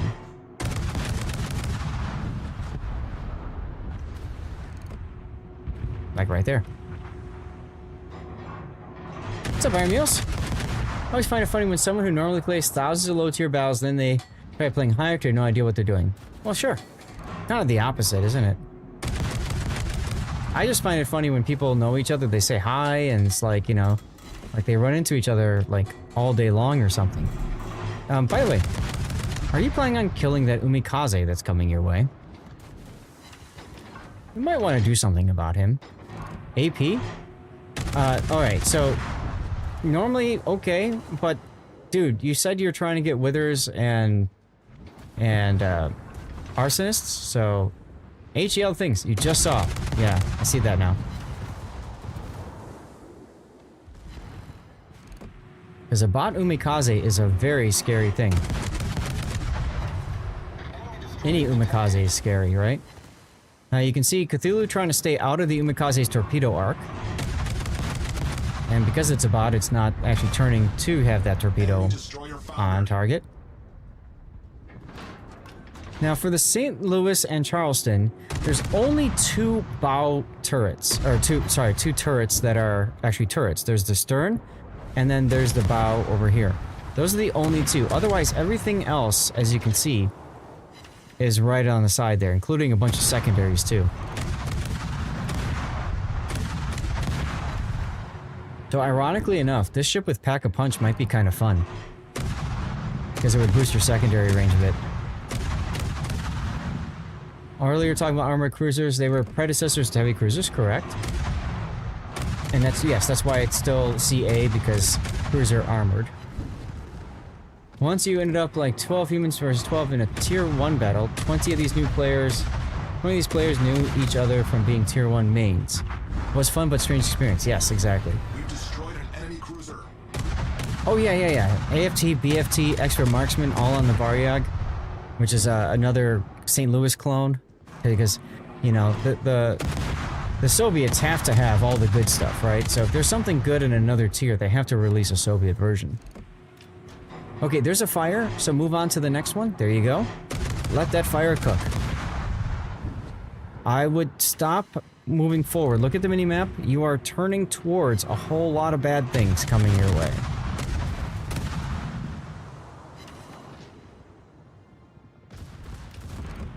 Oh, yeah. No, they absolutely did, Cthulhu. I'm just saying it's kind of funny, right? You've got Omaha, and then you've got Murmansk, you have Omaha, you have Marblehead, and then you have... Okay, here's the Soviet version, which of course is superior to both of the other ones. Both the American versions. It's just kind of funny. Lack of battleships, yeah. He needs either a Wither or an Arsonist can work too. Torpedoes to starboard.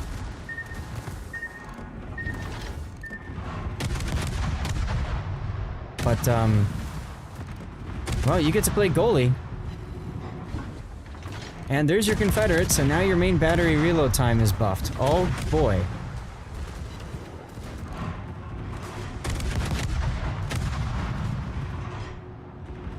Torpedoes to starboard. Torpedoes direct. Remember what I was talking about with torpedoes being your big threat? And you're gonna take 3. Ouch. You tried to dodge, and if you would have just kept going forward, you probably would have got away with taking 2 instead. Ouch, ouch, ouch. Ship is on fire. There you go, reset your aim. High caliber. So you're like getting all the medals that you don't want right now, right? And I said that before, I think it was the last Warship stream beforehand, right? I said how Wargaming just says F you anytime you're on a mission. Confederate does give a buff, yes, if you've got Halsey. That's one of his talents. You get a Confederate, and then you get a main battery reload buff. Varyag was built directly for the Russian Navy. Fair. Yes, the captain, exactly.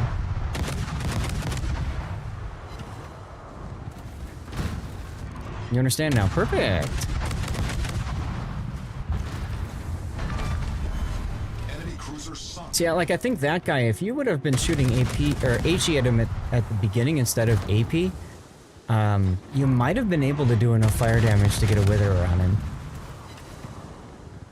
Because isn't not a wither, arsonist? Isn't arsonist a certain percentage of damage with fires? LOL, a kraken. Cruiser sunk. Can you imagine if there was a Japanese version of this ship? And you can have Yamamoto proc? You get the heal on top of the reload boost? Oh, sexy. And I'd be shooting the Jurien right now. You have a better angle on him than the Barbaros or whatever. That's what you thought too? Yeah. There you go. Okay. Fire on Jurien, focus on somebody else. Fort Jackson's fine, and then go back to Jurien because he DCP'd right away. Also, I wouldn't be turning left here, I'd be turning farther south a little bit.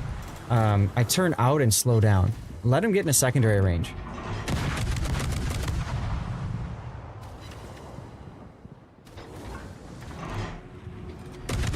And you can see Cthulhu's really trying to get a fire started, but you're splitting your fire way too much. You gotta focus on one ship at a time here, especially if you're trying to get that, that arsonist.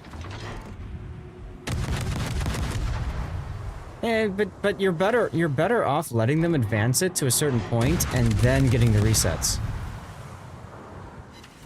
It takes so long for the cap to tick up. You're in no rush here. I would say the only time you're in a rush to get resets, Cthulhu, is when it's at 50%. Then sure, go do a round on everybody, but at that point, you fire off 2 or 3 guns and move to the next ship, and 2 or 3 guns and the next ship, right? I don't know.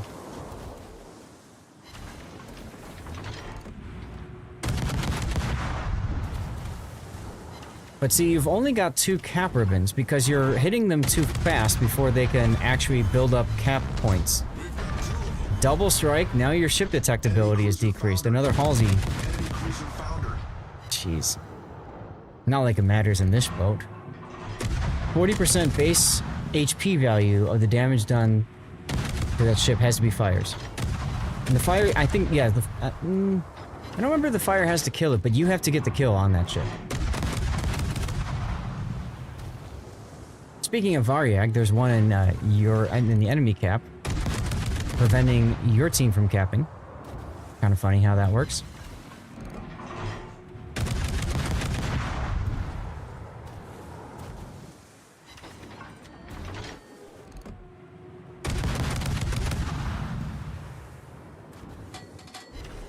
Okay, good. You got the fire on it. Now you switch. You were switching a little bit too early, in my opinion. Okay, you got some decaps on it. Now he's out of the cap. Go back to the other one. Go back to that one. Yeah, there you go. And then get a fire going on him again. You're too far to the right.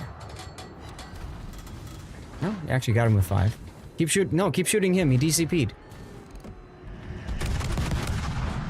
And you are the last hope. Okay, there's the fire, and there's the instant DCP. Okay, there's the relight. Go to the other one. Go to the other one now.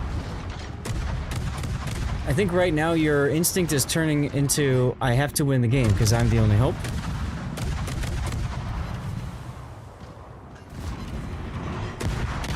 You wanted him dead? For your protection. Yeah, but he's in secondary range. Let your secondaries do something.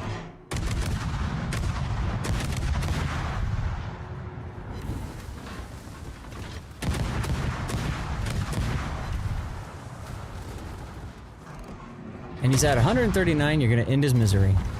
With a fire as well, go figure. Enemy cruiser destroyed.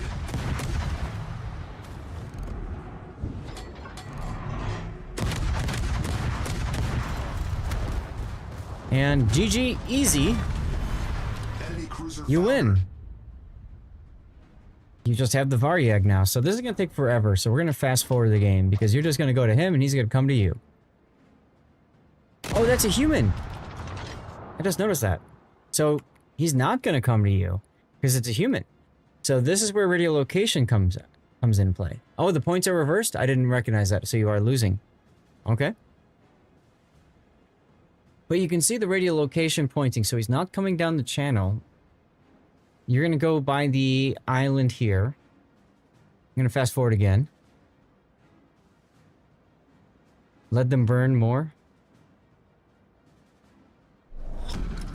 Battle ends in 5 minutes. At first, you thought he had you, but you figured, screw it, you have to go for their cap. You absolutely do, and you know he's thinking, all I have to do is hold the cap. So, based off your location, he's waiting right here for you, right?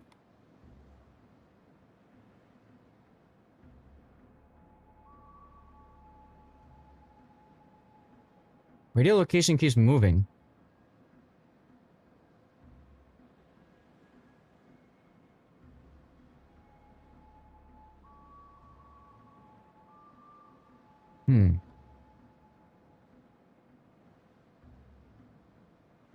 That's true. You are less detectable because of Halsey proc.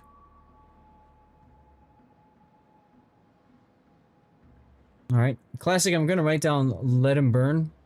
Guns are pointed. So if you can get in the cap long enough to delay their point gain, you have 2 minutes and 30 seconds to go. And if you can kite away, you'll be okay. I am surprised he was not where... Oh, there he is. Oh, he's low. And he's got AP ready for you.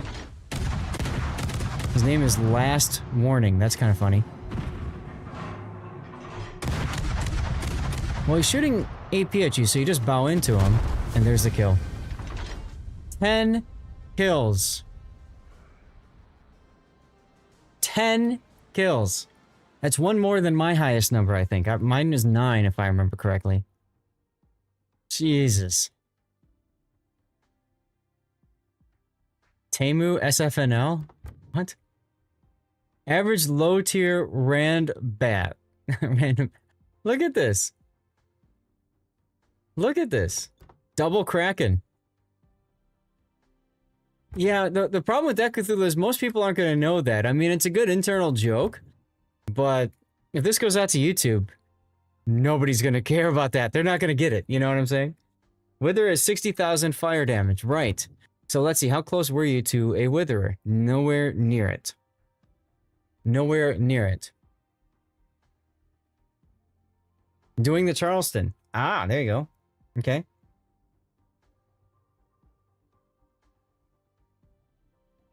Doing the Charleston can work. You got 12 kills in a tier 1, all bots random back when you first started playing. Sure. That doesn't count, Joey. Anyway. So, I think the big thing for you, Cthulhu, in this game is if you're trying to focus on a specific task, you need to optimize what you're doing for that task. So, you spent too much time going off target. When instead what you should do is you get a fire on something, shoot another salvo on something else because it's a 5-second DCP. So shoot at somebody else and then go back to the original target and get him lit. And then go back to that other target you switched to. And you just keep cycling like that, okay? Forget about AP in this case if you're trying to go on that stuff. Well, you change your priorities given the circumstances, yes, but I still think you could have gotten an arsonist in this game. If you would have continued just focusing on HE. I still think you could have done that. Your account forever shows 12 kills as your highest. Hey, I mean, then there you go. You can still brag with that, right? But if you take a look at your damages here, okay? 18,000 damage. Only 1,500 of that with fire, right? 17,000, 1,400 with fire. 16,000, just under 2,000 with fire. So you're not doing a good job here of keeping things lit. So I'd say if you're working on, low tier, it's also a good opportunity to work on a skill maybe that you're not accustomed to, right? And this might be a good skill for you to work on. Right, yeah, you forgot about the fires and went for the win. Ironically, I still think you could have done both. Hey, I can't swim, but it's okay. So all of these kills, all of these ships here, take a look. I mean, you did minuscule fire damage. And what's crazy about that is if you look at the number of fires that you've started on these ships, most of them are multiple. It's not one, it's two, you know? You got 23 fires. But because of the fact that you set a fire, they DC beat, and then you just forgot about it and moved to something else, you're not getting the fire damage that you need for those particular achievements. That's all. It's still a great game. It's still a fantastic game. So, you know, you find that if you do not focus in a specific mission task, your chances of getting that achievement increase substantially. That can be true, Dutch. That can be true. It really just depends on what that specific task is that you're trying to accomplish. Yes, and for that particular mission, I know the one you're talking about. I did it with a Conqueror in Ranked. All right, let's get the replay render going. I can't swim. Thank you for the Twitch Prime sub. Whoa, 24 months. That's your 2-year anniversary, dude. Thank you. Just saying. Thank you so much. Go feed your daughter. And good luck with the rest of the dance competition. I hope you guys do well. But yeah, I took Conqueror into ranked battles, and I just spammed HE and got it. So that was easy. Took me like 2 or maybe 3 battles. Who Jam? When I ran into you when I was in Conqueror, and you were in your stupid OP tier 10 Christopher Colombo thing. Yeah, that's what I was doing. I was just going for Witherers and Arsonists.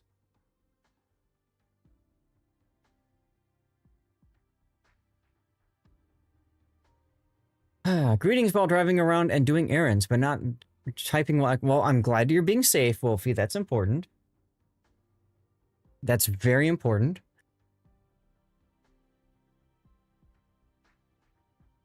All right.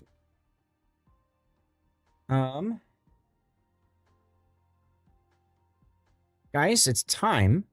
While this finishes up, we already have a name for it, so I'll let this run out, but I'm going to put together our poll now. For ships that for the replays to vote for to go to YouTube. This is over on Twitch, guys. If you're on YouTube or Rumble or Kick, and you want to have a say in this, you're gonna have to get onto your Twitch account. I'm sorry, it's just, it's the only way I can do these votes for right now. Let's see.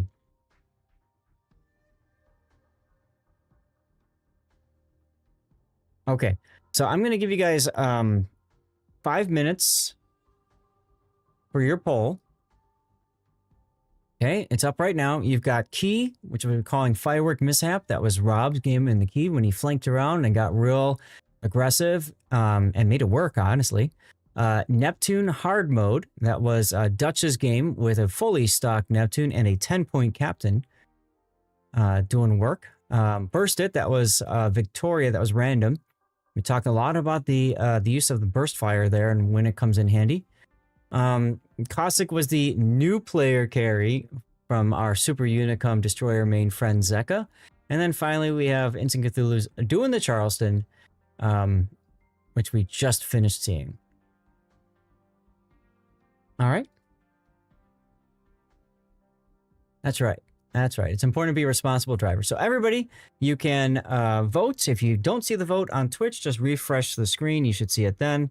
And then, of course, you can vote multiple times. If you want to invest channel points into additional votes, you can do so. The top voted video makes its way to YouTube, and then I will pick another one to go in its place. Rob wants me to play Illinois. I can do that, Rob. However, I need to do something else first, and that is play Oregon in probably an operation. And then we can screw around with other stuff. So I'll log into the game in a little bit, and if people want to join me for an operation or 12 or something, or we do ops and then change it to Unbreakable Line or something, that's fine with me too. Anyway, let's turn the replay render off, and Cthulhu, I know you're gone by now, but thank you again for supporting me and the channel and being so willing to learn. And it's, again, been great watching you grow. And I can see a lot of lessons you've learned, even at tier 3. were present here. So that was awesome. All right, let's move on. Okay, guys, I need to pee. I need to pee. So I'm going to exit out of the game. I'm going to log into the game. Like I said, if you want to join me, now's your chance. You send me a message in-game. Lord_Zath is going to be the account once I log in. It's over on the North American server. Okay. And like I said, we'll be doing some operations at least to start, and then we'll go from where. Got a queue to pee. I know, seriously. Got a queue to pee. No?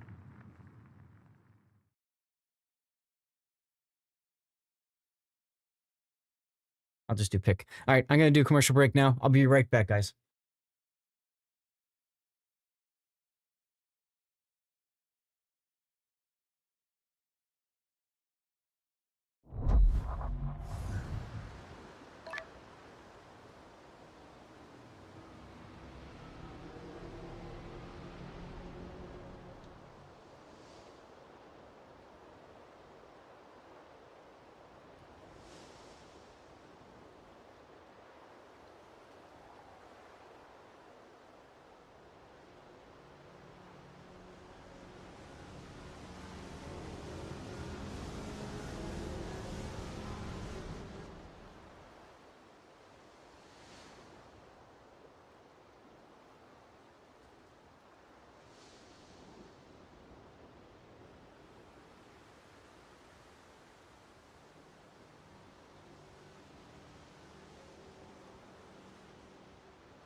Okay.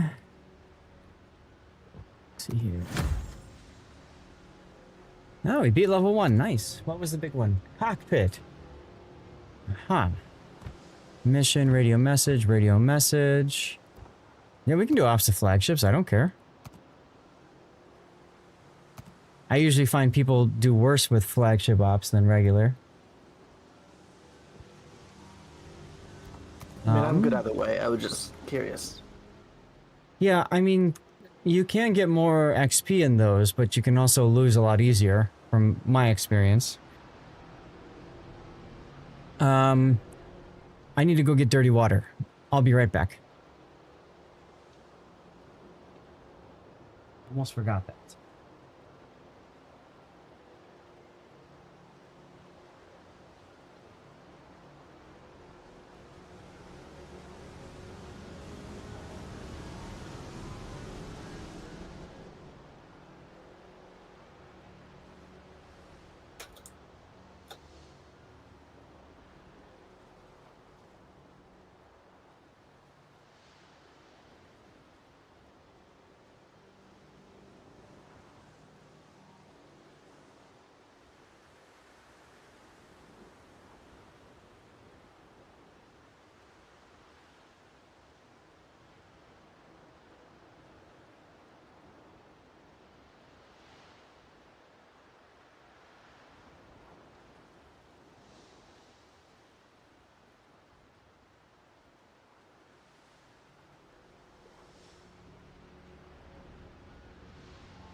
Okay. I is back. We'll do one more round of words on stream. While that's going on, if anybody wants to join me in our characteristic cheer, I got some dirty water. Feel free to grab what you want. What did you do? No, remember who, Jim, when you ran into me in ranked and I was playing I was playing what was I playing? The tier 10 British. I just lost it. You were in the Colombo and I was playing Conqueror. Conqueror. Yeah.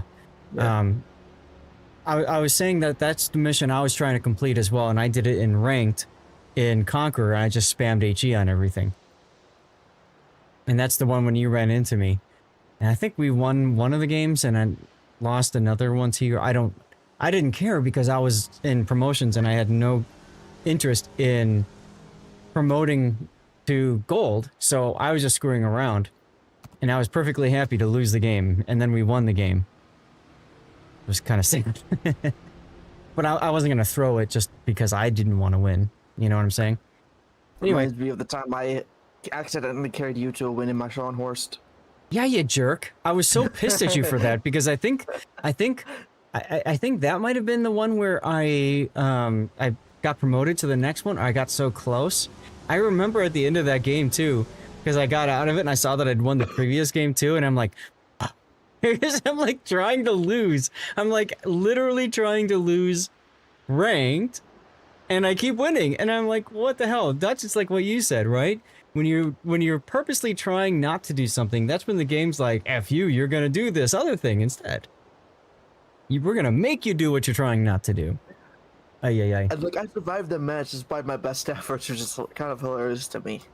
Right. And I'm like, Rob, you ass. You lived. On my team, no less. How dare you? Like, I mean, to be fair, I was trying. It just didn't work out. My RG is like, no, you're winning this one and living. I'm like, bruh. Goodness. All right, guys. It is time for our characteristic cheer. We do this when we finish the replay analysis portion of the stream, and I saw your key has won, Rob. Partially because you contributed 2,300 points yourself to vote for that one. And then Victoria was the next voted one. I will check my YouTube channel. I don't think I have a Victoria game, so that would be really nice to have included. But in any case, guys, when we go to live play, we always switch over to drinking some dirty water. This is Maker's Mark whiskey, a brand new bottle because I was gone for the week and I finished the old bottle I had. So cheers, everybody. Thank you for being here. Happy Friday. I hope that you guys have a great weekend, and I hope to see you guys on Sunday for the next World of Warships stream after this. I hope you guys can help me out with Marvel if you want, with Marvel Strike Force, and I hope you'll join Monday night, because Monday night we are hopefully planning on finishing Manor Lords. Hard mode Manor Lords. So I'm really excited about this. I'm really excited because I've never done this before. I have restarted so many times, reloaded saves and all that kind of stuff. And it's so fun to say, I got this behind me now. And then after that, I don't know what we're going to do, frankly. So cheers, everybody. And thank you for being here for the show, Rogue. And guys, if you've got any drinks of your own, feel free to share what you're consuming in chat, and of course it does not have to be alcoholic by any means. I could do Baldur's Gate 3. I don't have that game. There's other games that I have that I can play. Oh, Sunday, speaking of which, Sunday I need to play Oblivion Remastered, because I requested a copy of that game for review purposes, of course, and it was granted, so that's exciting. Let's see. Go to my channel, search my channel. Search my channel for Victoria. Actually, I'll go to content. That'd be easier. Maybe? You have the... I do too. I have the Game of the Year edition of Oblivion. And I played a bunch of it, and I kept getting tired of playing it. Because you know what I kept doing? I kept accidentally stealing stuff. You know, like when you go to click on something, and then you just miss it a little bit, and instead of like grabbing something, you've now stolen it and you've done it in front of people. So I'm just like, you know what? I'm sick of this. I can't keep doing it.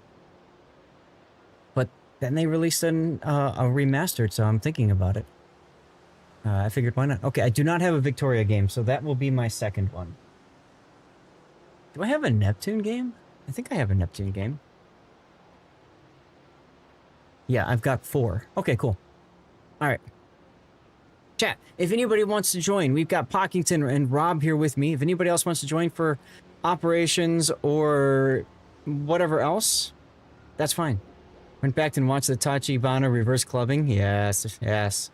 When you played MH Monster Hunter Wilds, was that the free demo, or I was given a copy and haven't played it again? I could try playing. That's true, Pock. I could try playing again. Sputnik, hey, thank you for the 20 bits. How are you doing, sir? Nation is still hilarious to me. So my thinking is there will be a. Hold on. I'm thinking that there will be a. You know what? Hold on a second. I can't. That's right. I can't do that. Okay, that's fine. I'm thinking that there's going to be a patch soon for Manor Lords. They've just passed their 1-year anniversary of going on early access. So what I'm thinking. Good, awesome. Yeah, I'm doing fine. I'm doing fine. Came back from Dad's. If anybody still wants to join, message me. We'll get you in the next one. No problemo. Pockington, are you using the Not in Battle mod? I think I am. Do I show up blank for you, Rob? Yes. Okay, cool. You have Wilds, and it's your first game in the Monster Hunter Front, and you enjoy it a lot. I like it too. It seems pretty fun. It seems pretty fun. There's a whole host of games I'd love to... Honestly, I'd love to just play Monday nights, if you guys are cool with it. Monster Hunter Wilds is one. Rise of the Ronin looked like a lot of fun. I really enjoyed, you know, Feudal Age meets Commodore Perry, Japan. Like, oh God, that's one of my favorite historical time periods. So if you'll indulge me on that, maybe I'll play that. Dynasty Warriors Origins was a very fun game too that I enjoyed. You are? Okay, thought so. So, that's what I thought too, yeah. So I really enjoyed those games. They would be fun to play. I wouldn't mind any of them, frankly. But if there is, yes, it is struggling. But if there is a patch for Manor Lords, I'm probably going to want to play Manor Lords again and play another game of it. Maybe it's going to be hard mode again to see how the changes have been done. Supposedly the next patch is going to be easier because the negative effects on your approval are not as strong as they used to be. So that will make the game far more forgiving, I think. Which means it would be easier to play the hard mode stuff. Gotta remember that this isn't the Unbreakable Line, so I won't respawn. There is no respawn, and this is probably the most difficult one to do. Now, I'm doing a mission. I should have showed you guys. I'm doing an experimental ship mission, and there's only like 2 or 3 days left to finish it. And so I'm trying to get main battery hit. So that's why I was asking you guys to do some operations. So I know you were... AP loaded. Stand by for action. Well, you're in Illinois. You might have seen a battleship or cruiser at close range broadside to you. Forces arrive. This is Base Commander. Good luck. Try not Cowboy to lose Bebop a theme. single Let's go. ship and save our base structures from destruction.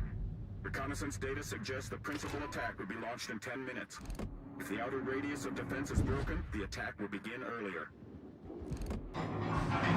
Oh, by the way, Pac, I chose regular operations, if that's okay with you. If you'd rather do with flagships, I can. I don't care. And like I said, if anybody else wants to join, come on in. We're just screwing around now. We're just chilling. It's not the worst, Banjaxed. You feeling okay, by the way? You feeling better, or are you still kind of under the weather? It's definitely not the worst, but it's a very tough map to win on because a lot of people just don't understand this game mode and this particular map. Have you guys played Oregon yet? She is nutty, to say the least. Absolute nutty.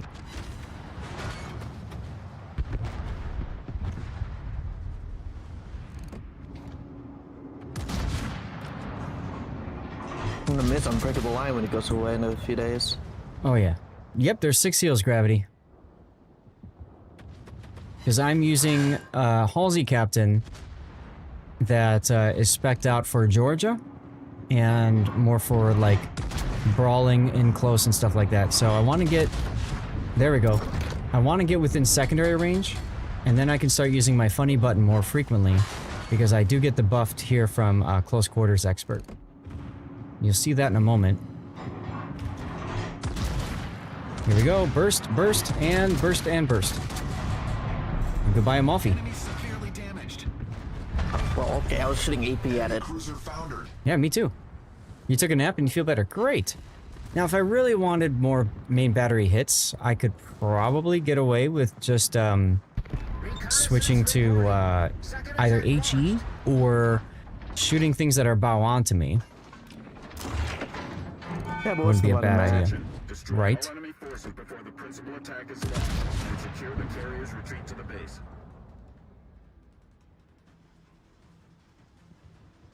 I will say though, This is- putting gun feeder on this is not actually a bad idea on the Illinois. Putting what on it? Gun feeder.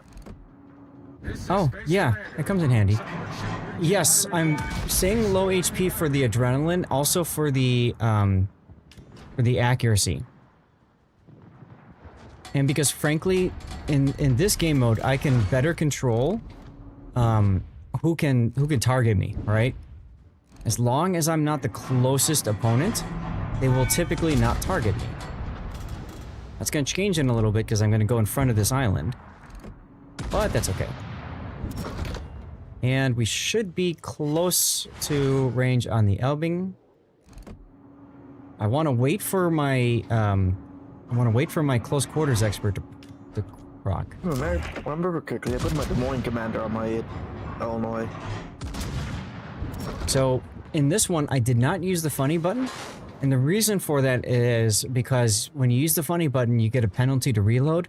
And I really want that 10% faster reload for using it. So here we go. Engine boost activated. All right, I'm going to start healing now because I'm forced to turn out in front of the Enemy destroyed. other ships over here.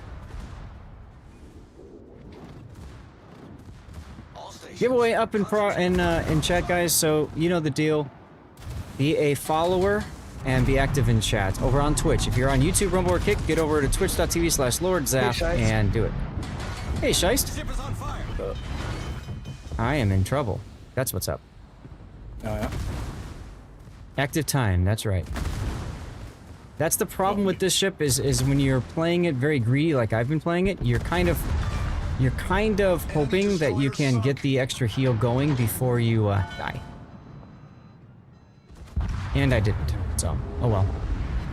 Usually in a random battle or ranked battle, I highly recommend that you heal immediately because of that. You think the next tier 8 will be Greed Rip, right? Next tier 8 will be interesting as well. What do you mean by next tier 8?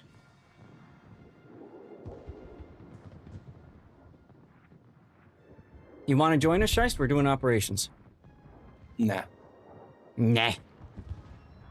I'm trying to log in and look at my naval battle stuff. I might, but... Okay. Next tier 8 will be interesting. You do them in Update- operations? I'm I not know sure. you have as I many don't think so. stars, actually. Yeah, no, I don't want to try to do it in an operation. You know about the Easter eggs on the Narvik bet? Yes. Yes, Ujam, I do. And I should show you guys what we're talking about. I can do that right now, actually. I'll leave the battle.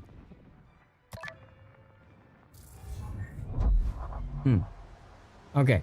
So what he's talking about is when you go to the armory, make sure when you go to the armory that you go to up here from Narvik to Dunkirk, okay?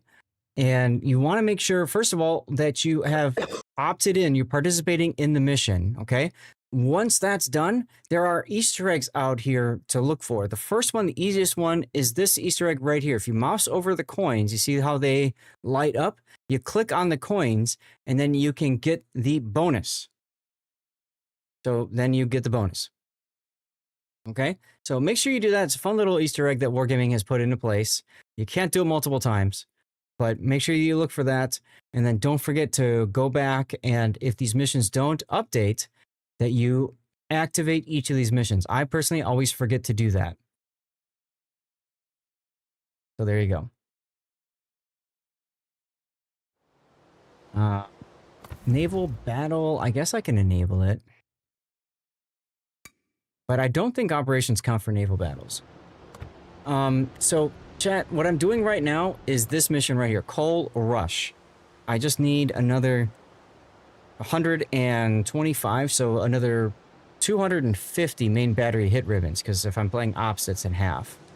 And that gets me this. I have 4 days left to complete it, so I could just do a daily mission and be done with it and then go on something else if we get a win. I don't mind doing that. What do we have here? Earning XP, yeah, and then you get your experimental stuff. Now, if you don't have, for those of you guys who don't know how to do this, how to get the ship, you go to the tech tree, and then you go to experimental ships. And then from here, you have your research things unlocked, which you click here, and it costs you credits.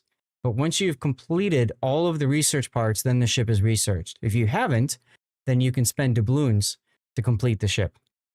If you haven't picked up the experimental ships yet, I highly recommend that you pick them up. I don't know what this clicking thing is.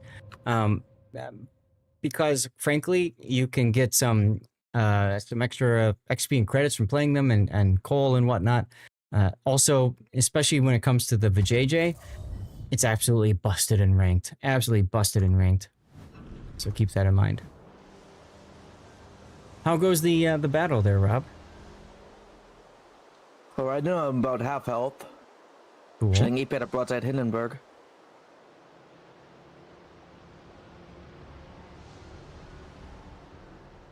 Right. Let me take a look at... All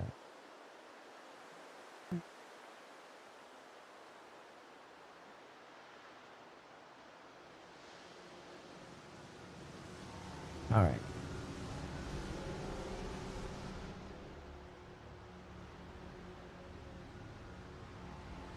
I don't know what else there's to do but drink, so cheers.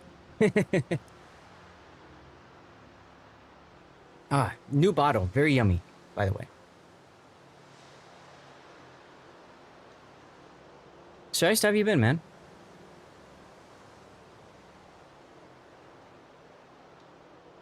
Go ahead, We pop that lost Shice. hill.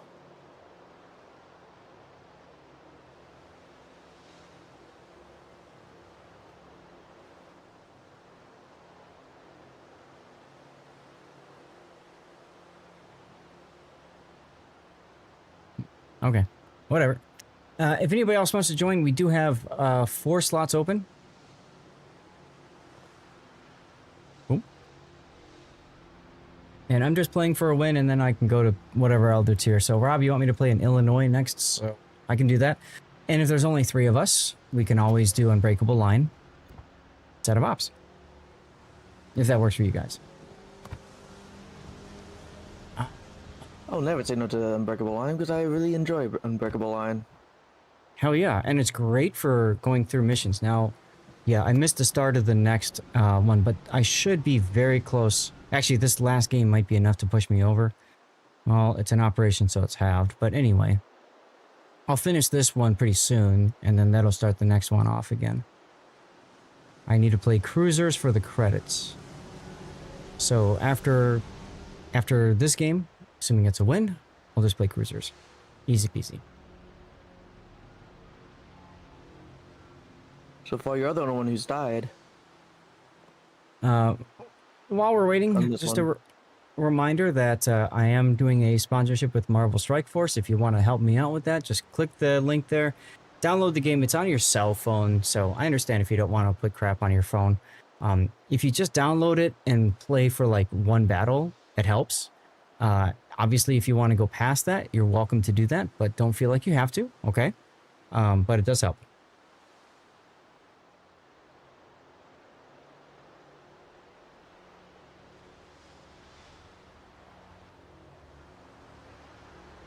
All right. I don't know where Shice went. I thought he was here. Hey, Hey, Zath, I just popped in to say hi because you were here. I'm gonna check you later. Well, okay. You've been okay, man? Yeah, just working a lot. It's a rough week. So I'm just have a good evening. If I don't see you, I'll see you this weekend. That's fine.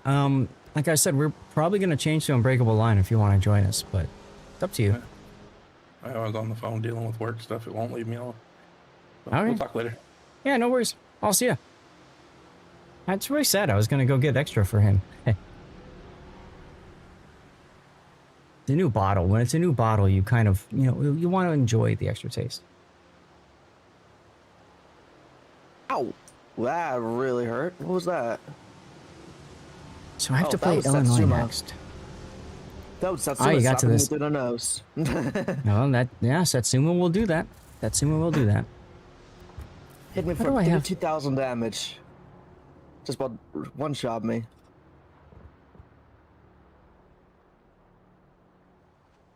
Why do I have that commander for my Illinois? For me, I put my Des Moines commander on it. Or at least the Yeah, commander- I have my secondary captain on it, which is just weird, but okay. almost. I do that, but he's technically built from a Annapolis. So so Kong is all, okay, let me put him on. Kong is all DPM. This is a massive maximum DPM build for Illinois, which I suppose could work in Unbreakable Line. I'm cool with trying it. Okay.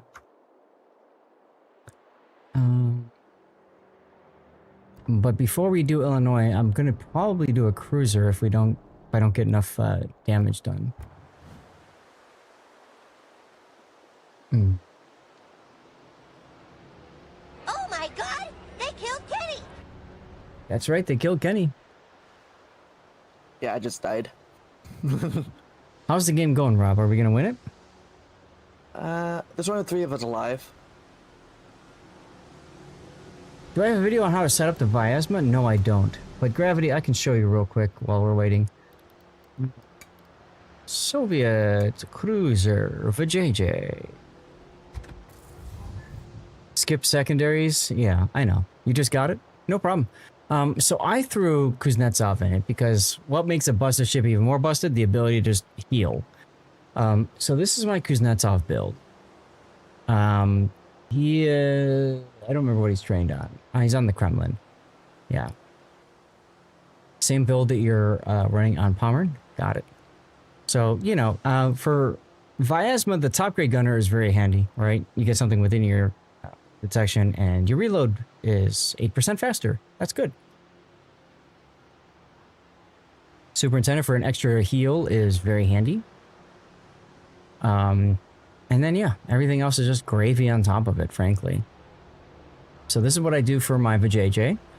And then for the equipment here, for the upgrades, main armaments, I do engine boost. Because a lot of people forget it's got engine boost. And then, because you can't do aiming, obviously main battery, turret traverse, propulsion, because you're typically doing a lot of stop and go action, especially in ranked. Concealment, and then finally reload. It works. It's a busted ship. I mean, come on. 406mm guns, 16-inch guns on a cruiser is just BS. It's absolute BS. It's absolute BS. So I can't believe Wargaming did this. But whatever, they did. For the Frenchie, where's my Frenchie? The Mets. Where's my Mets? I'm probably blind, or maybe I don't have it as a. Oh, Mets is tier 8, isn't it? I think that's my problem. Let's filter out a couple other things just to make it easier. Here we go. So for my Mets, I just put Honore on with the buffed Adrenaline Rush, again with the idea of getting the main battery going. A very similar build to VJJ. And then for equipment, I went double rudder on this one instead, or rudder and propulsion instead of concealment module, because I was playing it mostly in ranked, and in ranked, Hey, we won that one. the angle is very important. Well, good. And now Bach uses radar at the end of the match. Hey, we got it. And only 2 people were alive at the end of the match. Yep, so we 4-starred it, that's fine. Oh, I came in bottom. Go figure. But I got some more hips, so there's that. Ship girl with 16-inch guns would look top heavy. I would think so too. I would think so too.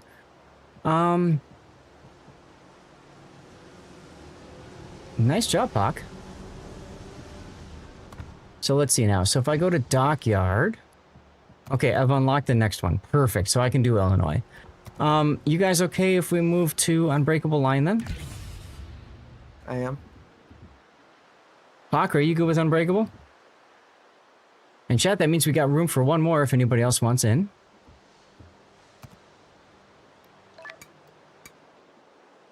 You've never... Oh my god, Pac, you've been missing out. This is the best thing that's happened to Warships in so long. This is the best thing that's happened.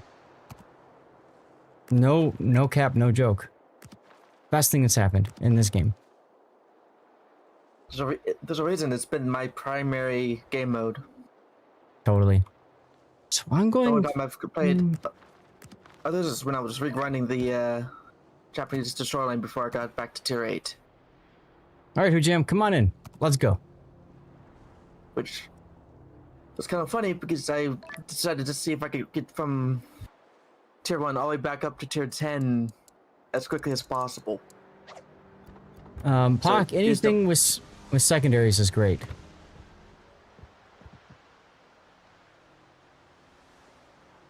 These are all base XP missions, yeah. Wait, dude. I was What's just up, Emno? booted up the game. Do you already have 4 people? We do. We just picked up Hujam. We'll get you in, don't worry.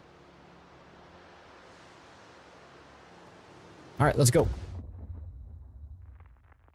Yeah, Hujam says he won't be on for long. How you doing, Emno? I'm doing fine. Okay, Hujam says he's got 2 games in him at most, so you can swap in for him when he swaps out. Is that good for you? What was that? Eddie. I had 2 things going on at once. He said he's got 2 games at the most, so you can swap in for him when he swaps out, okay? Okay, that's good. Yeah, figure about, 20, 25 minutes. I mean, that Unbreakable Line is what, 12 minutes? So, these are fast. There, around thereabouts. And they usually last around 10. At least in my experience. So, this is a max DPM build with Kong, because rawr. Action stations.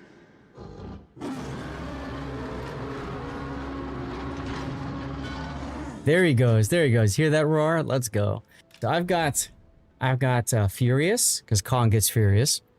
And then I've got manual secondaries, secondary range, close quarters expert, adrenaline rush. I've got like all the DPM stuffs. This is gonna be fun. Go away, Rob. You have no idea what to expect. So here's the deal. Everybody spawns, everybody rushes the middle, everybody shoots each other, everybody dies. Okay? Use your smoke and your heal when you feel it's appropriate. The big thing is, if you're in a bad spot, just go get yourself killed and then spawn again. It's hilarious. Oh my god, these shells. I forgot how floaty they are.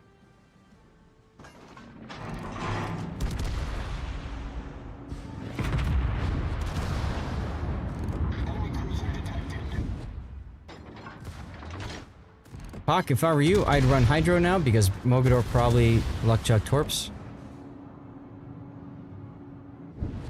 Thank you.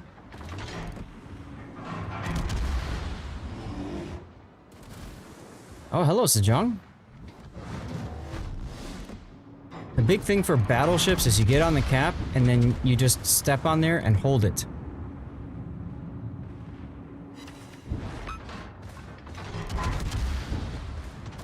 If the Mogador wants to sit there behind an island, that's great. That's a waste of his time. I'm okay with this. Hello, Sejong Broadside. How would you like some AP in ya? You look like you need some AP in your life. Oh, get wrecked. I've routinely gotten like 10 citadels in a single match on this one.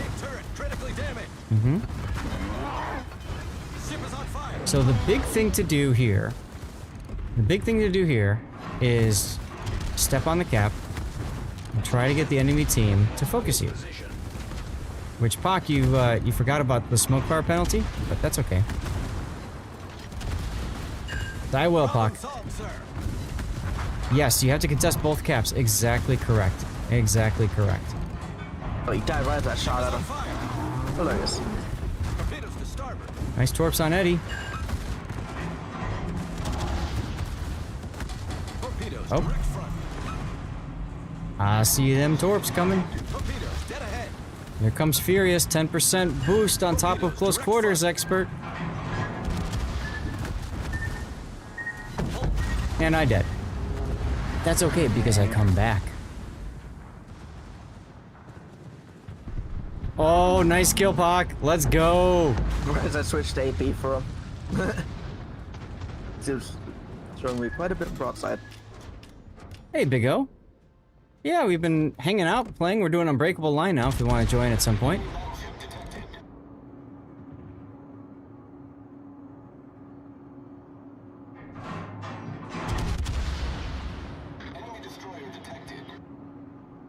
Mogador's north of B. Okay, so I have to deal with him in a little bit. Mogador's coming in on B. Yeah, I just said that. So when Pak, when you die, don't worry, you will respawn in a moment.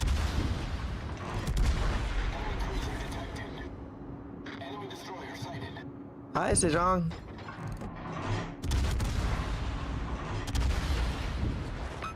I'm more interested in this Mogador that's coming in. I had AP loaded and he was broadside, but he turned. Oh, hi. Yeah, you forgot about deep water torps. Oh my god, they killed Rob. Now the problem with Rob dying, alright, is now that they get progress for BCAP. This is important. We need to be able to slow down their progress, so I'm purposely aiming to get decaps on the Sejong instead of shooting Mogador, which I want to do.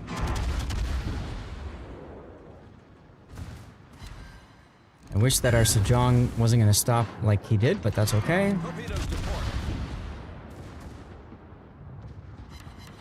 Torpedoes to port.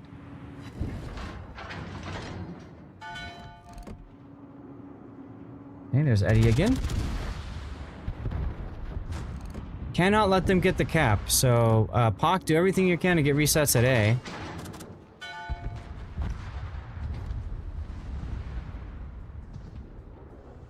The key for this is really getting resets, and then once you get the cap, you have to sit on the cap. That's the part that a lot of people forget about. Goodbye, Sejong. The ship is on fire. Enemy cruiser foundered.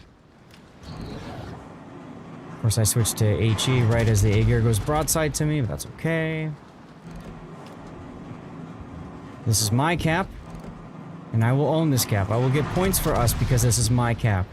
This is how this works. You bow tank in a battleship, and you force them to push you.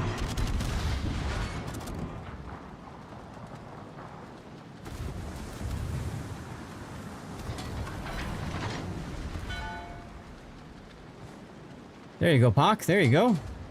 You got this. So go ahead and heal. In this mode, the Vijay is also ridiculous on, by the way.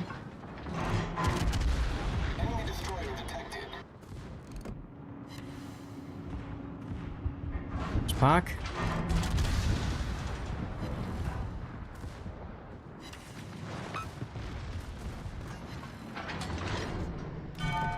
Gotta get some resets going.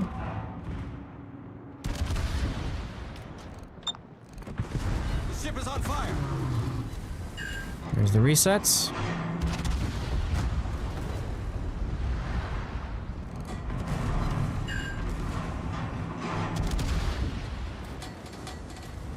So again, the key is you gotta make sure that they cannot get the cap.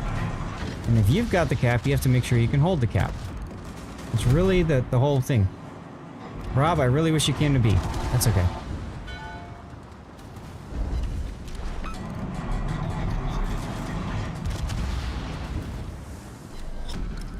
Battle ends in 5 minutes. Now Watch wants me to take a walk. I am not going to do that.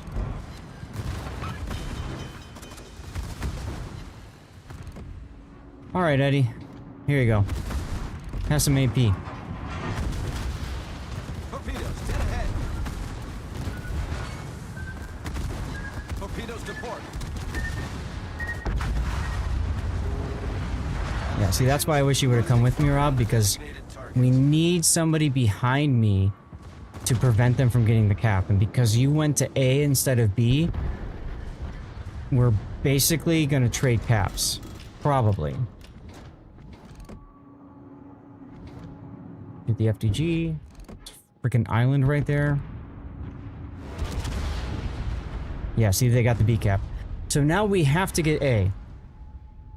So when you spawn in, you got to think about where are you going to go so that you can make it difficult for them to get a cap that you own.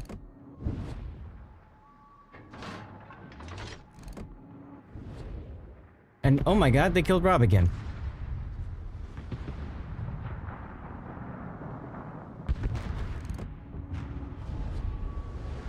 We're up on points, but not by a ton.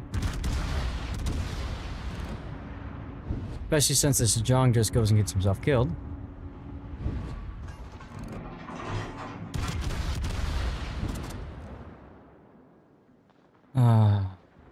So if we're gonna get this win, we need to get the A cap now.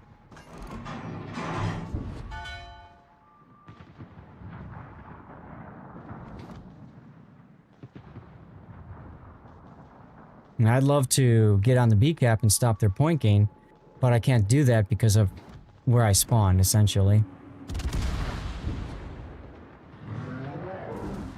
3 minutes to go on time? That's true. You guys gotta kill that A gear ASAP. It's gonna be very close, yes.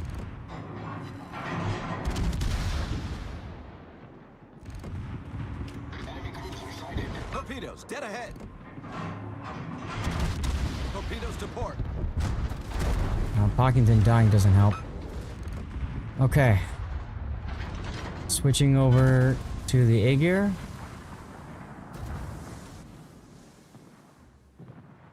I gotta get on their cap. I gotta stop their point gain.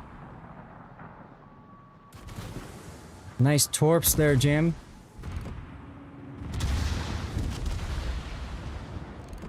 Come on. Almost got the kill. Concentrate fire on the designated target. But see, this is the problem with the game, is that if everybody does apes together strong, you lose. You gotta have one battleship at each of the caps. Period.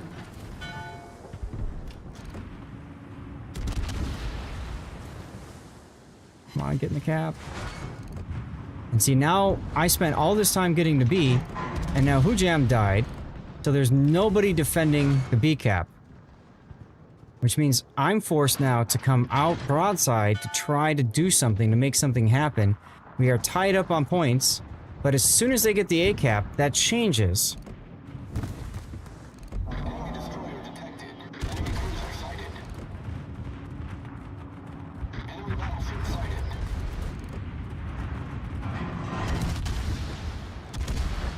Come on, get the resets.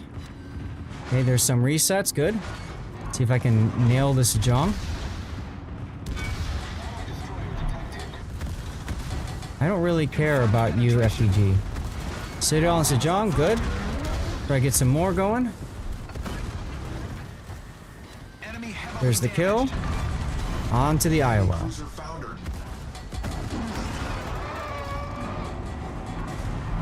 36 seconds to go. I think we got this. You can't really torp me from there.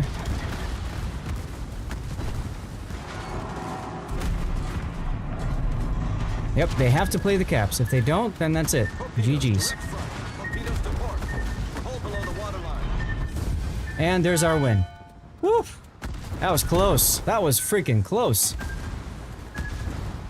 Seen one exception. That was you being dug in an A-gear inside A-cap and a Yowei Mogami just burning everything that came your way.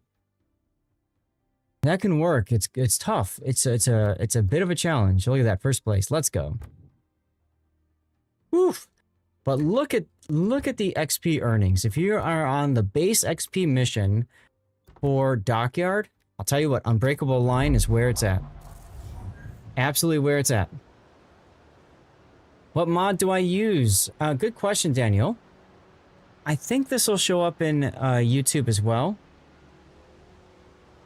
Let me double check and see. Eddie, not yet. We got M. You're gonna go div with. Okay. Have fun diving with Stone. M Note, you want in? Yep, I'll go ahead and boot up. All right. Let's see. Actions, mods. Oh, okay. I need to add a YouTube message as well. Okay, hold on a second. Because that was a YouTube question from Daniel. Send a message to chat. Okay. Save streamer bot and mods. There you go. I run a lot of mods. It's easier for you just to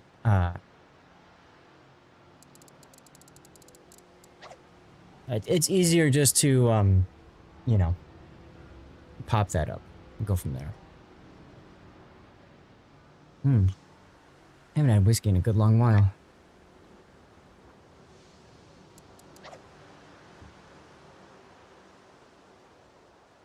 But Pock, thanks for joining. Unbreakable is a hell of a lot of fun. Play anything with secondaries and just laugh. So let's see. Oh, Banjax, you won the boosters? Nice. I'm sorry, I didn't even catch that. Pooh Jam, go ahead and pick your ship. And M Note, you too when you get in, obviously. Venom, there you go. You're most welcome, Daniel.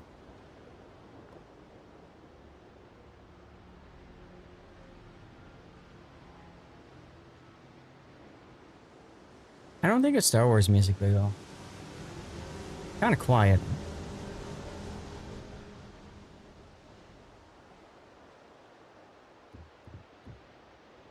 M-Note, what are you going to play?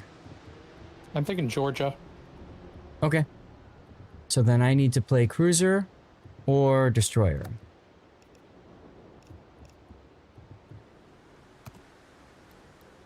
So I'll play Cruiser.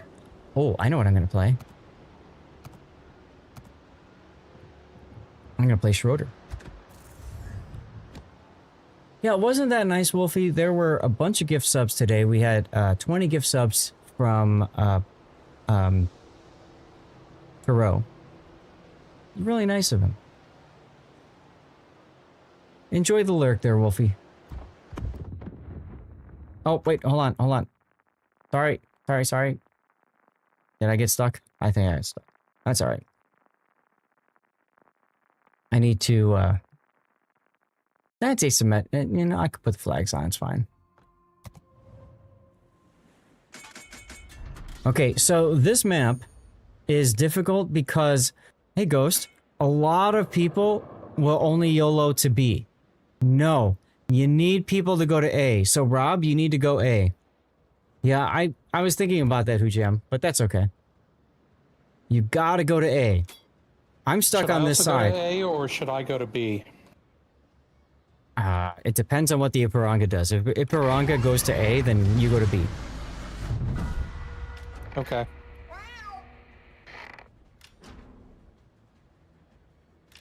That's right. B is completely. See, my experience up to the north, people go to the A cap Looks like crazy. Ipiranga's going to A, so I'll go B. Perfect. Yep, go B then.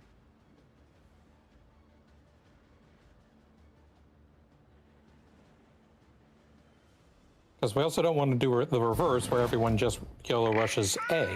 Right, which is why I said it depends on what the team does. But since there's 3 battleships, and you're one, Rob is the other, you know, comes down to what the third does. Forgot I had Brisk. Is that why you crashed into Ipiranga? Well, he also turned a little bit into my way there. Lion, Bismarck, Chakuma 2, Talon, Hipper, Velos, and Los Andes. It's Seth, I dark think I'm black. going to go with you on the outside of the island. Okay. The big thing is getting in the cap. So even if you just stick your nose in it and then bow tank, that's fine. You don't want to do too much worry about tactics and stuff. Just get in there, bow tank, die, rinse and repeat.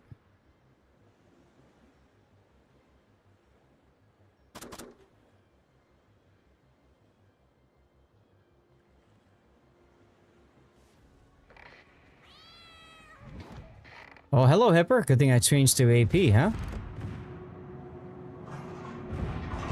Bad decision, Mr. Hipper.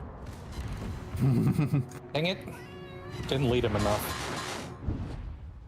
Should No, deleted and- him there. Oh, there's the Talon. Oh, he Don't disappeared care as about soon as I Talon. started switching. And why are you looking at the Talon that far away? You should be looking at what's in front of you here today. It was Jam is broadside. I wanted to blocking. see what the Vellum. It doesn't matter. What you gotta do is you gotta clear out who's in front of you at A, and you gotta get the cap. Let's go.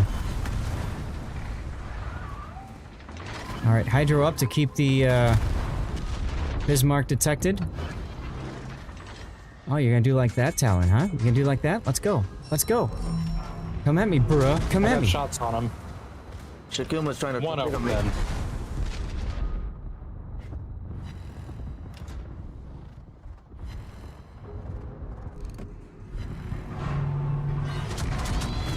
And time to slam on the brakes.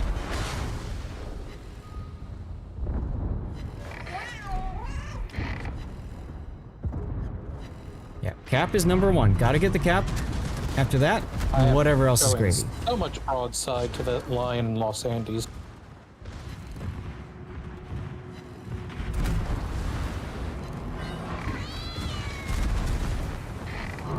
About to die? I got resets on whatever's in B with me. Good.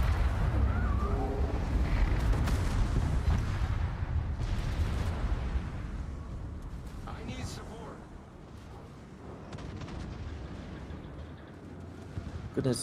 Goodness is the Eperonga's also coming in here. They're probably gonna burn me down though. Yeah, I mean, the big thing is you just sit there, and you prevent them from getting the cap. That is very important. Oh my god, they killed Rob. But I hit him again. Unfortunately, I did not set a fire. Alright, well, nice kill there. There's the Velos. Now I spawned on your side there. Well, Yep, so then on the you opposite side. just go to the side you spawn on, so you're going to B.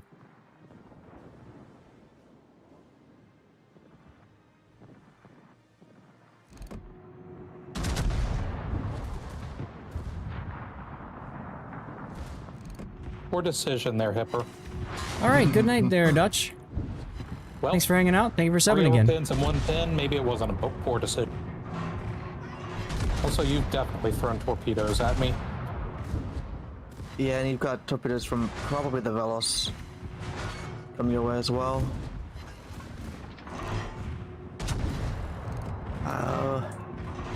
Hello, Chukuma. Ah, so many good targets here. Oh, all those torpedoes, I'm only taking one of them. Well, that's nifty. Watch out, he's got torps on the other side he's trying to use. Yep. Gonna turn right. I knocked out a turret. It wasn't a torpedo, but it was a turret. Alright, there you go.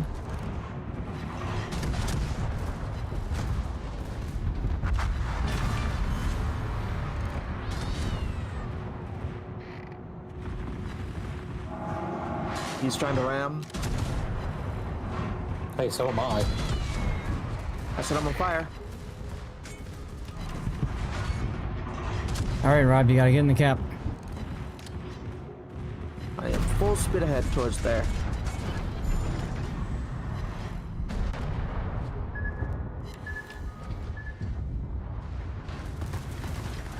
Alright, Mr. Black Cat, let's have some fun. Oh, I forgot you can't ping in this game mode. Nope. Just a really odd design decision, in my opinion. I think it's more that it's bugged than a design decision. Sometimes it does Well, if it were bugged, the very competent developers at Wargaming would have fixed it. There you go. That's the spirit. Yep. Well, the thing is, Alright, we got the A cap. It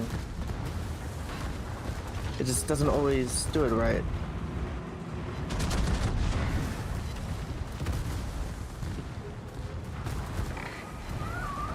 Hi, Velos.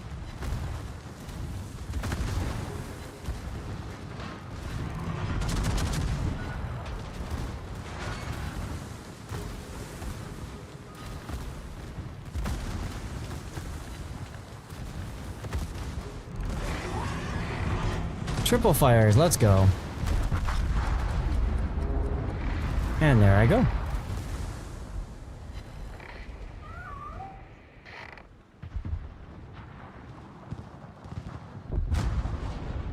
There's the kill.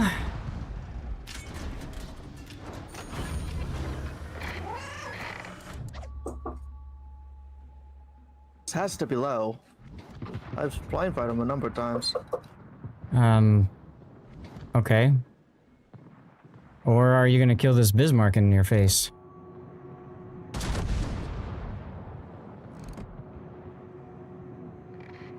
Oh, there's the Velos. Who Jam's got him? Maybe? Yes. Get off our cap. Nice. Okay. So we're getting points from that.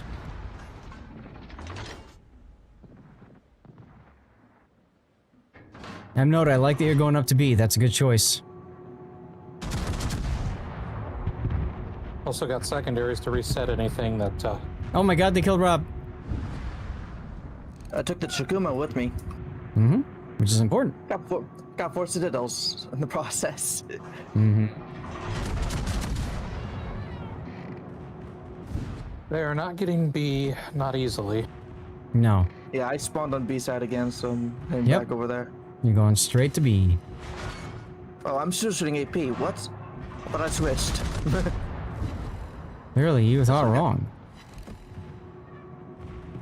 Still got resets on the Bismarck.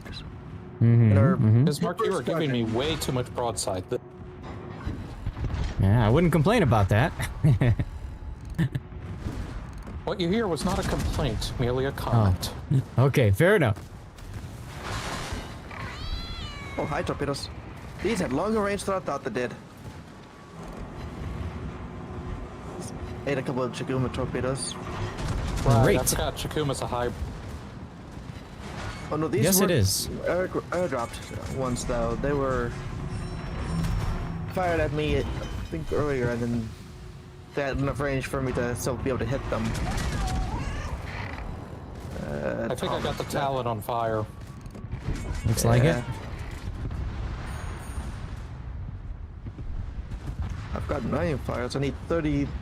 A total of 33. I've got a fair amount. Mm-hmm. This game mode in this ship is a good way of getting those ribbons. Mm-hmm.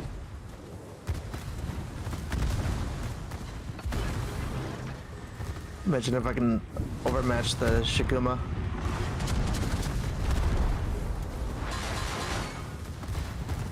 Yes. Eat it, Darth. Eat it. Eat it. Eat it. Eat it. Yeah. Looks like he had a ram flag. I know. I don't care about that. I stopped him cold, and I took a lot of his hit points out. That's what I cared about. Oh, bugger off. 3 overpins and 1 pen. Because if you care about the win, all of that matters. 1 minute and 20 seconds remain. I wonder why I was turning. I might have actually slowed down to one of these though. Nope. Oh god, our Iparanga's moving forward in front of the Velos. Smart. That's a well done. That was a cat. Yes, it was. I have Unbreakable Sam as my captain. Unsinkable Sam is my captain. Get into B if you or A if you can. It's about to get capped here. I'm not. Oh, that's not the ship that had the cap ones. Okay. I took a punch at the Bismarck to try and reset. Well, I'm gonna get in. They're gonna Okay. take it. They have taken it, but Yeah. I'm not gonna get many points off of it. Good. You're showing me Watch a bit of the thoughts on it. Velos. Watch the Velos. Yep, hard stopping.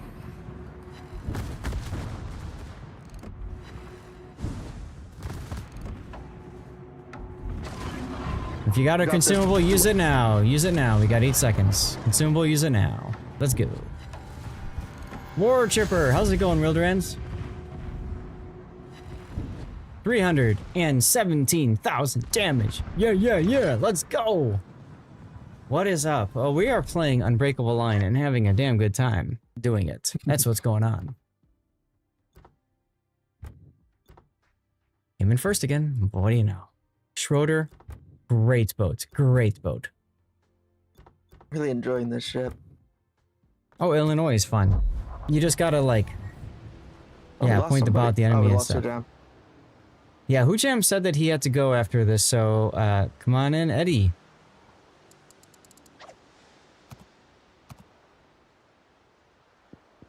Get my containers. Yeah, that was a lot of fun. Thank you very much, Hujam. Oh, super container drop. I screenshotted when I got a super container. What I do is I don't open containers until I get a super, and then I screenshot or I don't screenshot, I just open all of them afterwards. Kind of a fun way to say how many containers until I get another super. It's usually around 40. And I got the last one, and I legitimately couldn't tell what was in the super container. Like, so I screenshotted it and I put it up on the CC Discord. I'm like, let's play a game. What was in the super container? Because I don't freaking know. That was fun. Is there, Ghost? Really? A super container counter? Where? Yes, the way that you could most easily get to it is under the community tokens tab, where you could buy super containers for community tokens. It has a counter on there for the next guaranteed drop. I think that's for how many Oh, that containers one. you need to get. No, that's the guarantee drop for like a ship or something. Oh, that's not the one you're talking about. Okay. Yeah, so he's talking about, yeah, Ghost Front. You two were talking about the same thing. Okay. All right, well, I've already done my Schroeder, so I guess time to go for another secondary ship. Michelangelo. Well, it seems like Eddie's got your idea. Oh yeah, I mean, secondaries in this mode is just broken. Counts down as you don't get a ship. There's always a number for how many you have opened. Oh, okay. I'll leave my flags on. I've got enough of them. I don't care. Let's go.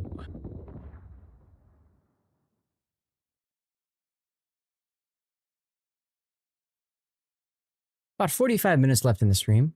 Not bad. Always a number how many you've opened. Well, thank you, Ghost.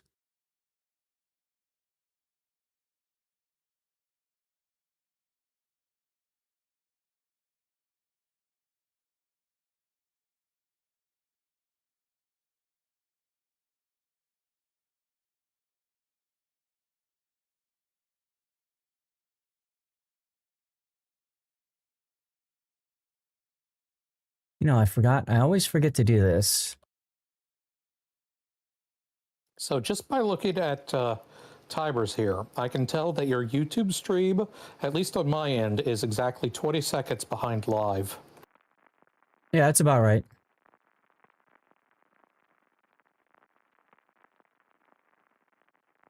YouTube is typically a little behind because Twitch focuses more on on like chat interaction and that sort of thing, whereas YouTube usually focuses more on quality of the video.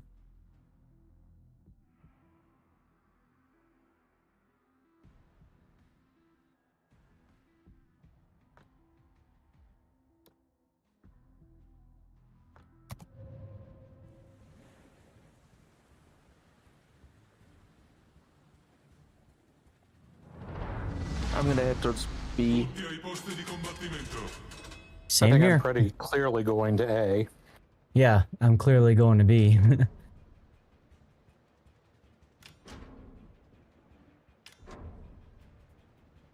Our Bolty isn't moving. Is he loaded in? Yeah. Turrets are rotated, so I'd say yeah. He'd probably not realize he's loaded in here. Let me shoot him. See if that wakes him up. It got me detected. Yeah. Okay. Oh, it woke him up. He's moving now. Okay. All right. Whatever. I just don't think he realized that he had loaded in. Huh? Oh, look, there's that Georgia that knew you. Jet Rebel knew me?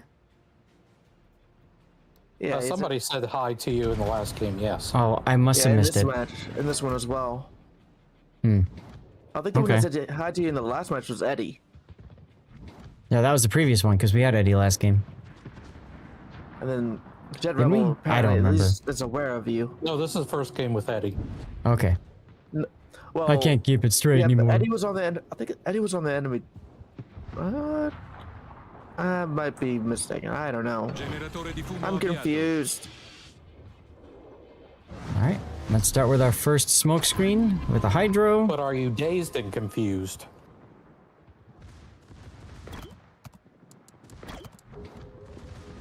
Oh, you turned. How rude. Let's get a compliment going to Jet. Oh, oh, oh, oh, oh, oh, oh, ow! Yo! Incrociatore nemico affondato. I only got one turret over that island. Yo, Eddie, let's go.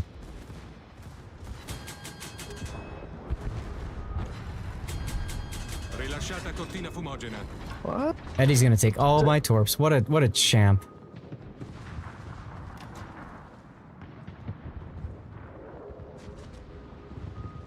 Oh, Andalusia. Don't learn. Nice.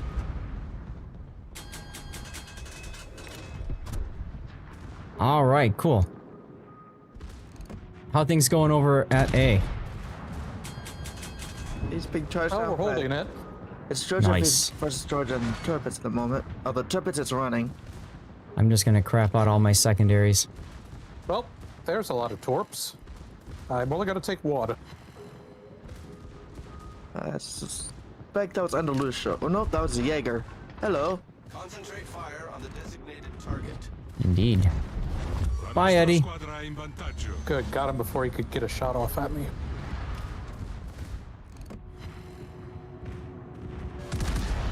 See if we can set a fire on this. Yep, I set a fire. Don't really care about you, New York. Sorry.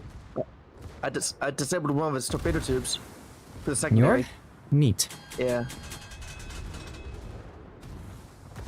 This is, yeah, just stay where you're at, Rob. Make them come to you, and, this is gonna be stupid.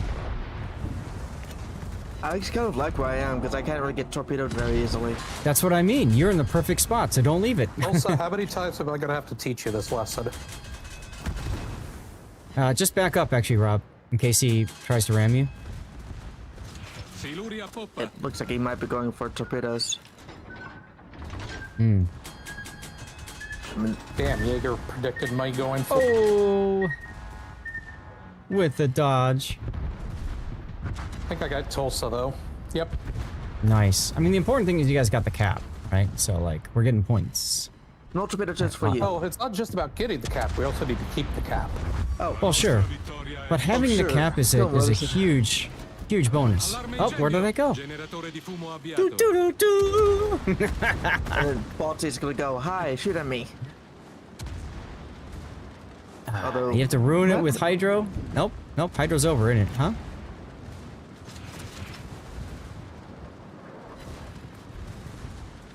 I'm not even gonna shoot him. Yep. Didn't need to. Incrociatore nemico distrutto. Well, Njord was a little salty in chat, and, well, maybe for good reason. I don't know. Whatever.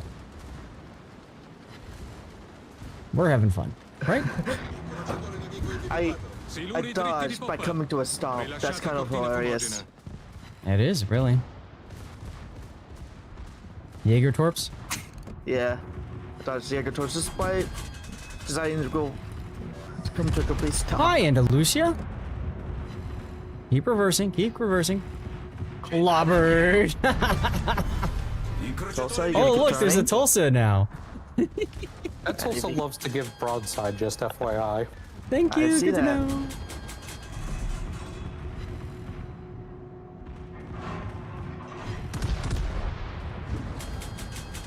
Bye, Tulsa. Or I can just get 3 overpens. That's fine, game. Thank you. I was getting most. I'm getting most of the overpens as well. Oh nope, there's the Citadel. Just had to say something. I have taken so little damage in this thing. Why? Why? There goes. There he goes. Now he's dead. I might be dead. We're gonna win in 20 seconds. This is gonna be like the fastest we've ever done. No, I'm about to die. Good, we need a time extension. Oh, that's like Actually, no, it doesn't matter. I know, I was just thinking that. Oh, he's hiding. Look at the Mogami scared. I can still shoot We him. scared the Mogami, guys. Oh my god. How much time's on the clock? Where's the clock? I don't know. Jesus. That was a spanking, guys. That was a spanking. How satisfied are you with the battle? I'm extremely Oh, hey, I got the same thing. Oh, I because didn't we even just die once. parked. We just parked. Like, Oh, look at what that. the Look hell at was our, that? Look at our replacement. I think we might have done well. 6 minutes and 29. That was literally half of the time. Literally half of the time. Half the time, it works all the time.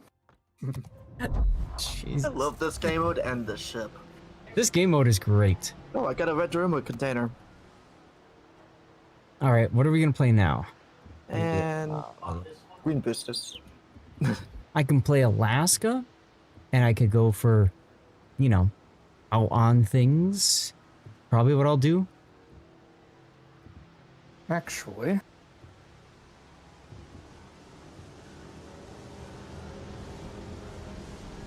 Yeah, I'm gonna do that. I'm gonna play Alaska. can All we right. get the full American kit out Oh here? yeah.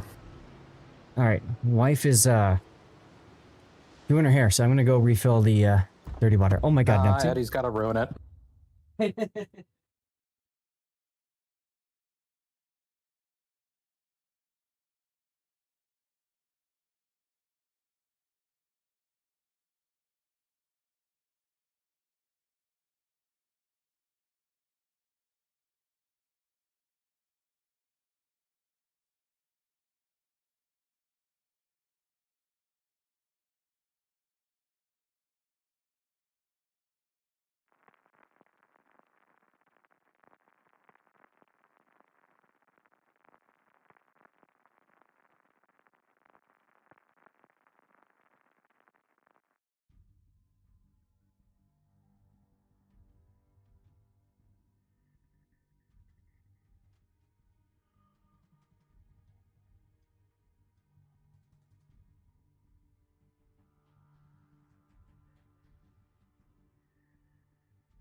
Man, I almost feel like that last game should go out on YouTube.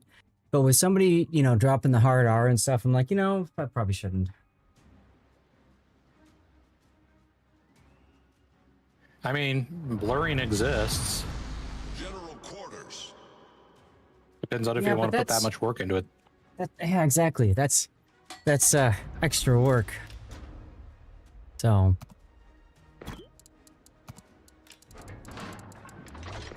All right, it is 74 degrees right outside this room in the hallway. Got the fan on. It's probably 75, 78 in here. By the way, guys, cheers. That's Thank you all for being here. Yeah, there's a reason I'm wearing shorts and a t-shirt. Well, it seems like our Palmer and Tai Hang are going to B, so I will switch course to A. Thank you. Looks like Rob is going to A as well, which is good. Mr. Blue Sky.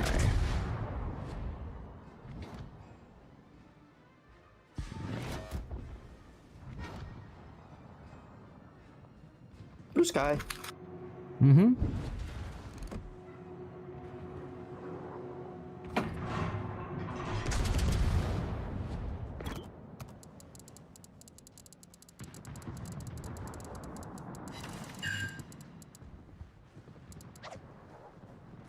All right. No destroyers this game. Neat. So what you do is you get in the cap, and then you stop and start to reverse and bow in. Fire on Pommern, so we'll switch to Carl Johan. Got a fire on the Georgia. Switch the other Pommern. 3 fire to 3 different ships. Kind of hilarious. Georgia's pushing through. Kronstadt is red eyeing. Are you sure it's Kron or could it be Alaska? He's too far away. I don't know. I'm gonna radar back. Alaska's still 12 kilometers. Okay, watch for the Georgia. Instead of fire on the Alaska. Yep, instead of fire on the Alaska. Oh look, it's Jet Rebel again. Yeah, I know. So I just got back to my computer. Focus this Georgia down. Game, would you like to lock onto the Georgia? I have it in my crosshairs for like a minute. Yeah, wouldn't that be nice? Oh, right on the bow. Nice. Oh, I know. Cool. Now you can get the cap.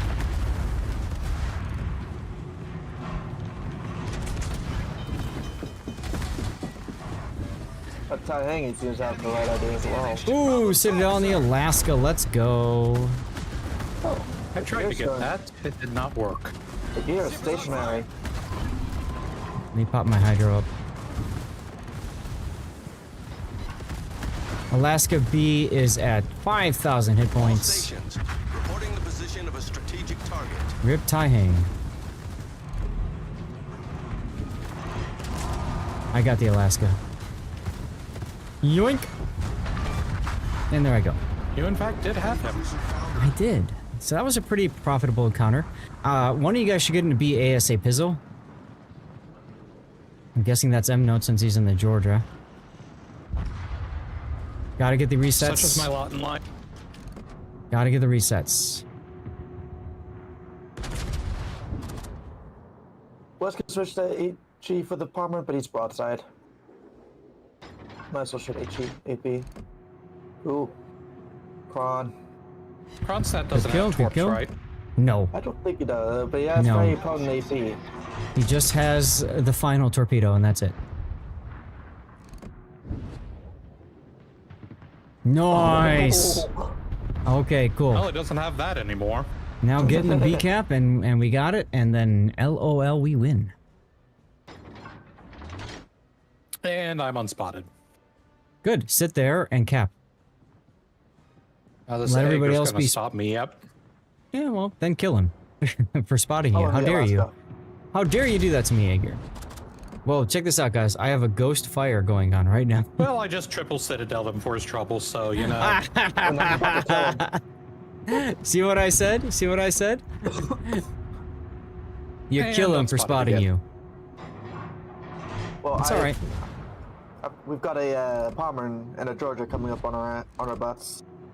Yep. Their Pommern and Georgia should kill our... Oh, another Citadel. Should kill our Pommern. And it's just a question of the Tai Hang and Eddie getting into position early enough. I think it's possible. HE on me? Really? You shoot HE? Oh yeah, let's go, baby. Let's go. Good job. Okay. On to Jetfire. Or Jet Rebel. Sorry, my friend. We love you.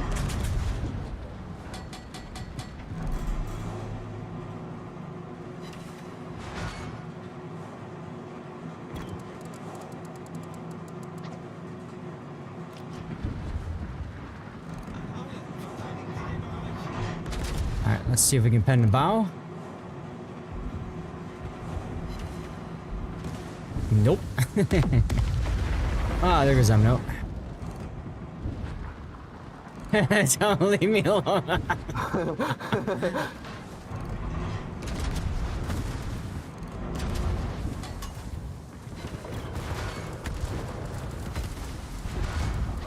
Oh my god, they killed Rob.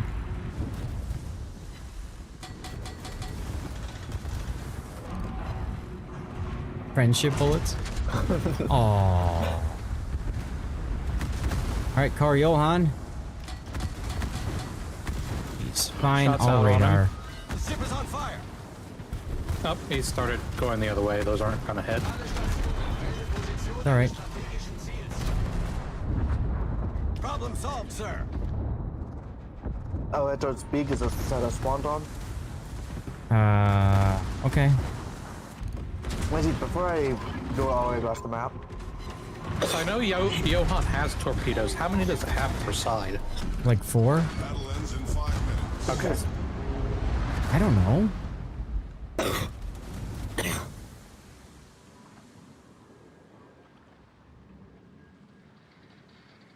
Oh god, we got a tactical bomber and a B. Look at him going south over there. Yeesh. I couldn't shit. Yeah, I was afraid of that.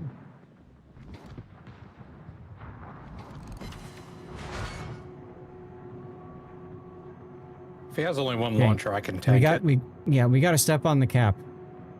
At B cap. On my way. On my way. Just being slow. What are you going 33 knots? Oh! He's got 8 torps and he whiffed all of them. I knocked out some of his torpedo tubes.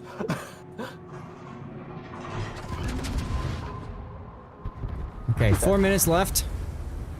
If you've got consumables that matter, consider using them.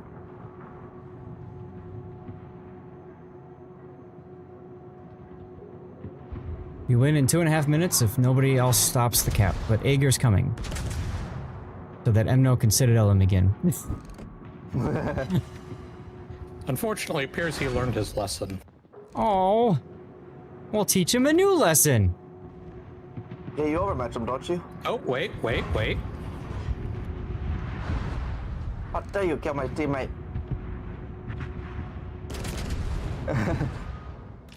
Nope.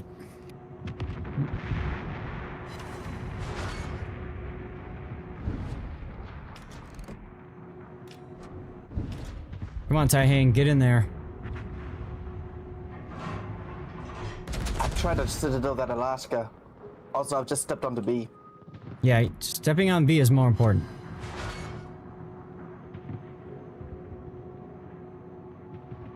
And freezes point gain for them.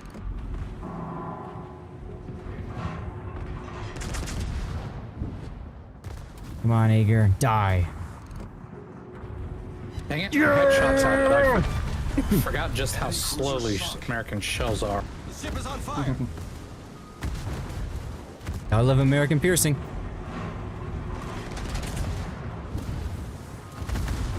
Oh, You do something about that Alaska there, Rob?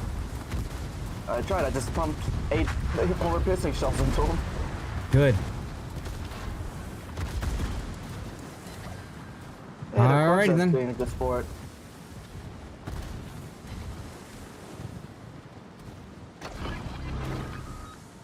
Can Oh, we I'm getting finish defended it? ribbons. Can we finish this too. game with a ram? Come here, Jet Rebel. Oh. Oh. Come here, Jet Rebel. Kiss, kiss, kiss, kiss, kiss, kiss, kiss. Kiss, kiss, kiss, kiss, kiss. Come on, kiss. Let's do it. Ah, you're gonna slow down for me. No, no, not the torps, not the torps. Kiss. Yeah, we got the kiss off. For the win! And there's the Alaska trying to do it too. Yeah, that's a clip moment. Somebody could go back and grab that, please. I'd appreciate it. Oh, look at that first place again. This game mode is just great, isn't it? Just great.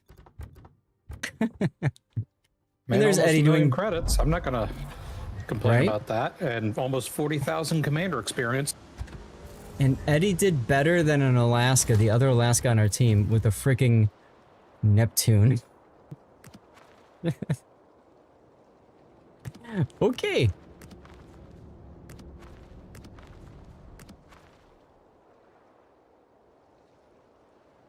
Yeah, Duckman Wolfie's been hanging out. How you... yeah. I was gonna say something, but I lost my train of thought.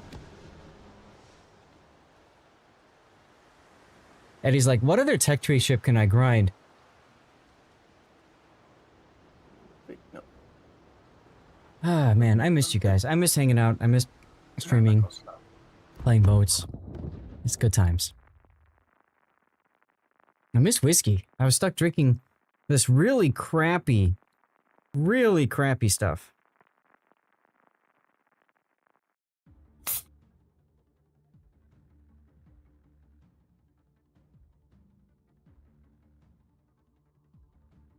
Oh, just occurred to me. I could have grabbed my Adatara that I had just gotten. Maker's Mark. Yeah, so, I've told you guys this story before, but for those of you guys who don't know, ooh, this one's interesting. Jet Rebel, hey, dude. Man, y'all meet. Sorry. Did you like my ram to win? I apologize for nothing. Something my dad learned loving. No, not really. But so my dad's girlfriend's late husband had this huge liquor collection, and she doesn't drink, and neither does my dad.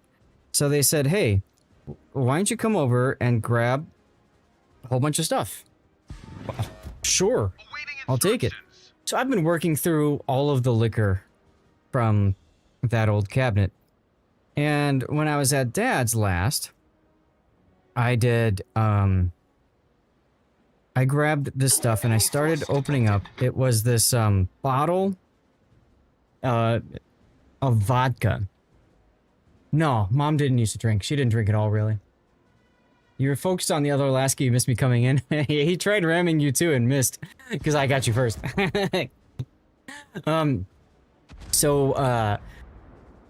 So anyway, he, so I opened this bottle. It's a 1.75 liter bottle of vodka, right? And it was like, the brand is America's Best, which immediately should tell you everything you need to know about how bad this stuff is. The second thing that tells you how bad it is the fact that it's in a plastic bottle. Yeah, America's Best premium vodka is in a freaking... I love lots more. Is in a freaking... like... yeah, plastic bottle, you kidding me? Come on, there we go. Oh. So I thought that was pretty funny. Ooh, Citadel on the Baltimore. Let's go. All right, you want to come to me here, Siegfried? How can anybody ruin vodka? No, they can. All right, so I got the Siegfried charging me over here. He's probably going to torpedo me. I'm taking way too much damage trying to get to B. Yeah, it's all right. Anybody want to help me on the Siegfried? He's over pushing.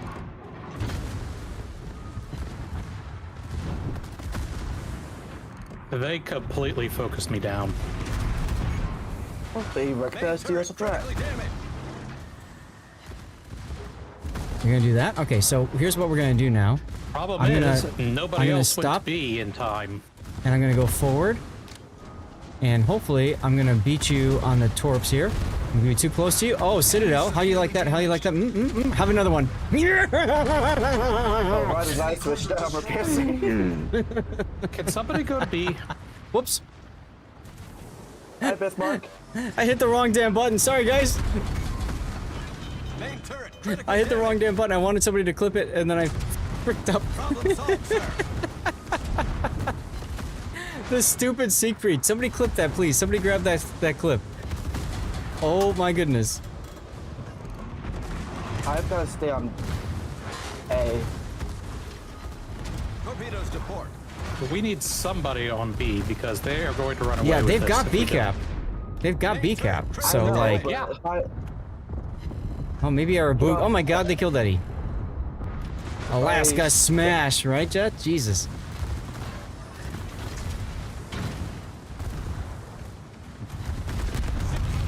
Finally, I'm dead.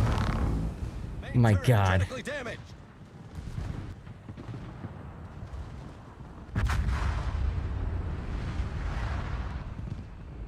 I'm probably dead here. Can I kill Yep. that? Okay, I killed that. Alright, I spawned on the B cap.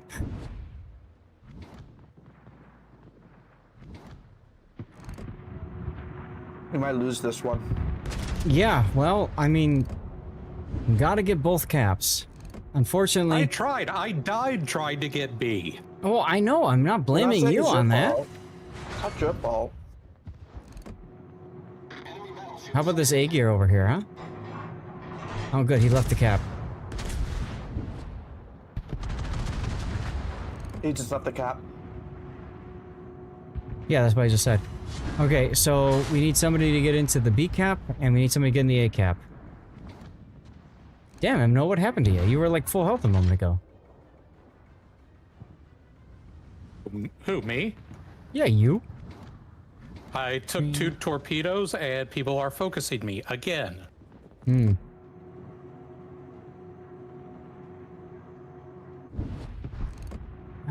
Ghost flood. Because I'm the only Oh my one God, who's Adrian killed anywhere close Eddie? to a cap. Wow. How did that happen?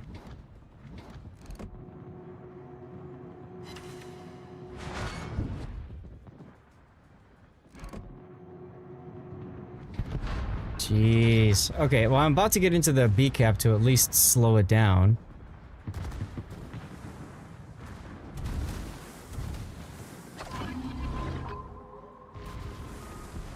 I have 46 HP. Now I have 0. Yeah, well, hopefully our Rob can get in there. Here, take it in the bow, buddy. 6 ricochets, really? Well, alright. Only one thing to do at this point. potential damage already. Main turret critically damaged. Let's see if he's got a ramming flag. I know I do. DCP, Is that really the best Ancuscus? choice? He does. Enemy cruiser Is what the best I don't choice? think that was a good choice. What, ramming? Yeah. I had no chance. I had no chance in hell on that one. It was either take the ram or risk a drive-by and fail. Still might have stole B for a bit longer. Yeah, but you know, I looked at the mini-map and I've got people behind me, so clearly we're gonna have them get in the cap, right? The Right, enemy is right, about right. to win. The enemy team has taken the lead. Get in the cap, you stupid key.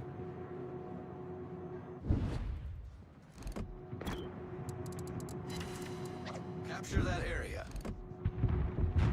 The cap is lava in this game mode, guys. You know that?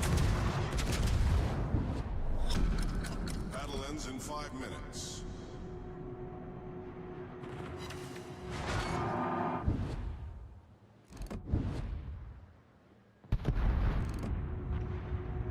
Wow, rip the Wichita. Ah. What? Well, hello, Ager. How'd you like the good Citadel? I'm dead. Torpedoes dead ahead. And now Oh I'm my God, finally they in the killed B Rob. cap that I've been trying to get to since the beginning of the game. Well, hey. It's important to you know, have goals. Oh good, the key decided to get into the cap now that you're in there, next to him. Isn't that good of him? I think it's good of him. Keep spawning on A cap. Well, Roger, that's if you good would because like we to need... stop moving forward now. That would be appreciated.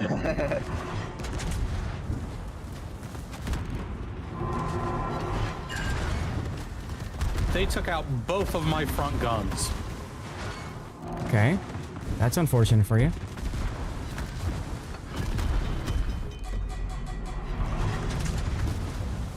Problem solved, sir. Ship is on fire. Okay, there goes Zumo.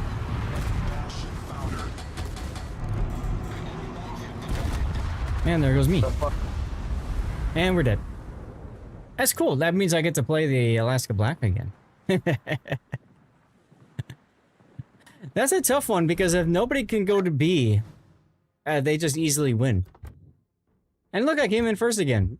Suck it.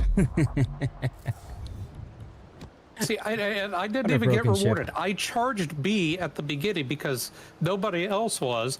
I Hey, Vaco. died, and I'm bottom of our division. Yeah, which means you probably charge it a little bit too hard.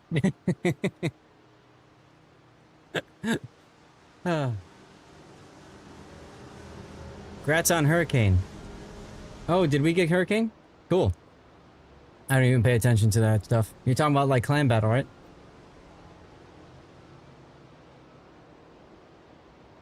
Never mind. I haven't played clan battles in so freaking long.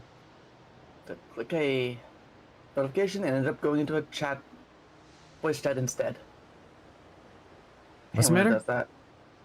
I went to go click a thing where I had a notification and ended up going to a random voice chat and a random Discord for some reason. Oh, okay.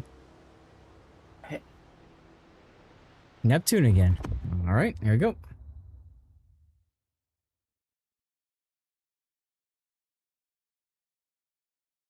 Don't mind me just doing some more Marvel Strike Force. Trying to help myself out. You That's want to help weird. me? I clicked Marvel. on something while when you click the queue thing, and I'm not in the queue.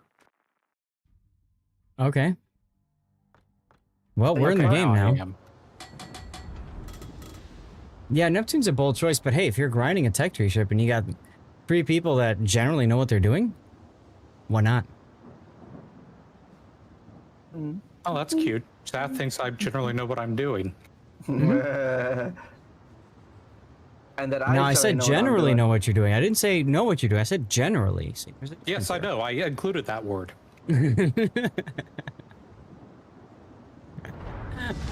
Because that word yeah. is carrying is pulling a lot of weight there. I'm not queuing into the game. Oh, my Well, you dear. might need to kill the game and start back into it. You know, control shift escape. Kill it. Am I doing the CST later? No. I have no idea what you're talking about, Lord Vaco. I'm gonna head towards B. I will survive. Auto win ×2.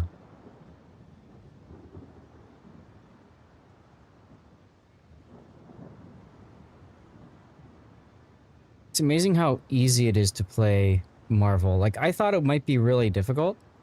It's not. It's just a lot of clicking around. It's just fine. Enemy force detected. Oh, I can move on to the second story mode. Nope, I can't. Never mind, because I don't have Victoria Hand, whatever the hell that is. Hello there. Oh, Andrew.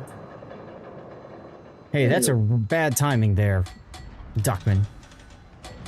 That's Just not for a that fact, last game? Okay. If you accidentally show up, we'll see you at 8:30. Okay, fair enough. Oh, come on, Vijay. Come on, Vijay. Make my day. Yeah!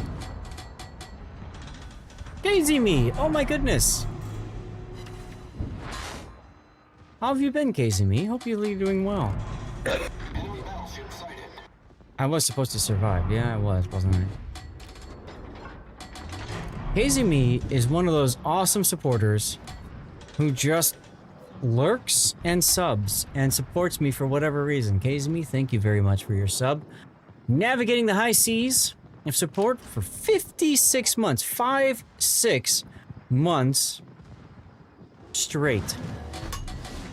Kazumi is the true captain of commitment, and your subscription is the wind in our sails. Propelling us all forward, here's to many more voyages together. More than welcome. Why Well, does thank the you game so much. take so long to load?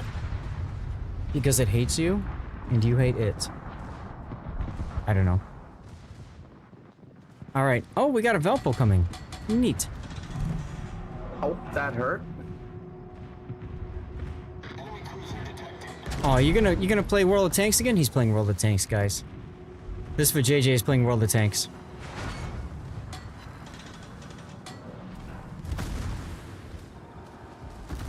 Yeah, I'm doing okay, Kazumi. Been a bit of back and forth with my dad. Oh, rip Eddie. A-gear once again, getting the kill.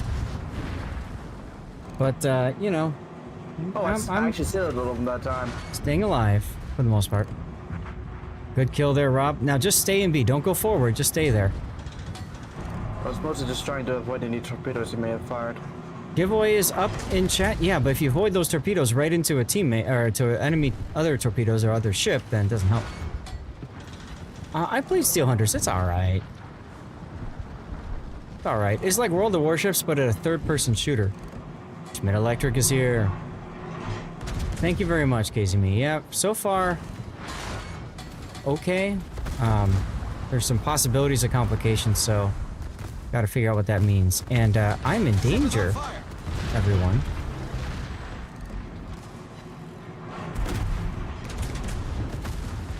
Zumo is very low. Let's see if we can get him out of here.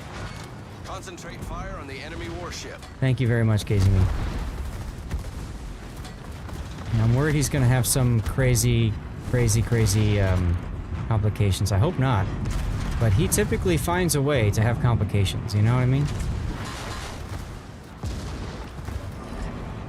There's the Citadel. And Wichita shooting HE at me in return. That's nice of him.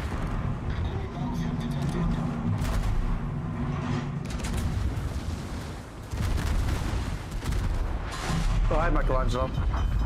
And there I go. Because JJ can overpen my bow. That's fun. JJ is a busted ship in this game. If you haven't played it yet, get it so that you can show off how busted it is.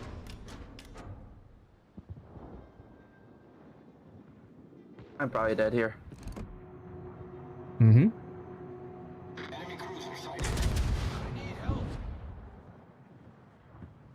There I go. Oh my god, they killed Rob. The important thing is we have a JJ that's in the cap.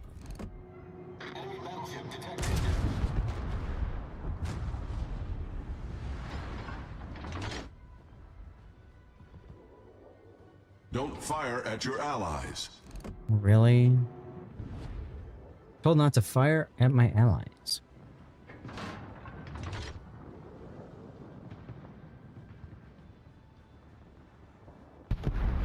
Nice kill, nice kill. Well, I shot at him, but okay. Come on, Michelangelo. Time for you to die, sir.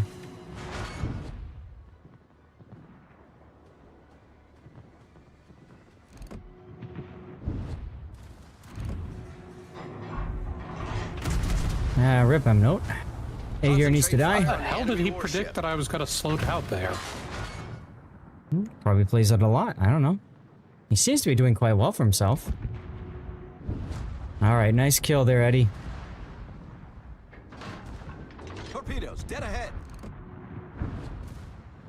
Let's have a... Well, Sandy's used... Thank you, Wolfie. Again. Thank you, Wolfie. I'm really hoping things will be fine, but you know how it is. You don't know until, like, they are fine or they are not, right? No in between. Just the bombers torpedo tubes. Or at least one of them. Oh no, Vijay, don't come out, Vijay. Don't come out, Vijay. He's coming out.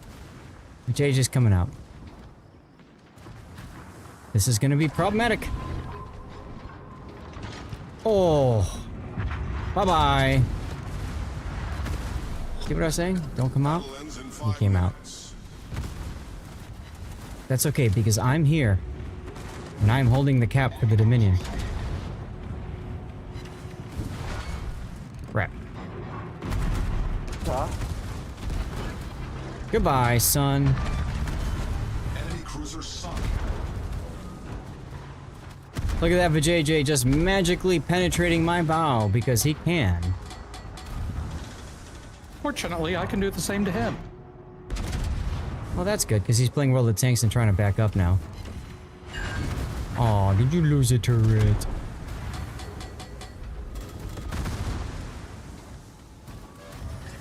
Thanks. All right, M-Note, are you able to take over the cap if I die? Thank you. In fact, I was planning on charging in there regardless. All right, just hold the cap because I'm gonna go charge the Azumo and ram him, or I'm gonna ram the Vijay, one of the two. Well, that makes Ram significantly more likely to kill him. Yep, exactly. My thinking as well. Oof. Well, there goes that plan. Yeah, never mind. Excuse me while I radar.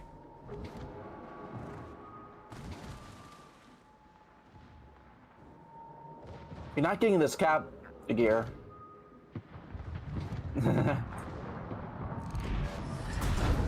Whoops.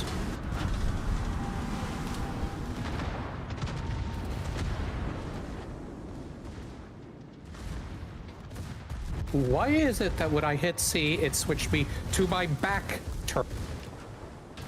Always does that. It's annoying, isn't it? Vijay's coming out. Daughter fed, you have sushi. Welcome back, Cthulhu. How are things?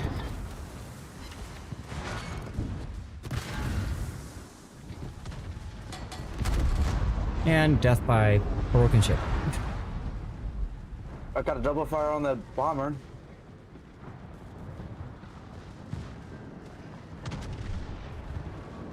Oh, 231 hit points. Off.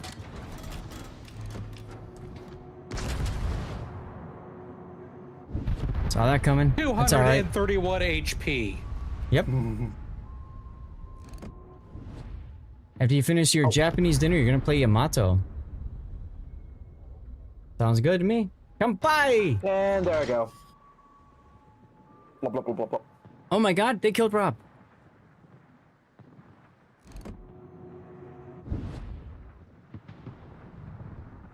Palmer? Hello? Concentrate fire on the target.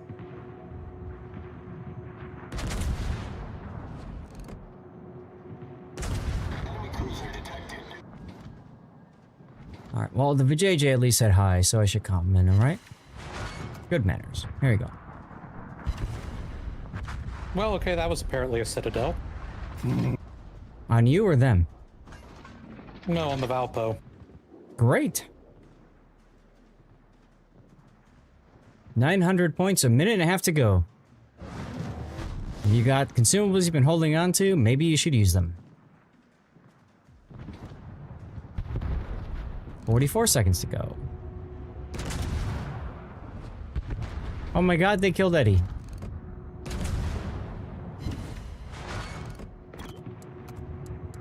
I'm gonna boy after this match. You're gonna what? I'm gonna turn the game off after this match. Okay. I mean, I got time for one more. If anybody else wants to join, I guess Rob's gonna leave. Wow, I came in last that game. Damn. What are we gonna do? What are we gonna do? Base. Huh? It still got 2,000 base. Mm-hmm. Mm-hmm. Mm-hmm.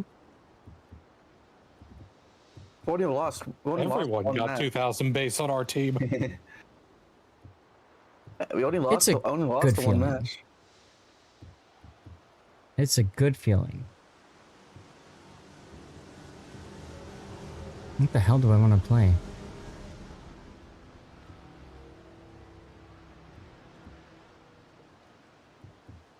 I can play Aegir. That's a good boat for this mode.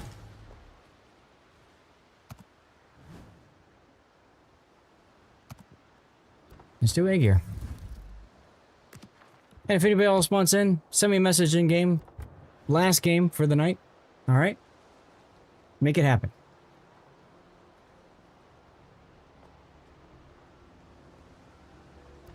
Alright, here we go.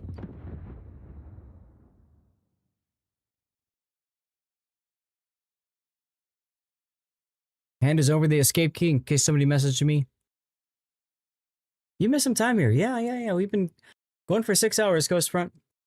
We did a Fabletics Unbagging.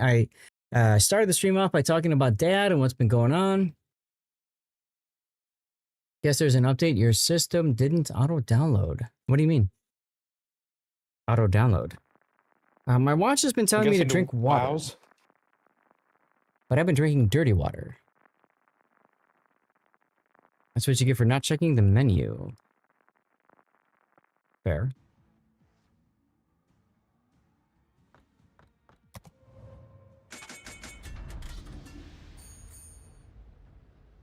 Wolfie says congratulations. Oh, Cthulhu won. Congratulations, Cthulhu. Oh, Twitch menu views on. Gotcha. No worries. Your launcher usually gotcha. Okay. Now, Aegir, for those of you guys who don't know, fantastic anti-cruiser. Really good AP. And then she's got torps for the battleships, so yay. Tennessee, that's an interesting choice for this game mode. Mm-hmm. Slow boat, but sniper-ish.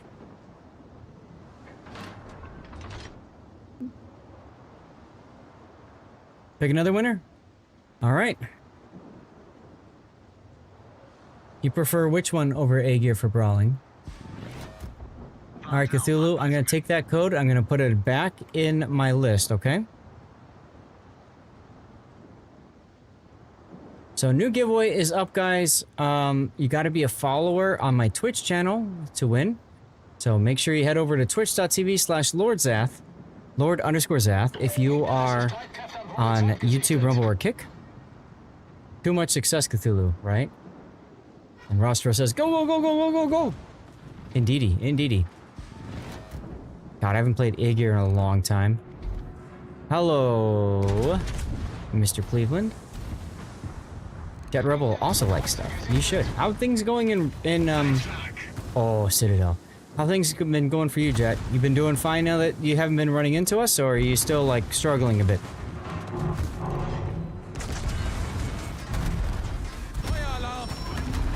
Oh my goodness, everybody's like freaking smacking me. Double Citadel on the Cleveland. Cleveland is almost dead. Let's go. Stuff is good. Absolutely. In-game stuff for this game is great, Ghost Front. Double fires mean IDCP. Probably could. Never mind. Oh cool, Los Andes. Nice. That should be a t-shirt. Amazing what happens when your team isn't afraid of caps. I know, really. Sometimes the caps are lava, you know? Lava.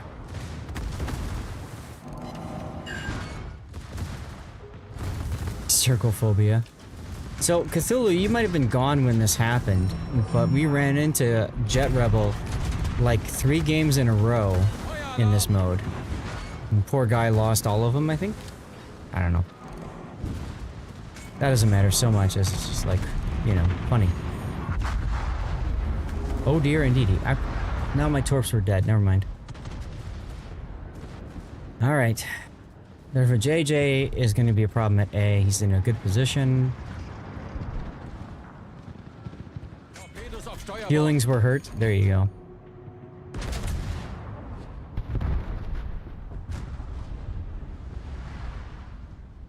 Nice kill, M note. Do I have to do this? What is that thing's reload? It's stupid. And it's got the reload booster funny button thing to it as well. Oh, it does? That's what it was. Yep. Alle Stationen, melde Position eines Siegfried does have torpedoes, strategischen Ziels. Baco.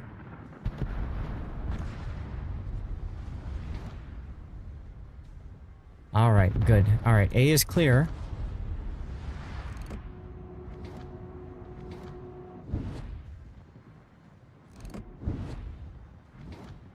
Who's in Los Andes this time for us?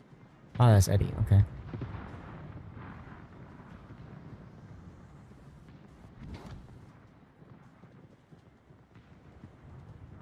I will, Eddie. I will. Nice thing is we have a North Carolina over there too.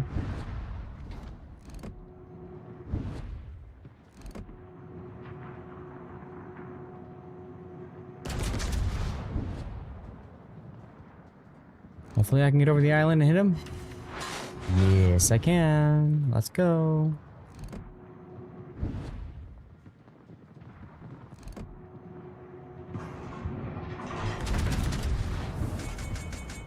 Want to get into the A cap and then just chill.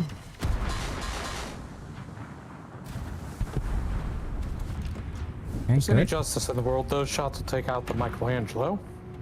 There is no justice in the world. There you go. That's the spirit. Hey, Elusive. Thank you very much. Yeah, Dad's doing better. Got a couple little possible complications. We don't know yet. Find out more on Monday.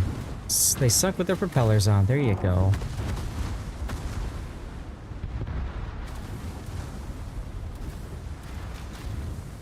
Come on, go dark already.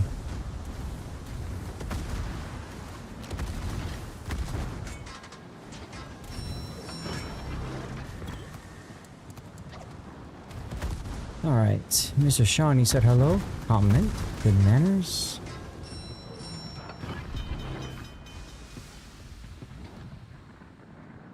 Problem gelöst.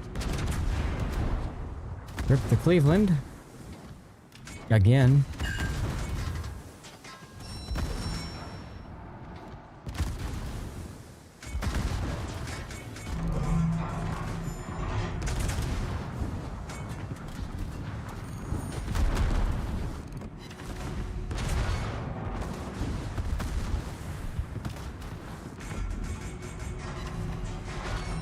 Nicely said. Zathbot, there you go. I don't even know what Zathbot said, but okay. Well, let's get this cap.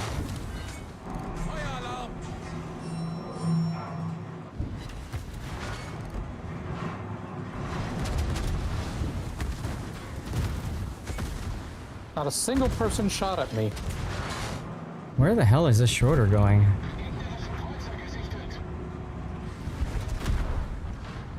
The world wonders.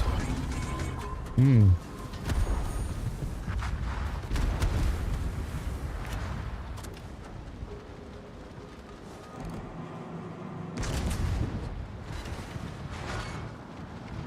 Well, I'm either gonna ram this guy or I'm gonna torp him.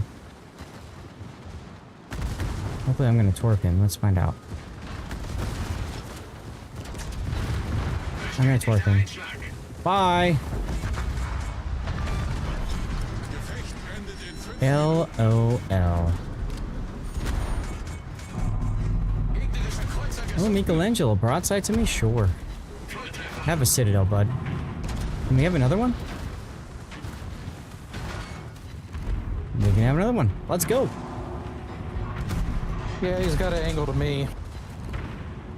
Oh, and another one. Aegir, such a good ship. You don't have Aegir, you are missing out. Just putting that out there. You are really missing out.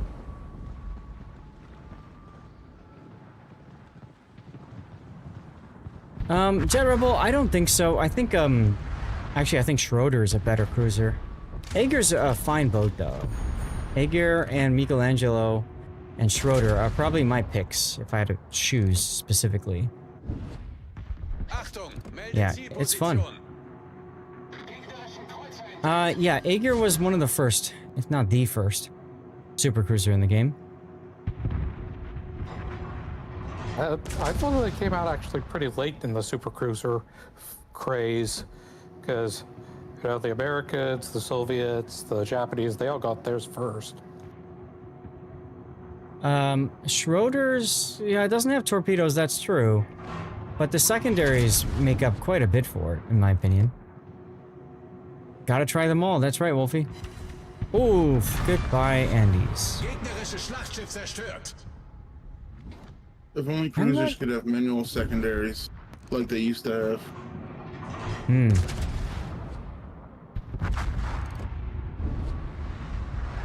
Okay, well, guess what, guys? I'm in danger. 3 minutes to go.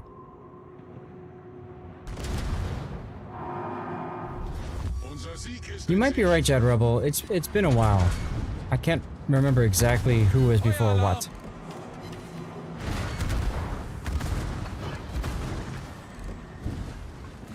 Two and a half minutes left. If you've got consumables to use, you might want to consider them.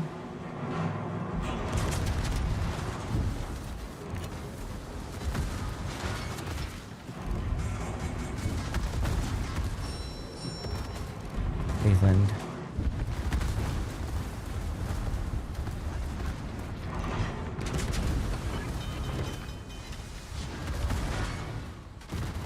Yeah, right, exactly.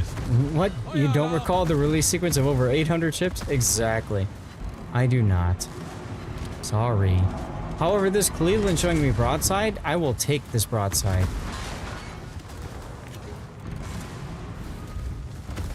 That being said, I was not expecting the Schroeder to go broadside to me either. And the Schroeder might be more fun to go and beat up on. Here you go, die. Hey, 12 seconds. Take it indeed. Indeed. Oh, come on. 1 minute, 40 seconds remain in this game. Probably gonna be less, guys. Probably gonna be less.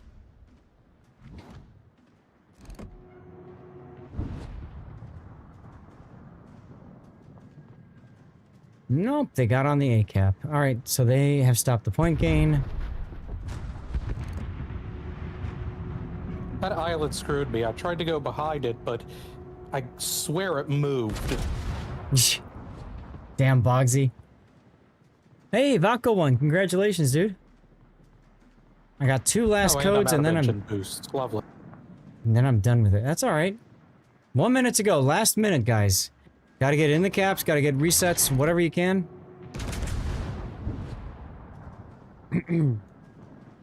Somebody can hit this for JJ. We'll get some resets on him. He's broadsiding. Oh, good. Never mind. Jeez. Alright, I'll take it. Use your final consumables, anybody. And this will be the game-winning kill rate. Never. Eddie got it. Well done, everyone.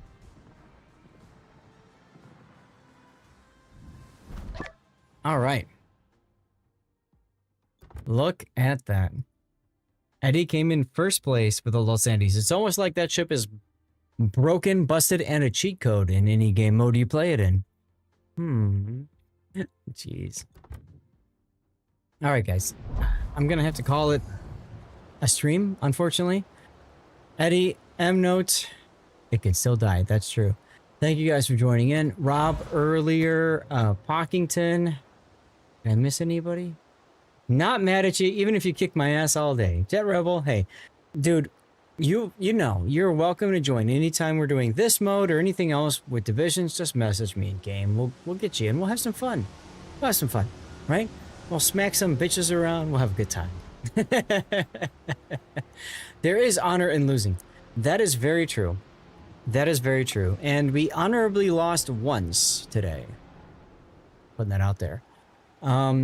Again, a reminder for those of you that are doing this kind of stuff. Yeah, no worries. You're good, man. If you haven't finished the experimental ship grind yet, that expires in 4 days. So every day I'm going to be doing one game. Tomorrow, Saturday, and Sunday, at least one game. I might do more of it just to get it out of the way on Sunday. We'll see. Spank those apps. Damn right. Damn right. So don't forget to do that. Once again, if you haven't gone into the armory yet and started the mission on the Narvik here, make sure that you do that.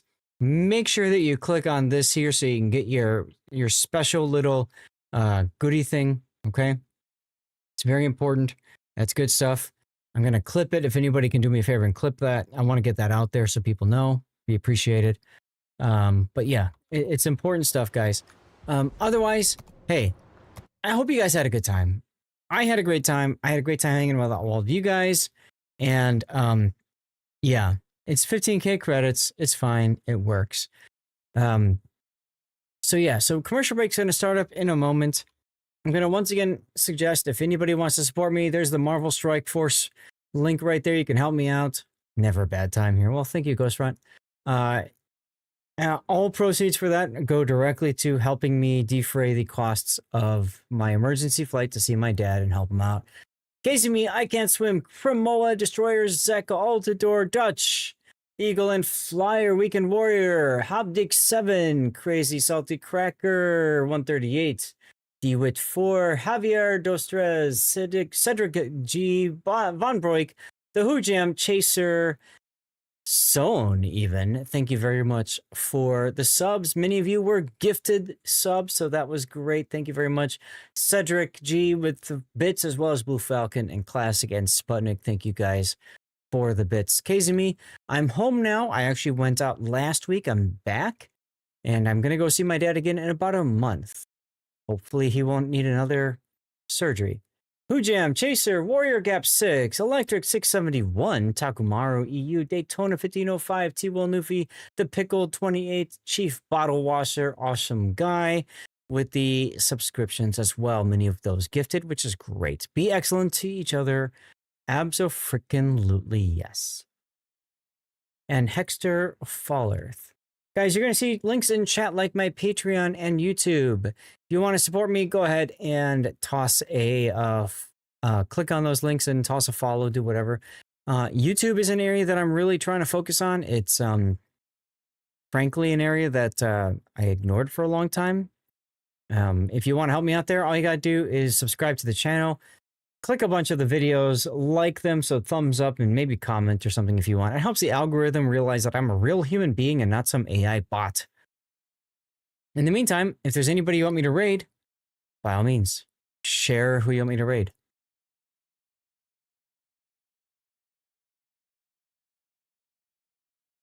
I'm gonna add a new poll for this. Who to raid? There's the rerun channel. Who else do you guys want me to raid, huh?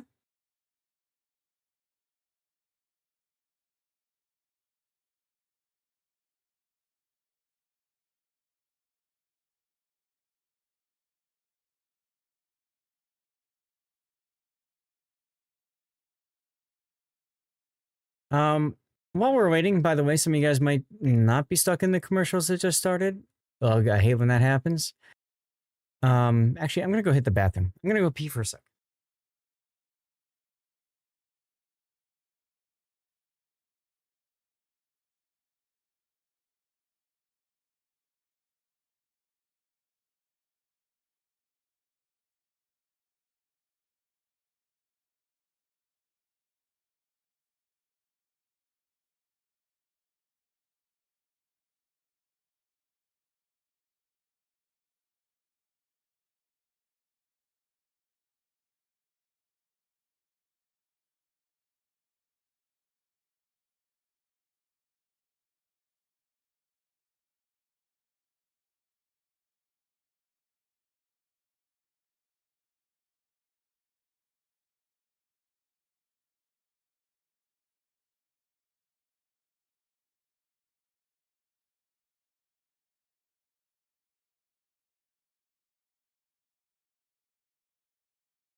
Okay, sorry about that, y'all. I had to hit the bathroom. Elusive Spider, thank you very much for doing the clipping. All right. I don't see any nominations. So what I'm going to do is I'll go ahead and raid the rerun channel in a moment. Guys, the rerun channel is something very important to me. Oh, Leica Shelley? Hell yeah, is she up? She is. All right, let me get the raid going to her. She has been supporting me with my efforts for Marvel Strike Force. So hell yeah, let's do it. Here we go. So yeah, I'm gonna say it again real quick. If you want to help me out, really, Marvel is a great way to do it. The other thing that you can do is join the rerun channel. Okay, there's my link for my rerun channel. Rerun channel runs 24/7. Great way to support me with commercial break, with ad revenue, that sort of thing. Oh, did I? Okay, no worries, I got it. And we do giveaways on that channel twice per day. So if you're looking for World of Warships goodies, guys, check it out. Great odds. We're talking about like 5 to 10 people enter every time. 5 to 10. I mean, who doesn't like really good odds for winning, yeah? So make sure you follow that channel and stuff, okay? In the meantime, we're going to send a raid out to Leica Shelley. Lord Vaco, hey, congratulations on the prize. We're going to have a special raid message up in a moment. And I hope to see you guys again on Sunday for our final World of Warships replay analysis stream of 14.3. Should be a lot of fun. We'll be doing a little bit of Elder Scrolls Oblivion 4 Remastered first. Elder Scrolls 4 Oblivion Remastered first. And then we'll get into the goodies of Warships replays and hopefully some live play. And then Monday night, guys, if you can tune in Monday night, do it. Set your calendars, seriously. We're going to hopefully finish our hardest mode Manor Lords playthrough. Challenging difficulty. Boy, has it been challenging. Boy, has it been challenging. So, hope you guys can tune in. Cheers to you, Lucius Spider. If you are on YouTube, Rumble, or Kick, good night. Thank